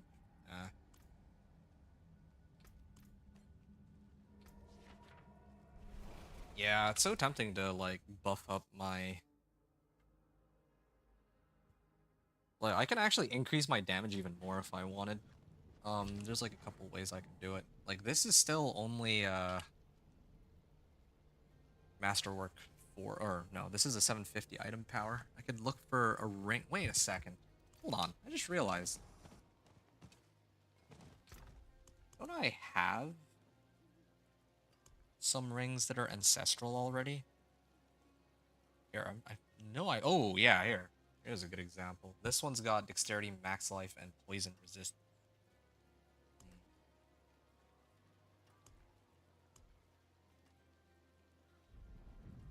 Resource cost reduction. Intelligence? Yeah, I could replace lightning resistance for life, but I think I should have it the other way around, like this. Yeah. Ideally, I'd be getting...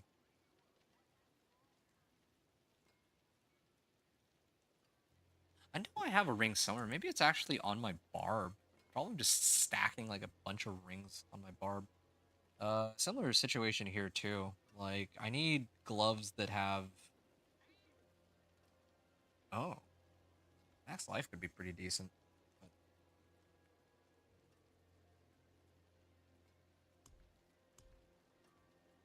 I guess essentially what I'm looking for is a set of gloves that have like... Maybe like in crit strike chance and like plus... Or better yet, actually, max life crit strike chance and plus ranks to ice shards. I think that would be the best set of gloves that I could really fetch right now. And similar situation with like my staff and my ring. I need to get life on those. Life is king this very moment.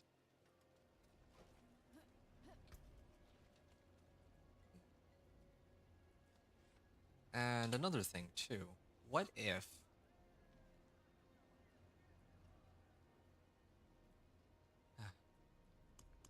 in the future it would be nice if instead of having to run Pock what, I could have gotten like the one that has like max life or something along those lines. Well, whatever. Let's set it down to bit 25. I just want to get this over with quickly. Alright. These are my last 2 runs. It has been a lot of fun, but I will be dipping out after. Take care of some things. Maybe I'll be back later in the evening, but probably if I do, it'll be very brief. I'm just gonna be chilling. Likely, I'm just gonna be chilling until tomorrow. Tomorrow's the PTR, and tomorrow will be a good chance to. Well, yeah, tomorrow's gonna be fun. PTR. And I talked about this very briefly earlier, but I'm gonna be playing Companion Druid first thing on the PTR.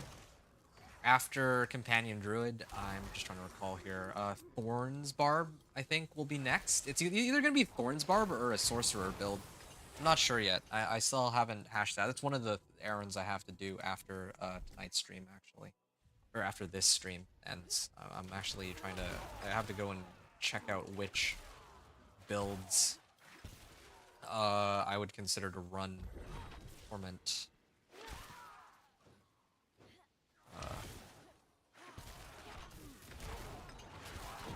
Which builds I intend to run Torment for on in the PTR.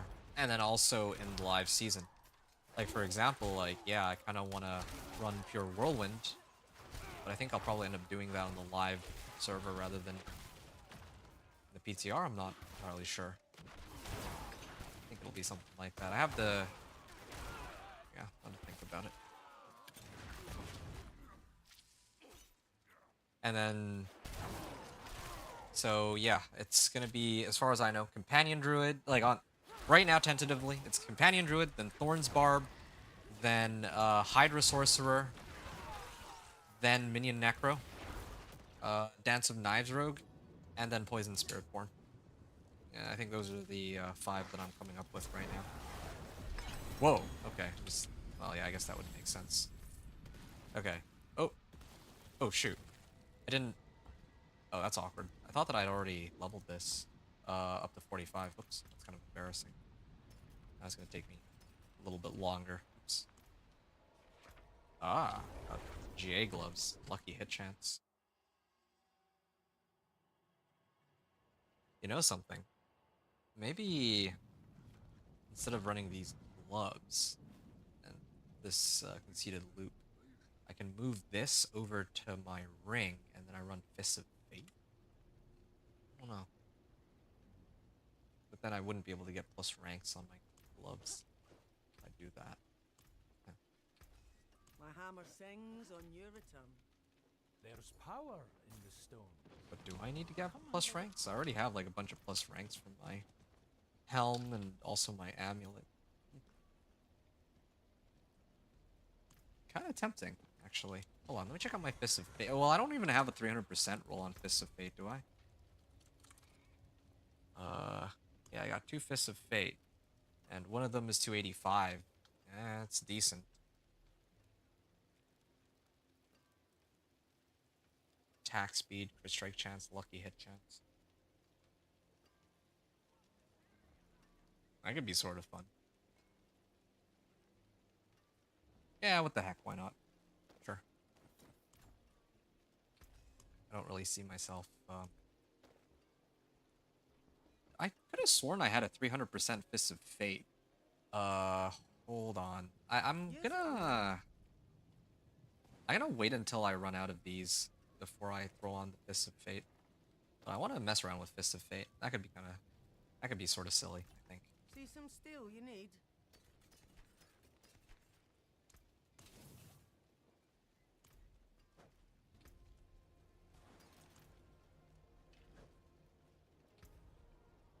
Oh, yeah. Yeah. 54.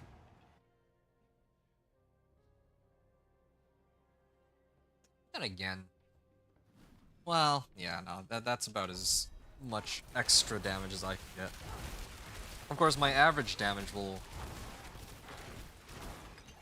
start to will become a lot less reliable, but to be fair, I don't really care about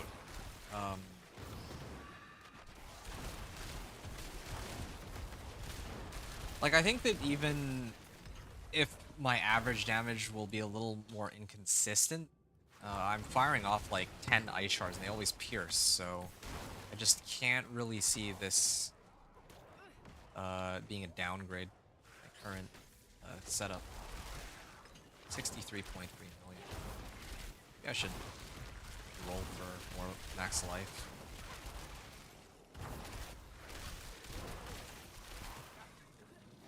$30.8 million.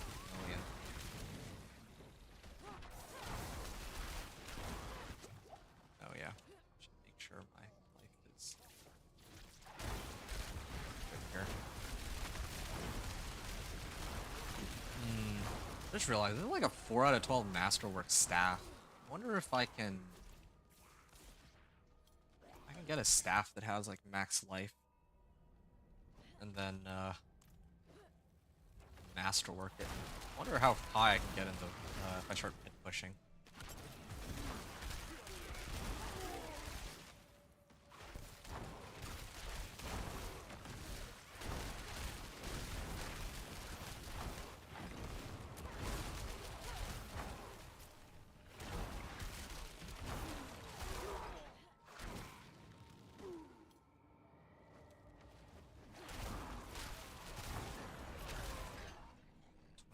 Mil.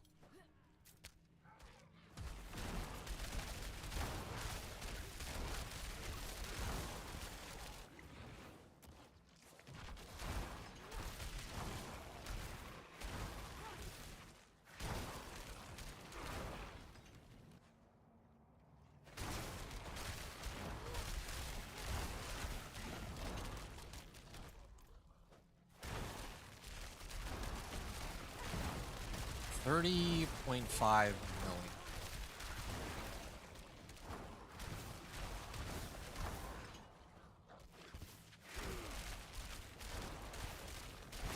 $2.2 million. Okay. I'll stop counting the damage. I think it's abundantly clear that the damage numbers are pretty high, but I mean, for this build. But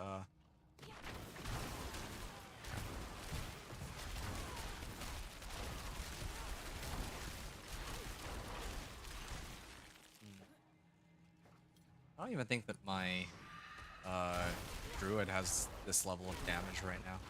Although, come to think of it, my Druid is only running 2 Paragon boards, and he was able to hit like 150 million. I'll have to look into that. Or, not 2 Paragon boards, I think he's running 2 Glyphs. But he's running like 4 or 5 Legendary nodes.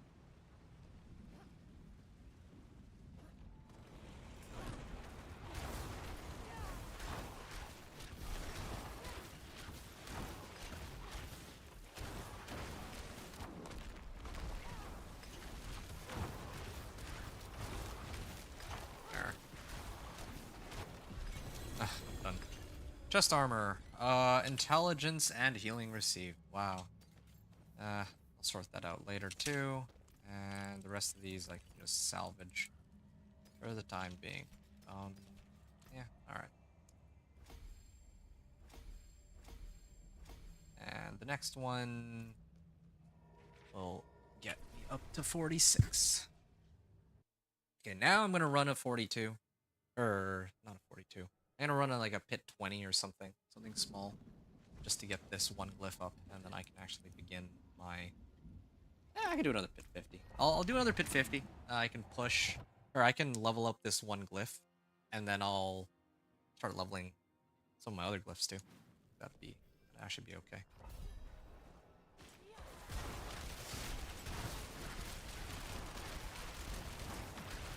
Every pit tier is about a 20% increase, right? In terms of their health and health and damage and all that.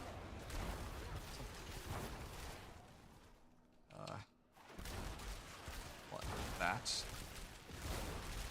Yeah. Still lacking armor. If I had more gem fragments, maybe I could pull it off, but... Maybe I need to replace my...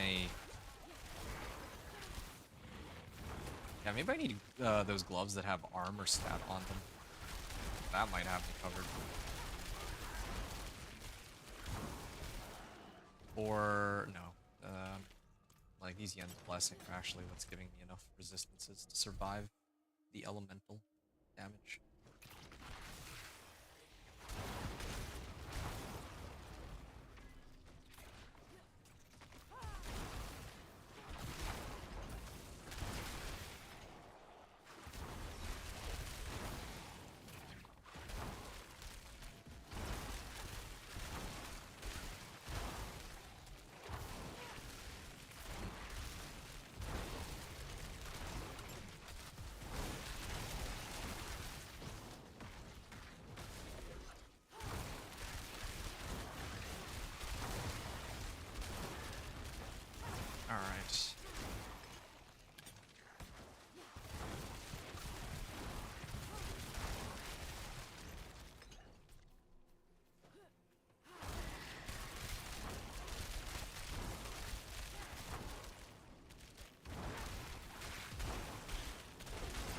I wonder how much time it took me to run these before, like when I first started doing these pit runs, and then how long it's taking now. I can't help but feel like my damage has gone up substantially when I first started. Yeah. Great. Oh yeah, I'm actually running out here. Almost at the end. Well, I'm not gonna have it in time, or I'm gonna run out before the boss, but yeah, this barrier needs to go. I don't know why sometimes they have this disproportionately large barrier. It's gotta be a glitch of some sort, I think.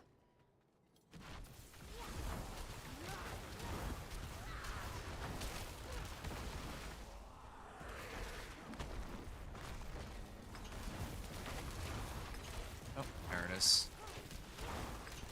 Yeah, I guess I didn't really need my...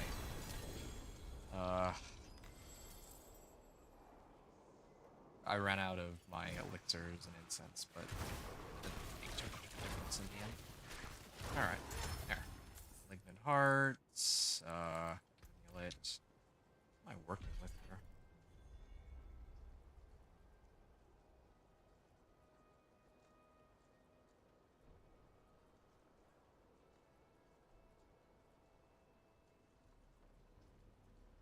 I'm spending 154 mana. Well, I feel like I spawn a lot of... Or I use a lot of mana, but...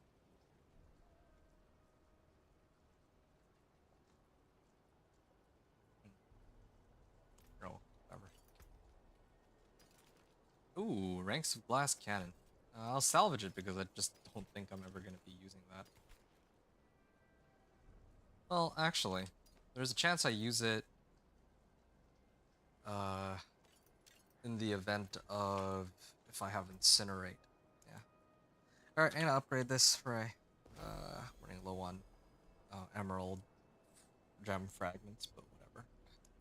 Okay, and then I still got a 90% chance on these. I'll probably do the one that has crit strike damage increase. Too bad there's none that give me overpower damage, but I guess that would be the nature of how this game works.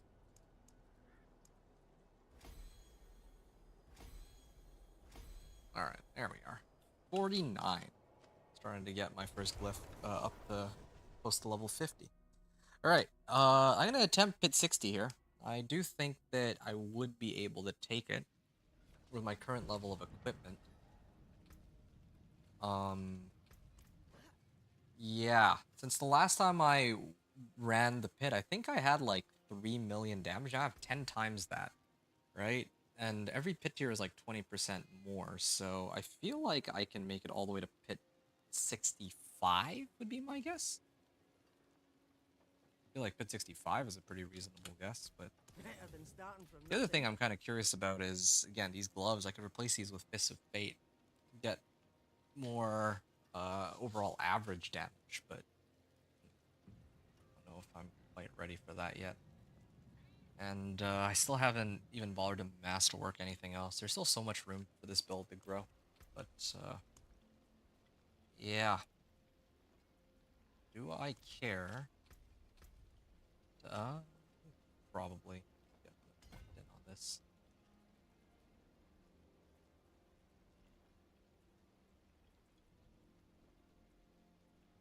All right.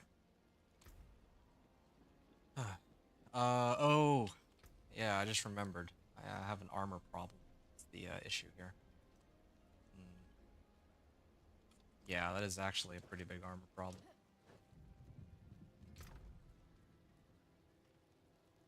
Maybe my gloves?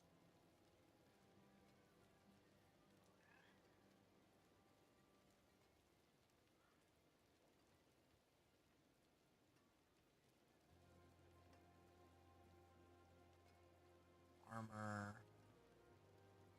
Okay, fine.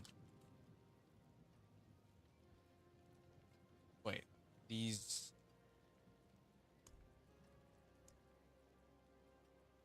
feel like that then. What's this? Dexterity max life armor. It's a possibility. I might actually consider using that.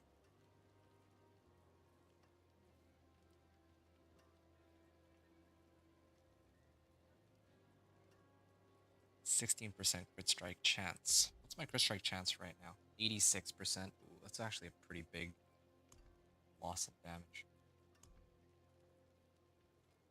Well, I could hope for the best, and yeah, I could just try it and see how well I do. I don't know. I don't have any better idea here, really, right now. Yeah. Yeah. Well, why not? I will have to... 4,000 life only? Maybe they'll give me, like... It is done. Greater collection of two-handed weapons? Alright. This is, yeah, let's see this plot twist. On Ancestral. Hey, there's an Ancestral Staff. Okay, maybe it's got... life on it? Ah, intelligence. And overpower damage. Well. Neo Rune.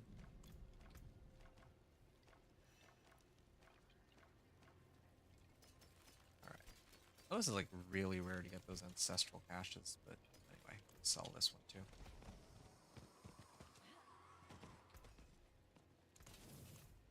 Alright.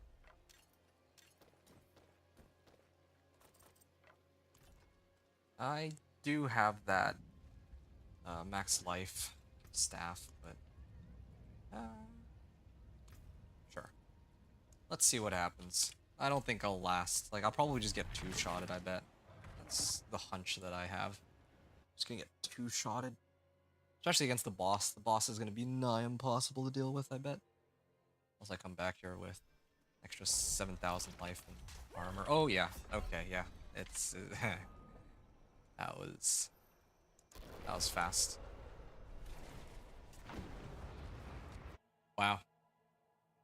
Well, then.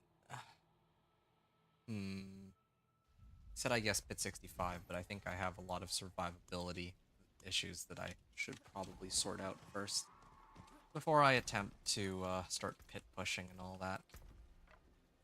Huh? Okay, that was an interesting glitch.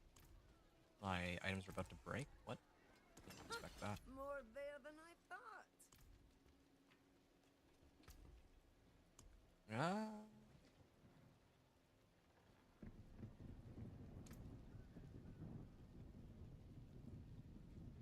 My resistances are fine, at least.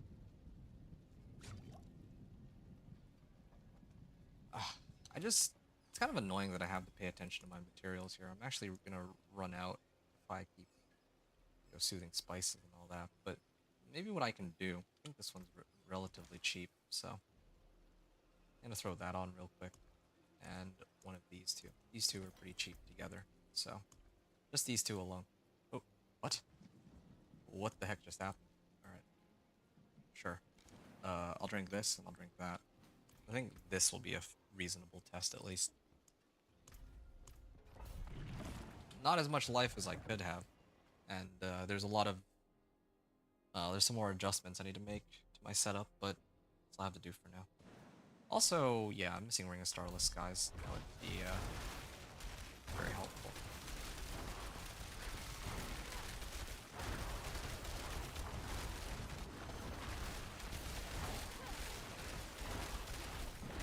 Okay, well.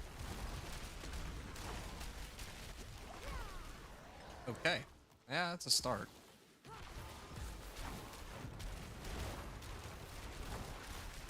It's like 60 million, but yeah, these guys are tanky. Yeah. Maybe it really is just a survivability issue. 866 armor. Yeah, I can still do better than that. The armor department, and I'm still missing a great deal of damage since I don't have as much life as I had when I was doing the Pit 54. But at least, so far, I'm still alive. And I still have plenty of room for this character to grow because I haven't even gotten a staff with multiple GAs, let alone a GA on either int or best yet, like max life. So there's plenty of room for improvement here. Also, I love that I'm getting plenty of Fortify from Rahir. Thanks, Rahir. Keep using Barrier to make sure that I don't lose Fortify, because Fortify is not only my lifeline, but it's also my damage, thanks to Overpower.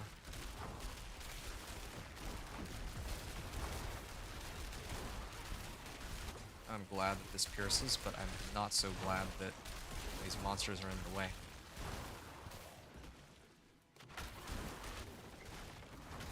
I think my regular damage numbers just don't do anything anymore, do they?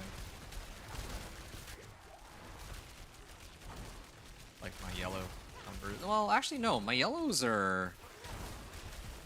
No, my yellows are still quite relevant. They actually do a pretty decent bit of damage to ads, just not to the big monsters. Oh, ouch.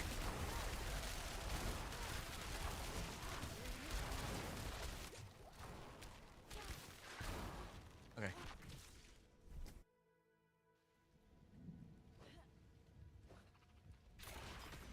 Oh, shoot. Got poison out of that, too. I didn't get one tap, though. Shoot.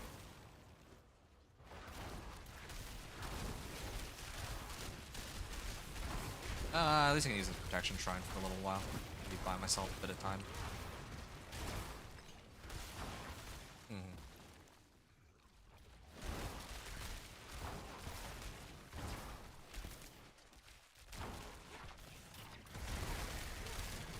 I still have about 15 seconds before, or 10 seconds before this wears off.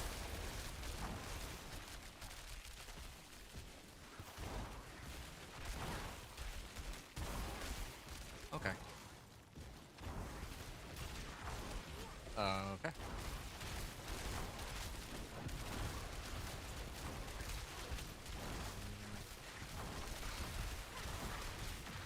Here. Ooh.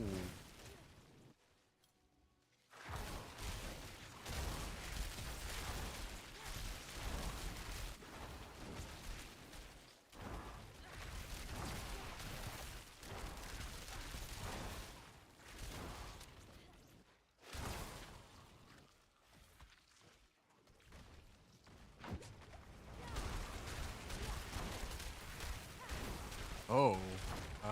Yeah, okay. We're good here. Yeah, not bad. Not bad. We're, getting it.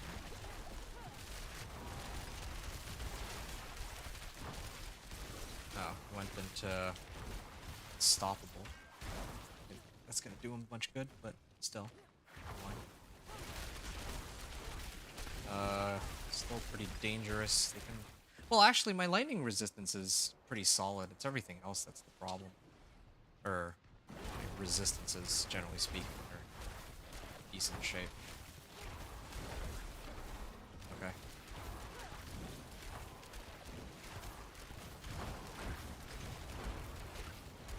Yeah, it's working, but I just don't have...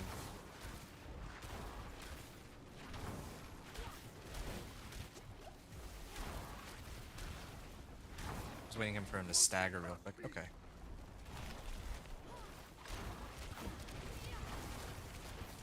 Yep, there's all the damage. I'm glad that I have enough survivability to tank everything. Maybe Elias's ability here, although I just stood behind her here for that one. Okay. Now if you would just... Oh. There. Now, as long as none of the bosses interrupt me, I should be able to... an easy win. Nice and easy. Okay, so that means that I'm officially done with Pit 60, and I've unlocked Pit 65. And then, Pit 65... oh yeah, I can level this up at 100%. Yeah, sure. Nice. Yeah, I'm getting there. All the other ones will be coming up too. But, yeah, this is a start.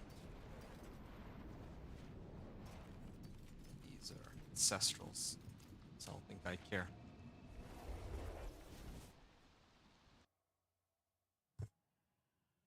Alright. This will be the last run I think that I'm gonna do. Yeah, next time I'll probably see if I can how well I'll last on hit 65. Yeah, I think that sounds like a good plan. Or rather, like there's okay, like right now my items are pretty decent. This one in particular, I don't think like this item is gonna get much better, but every other item that I have can be replaced. Um, or at the very least, like I can get better rolls on the GAs. Because otherwise, right now,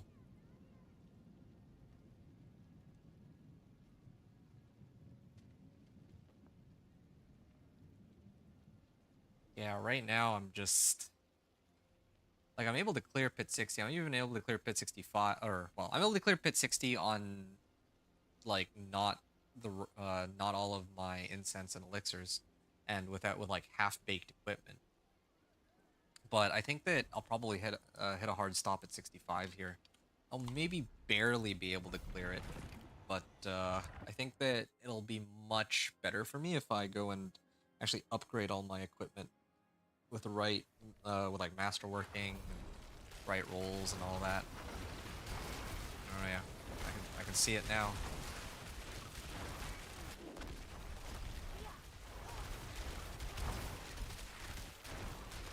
Okay, this is taking a while. Okay, yeah, no, that's huh. No, I think that is my limit for the time being. At least without elixirs and incense, and you know, like I mentioned, all the other stuff like masterworking and all that. But at least the one thing I know for sure is that I can probably hold my own in Torment 4 now. If I can clear a pit 60, which is above pit 55, then like with time to spare even, then that means that uh, taking on pretty much anything in Torment 4, sans the bosses, should be just fine. Should be okay.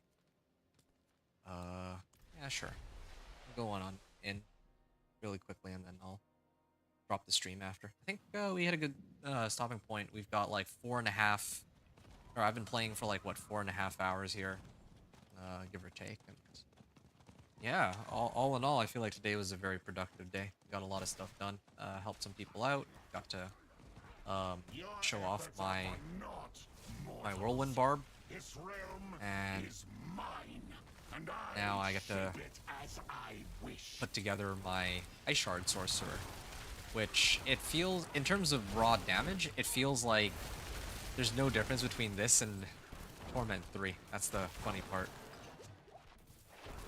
Yeah, it really feels like there's like no difference in damage.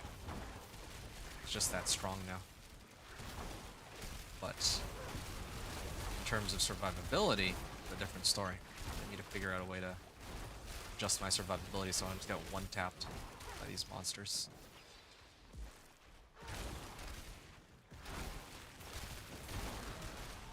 Yeah. Torment 4 apparition. I'm surprised no one else is here.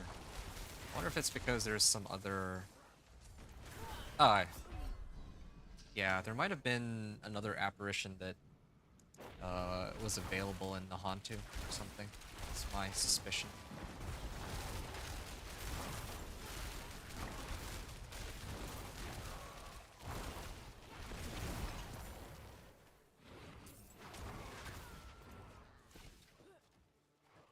Yeah. Ooh, that's scary. Yeah, I wonder if there's...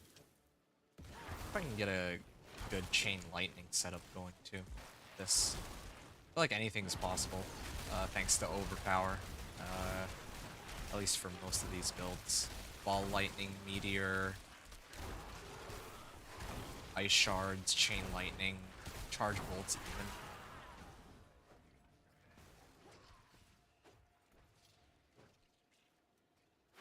Alright.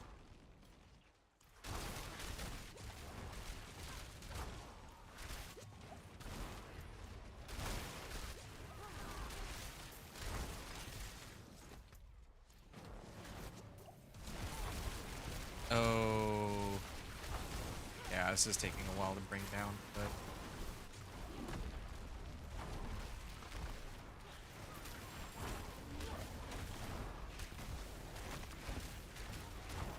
am I not? Like, I don't know why my mana's not coming back. Yeah, this is taking a while. I think I'll probably stop here. Yeah, that was a fun test. Still, like, I could probably survive that. I just need to activate Ice Armor, but kind of gave up on here. Okay, that was great. I got a chance to limit test. I have quite a ways to go before this build is, well, until there's a lot of there's still a lot of room for this building, bro. Let's put it like that. Um, yeah, definitely need to get some masterworking done on the staff. I think that by the time I hop on the live servers next, they should have adjusted the masterworking costs. I'm hoping that, yeah, if they adjust the masterworking costs, then maybe I can roll for uh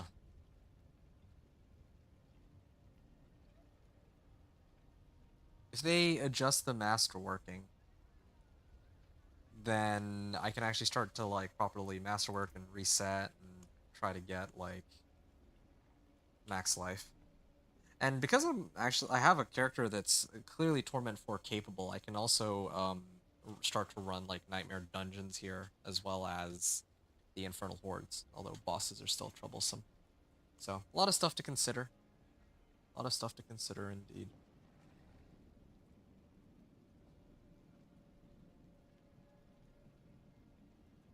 But uh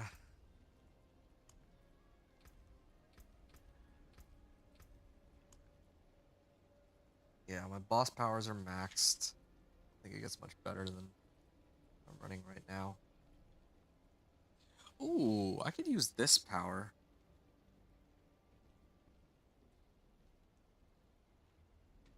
Yeah, something to consider if I'm struggling with bosses. I'd have to replace Cinerat's Flames for it, though. Yeah. And I think I know what I'm missing. If I had Ring of Starless Skies, my crit strike chance would go sky high. I would never need to worry about crit again. And that would give me some leeway to maybe replace this.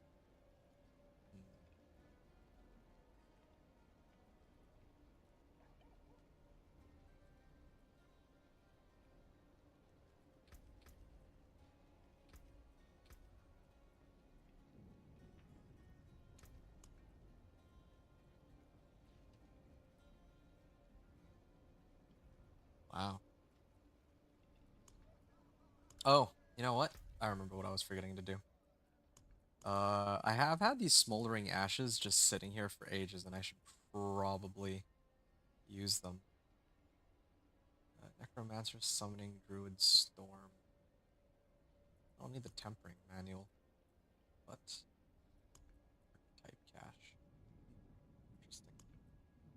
I'm surprised that it forces us into these, though. Like, why don't they do different archetype caches, or let us choose at least, or something? Well, whatever. I'm gonna claim my rewards. Just debating whether or not to pick it up on this character or on my companion druid. Or Whirlwind Barb. That's one reason why I'm a little reluctant. Upgrade when improving glyphs. Ugh, too much thinking. All of these are pretty useful bonuses that I probably should have utilized a long time ago. Oh wow, plus 20%? Wow. Extra upgrade when improving glyphs. Yeah. Oh, I'll leave that for another time. Okay, no one's been saying anything in chat, oddly enough. So, I think, I know there's more people slowly trickling in, but I think this is where I'm gonna leave it. Like I said, I need some time to myself, because I need to go run a couple errands just before tomorrow's stream, and, well, yeah, with any luck, maybe I'll be on later tonight, but, we'll see. Um, yeah, and I also need to figure out which build I plan to use for the PTR, and which build I plan to use in Season 9, so there's a lot of stuff for me to think about. Anyway, yeah, it's been a blast. Hope you all had fun hanging out, and, yeah, I really appreciate the discussions, anyone who's still here. Um, Hopefully I haven't put all of you to sleep just yet.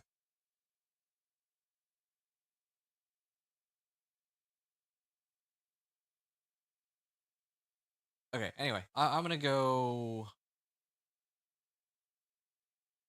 trying to see if there's anyone I can raid, but no, I think I'm just gonna leave it for now. Alright, to anyone who's still hanging out in chat, really appreciate you tuning into tonight's stream, or sorry, to today's stream, and hopefully I'll catch you tomorrow. Remember, if you enjoyed the stream, follow or like, comment, or subscribe is always appreciated. I'll be back again tomorrow with some Diablo 4 Season 9 PTR gameplay. Probably well, almost certainly the Companion Druid, so, you know, brace yourselves for that. Anyway, later, man. Yeah, oh, you're still here. Hey, Lee Berg. 1 p.m. in my place, it's hard for me to watch your stream live. That's interesting, actually. I didn't expect that it would be 1 p.m. for you. Oh, that means you're from somewhere in Asia, I guess, right? I'm guessing Korea, right? Because based on, I thought I saw like Korean characters in your, like, on your version of the game, but anyway. Yeah, I didn't know that there was such a big time zone gap between us, but I appreciate you joining in my streams all the same, man. But yeah, hopefully tomorrow, like, I'll be on all day tomorrow. So whether it be at the beginning of the stream or at the end of the stream or somewhere in the middle, I'm sure if you hop on, I'll see you. Do not hit me. And Lee was saying I'm USA East Coast. I see, I see. Well, there you have it then. All right, you two. Thanks again, guys. It was a lot of fun. Really, it was. And hopefully I'll catch you on tomorrow's stream. Super excited for tomorrow. Tomorrow's the big one. This was honestly just like really like a filler stream. I wasn't really planning to do anything here that was too crazy. And who knows? Maybe if I come back on later tonight, then I don't know what I'd do. Maybe I'll do some companion druid stuff. I don't know. I'll think about it. Anyway, all right. Take care, everyone. Hope you enjoyed the stream. Thanks everyone for hanging out. Or hope you enjoyed the stream. Yeah, thanks everyone for watching. Adventure out.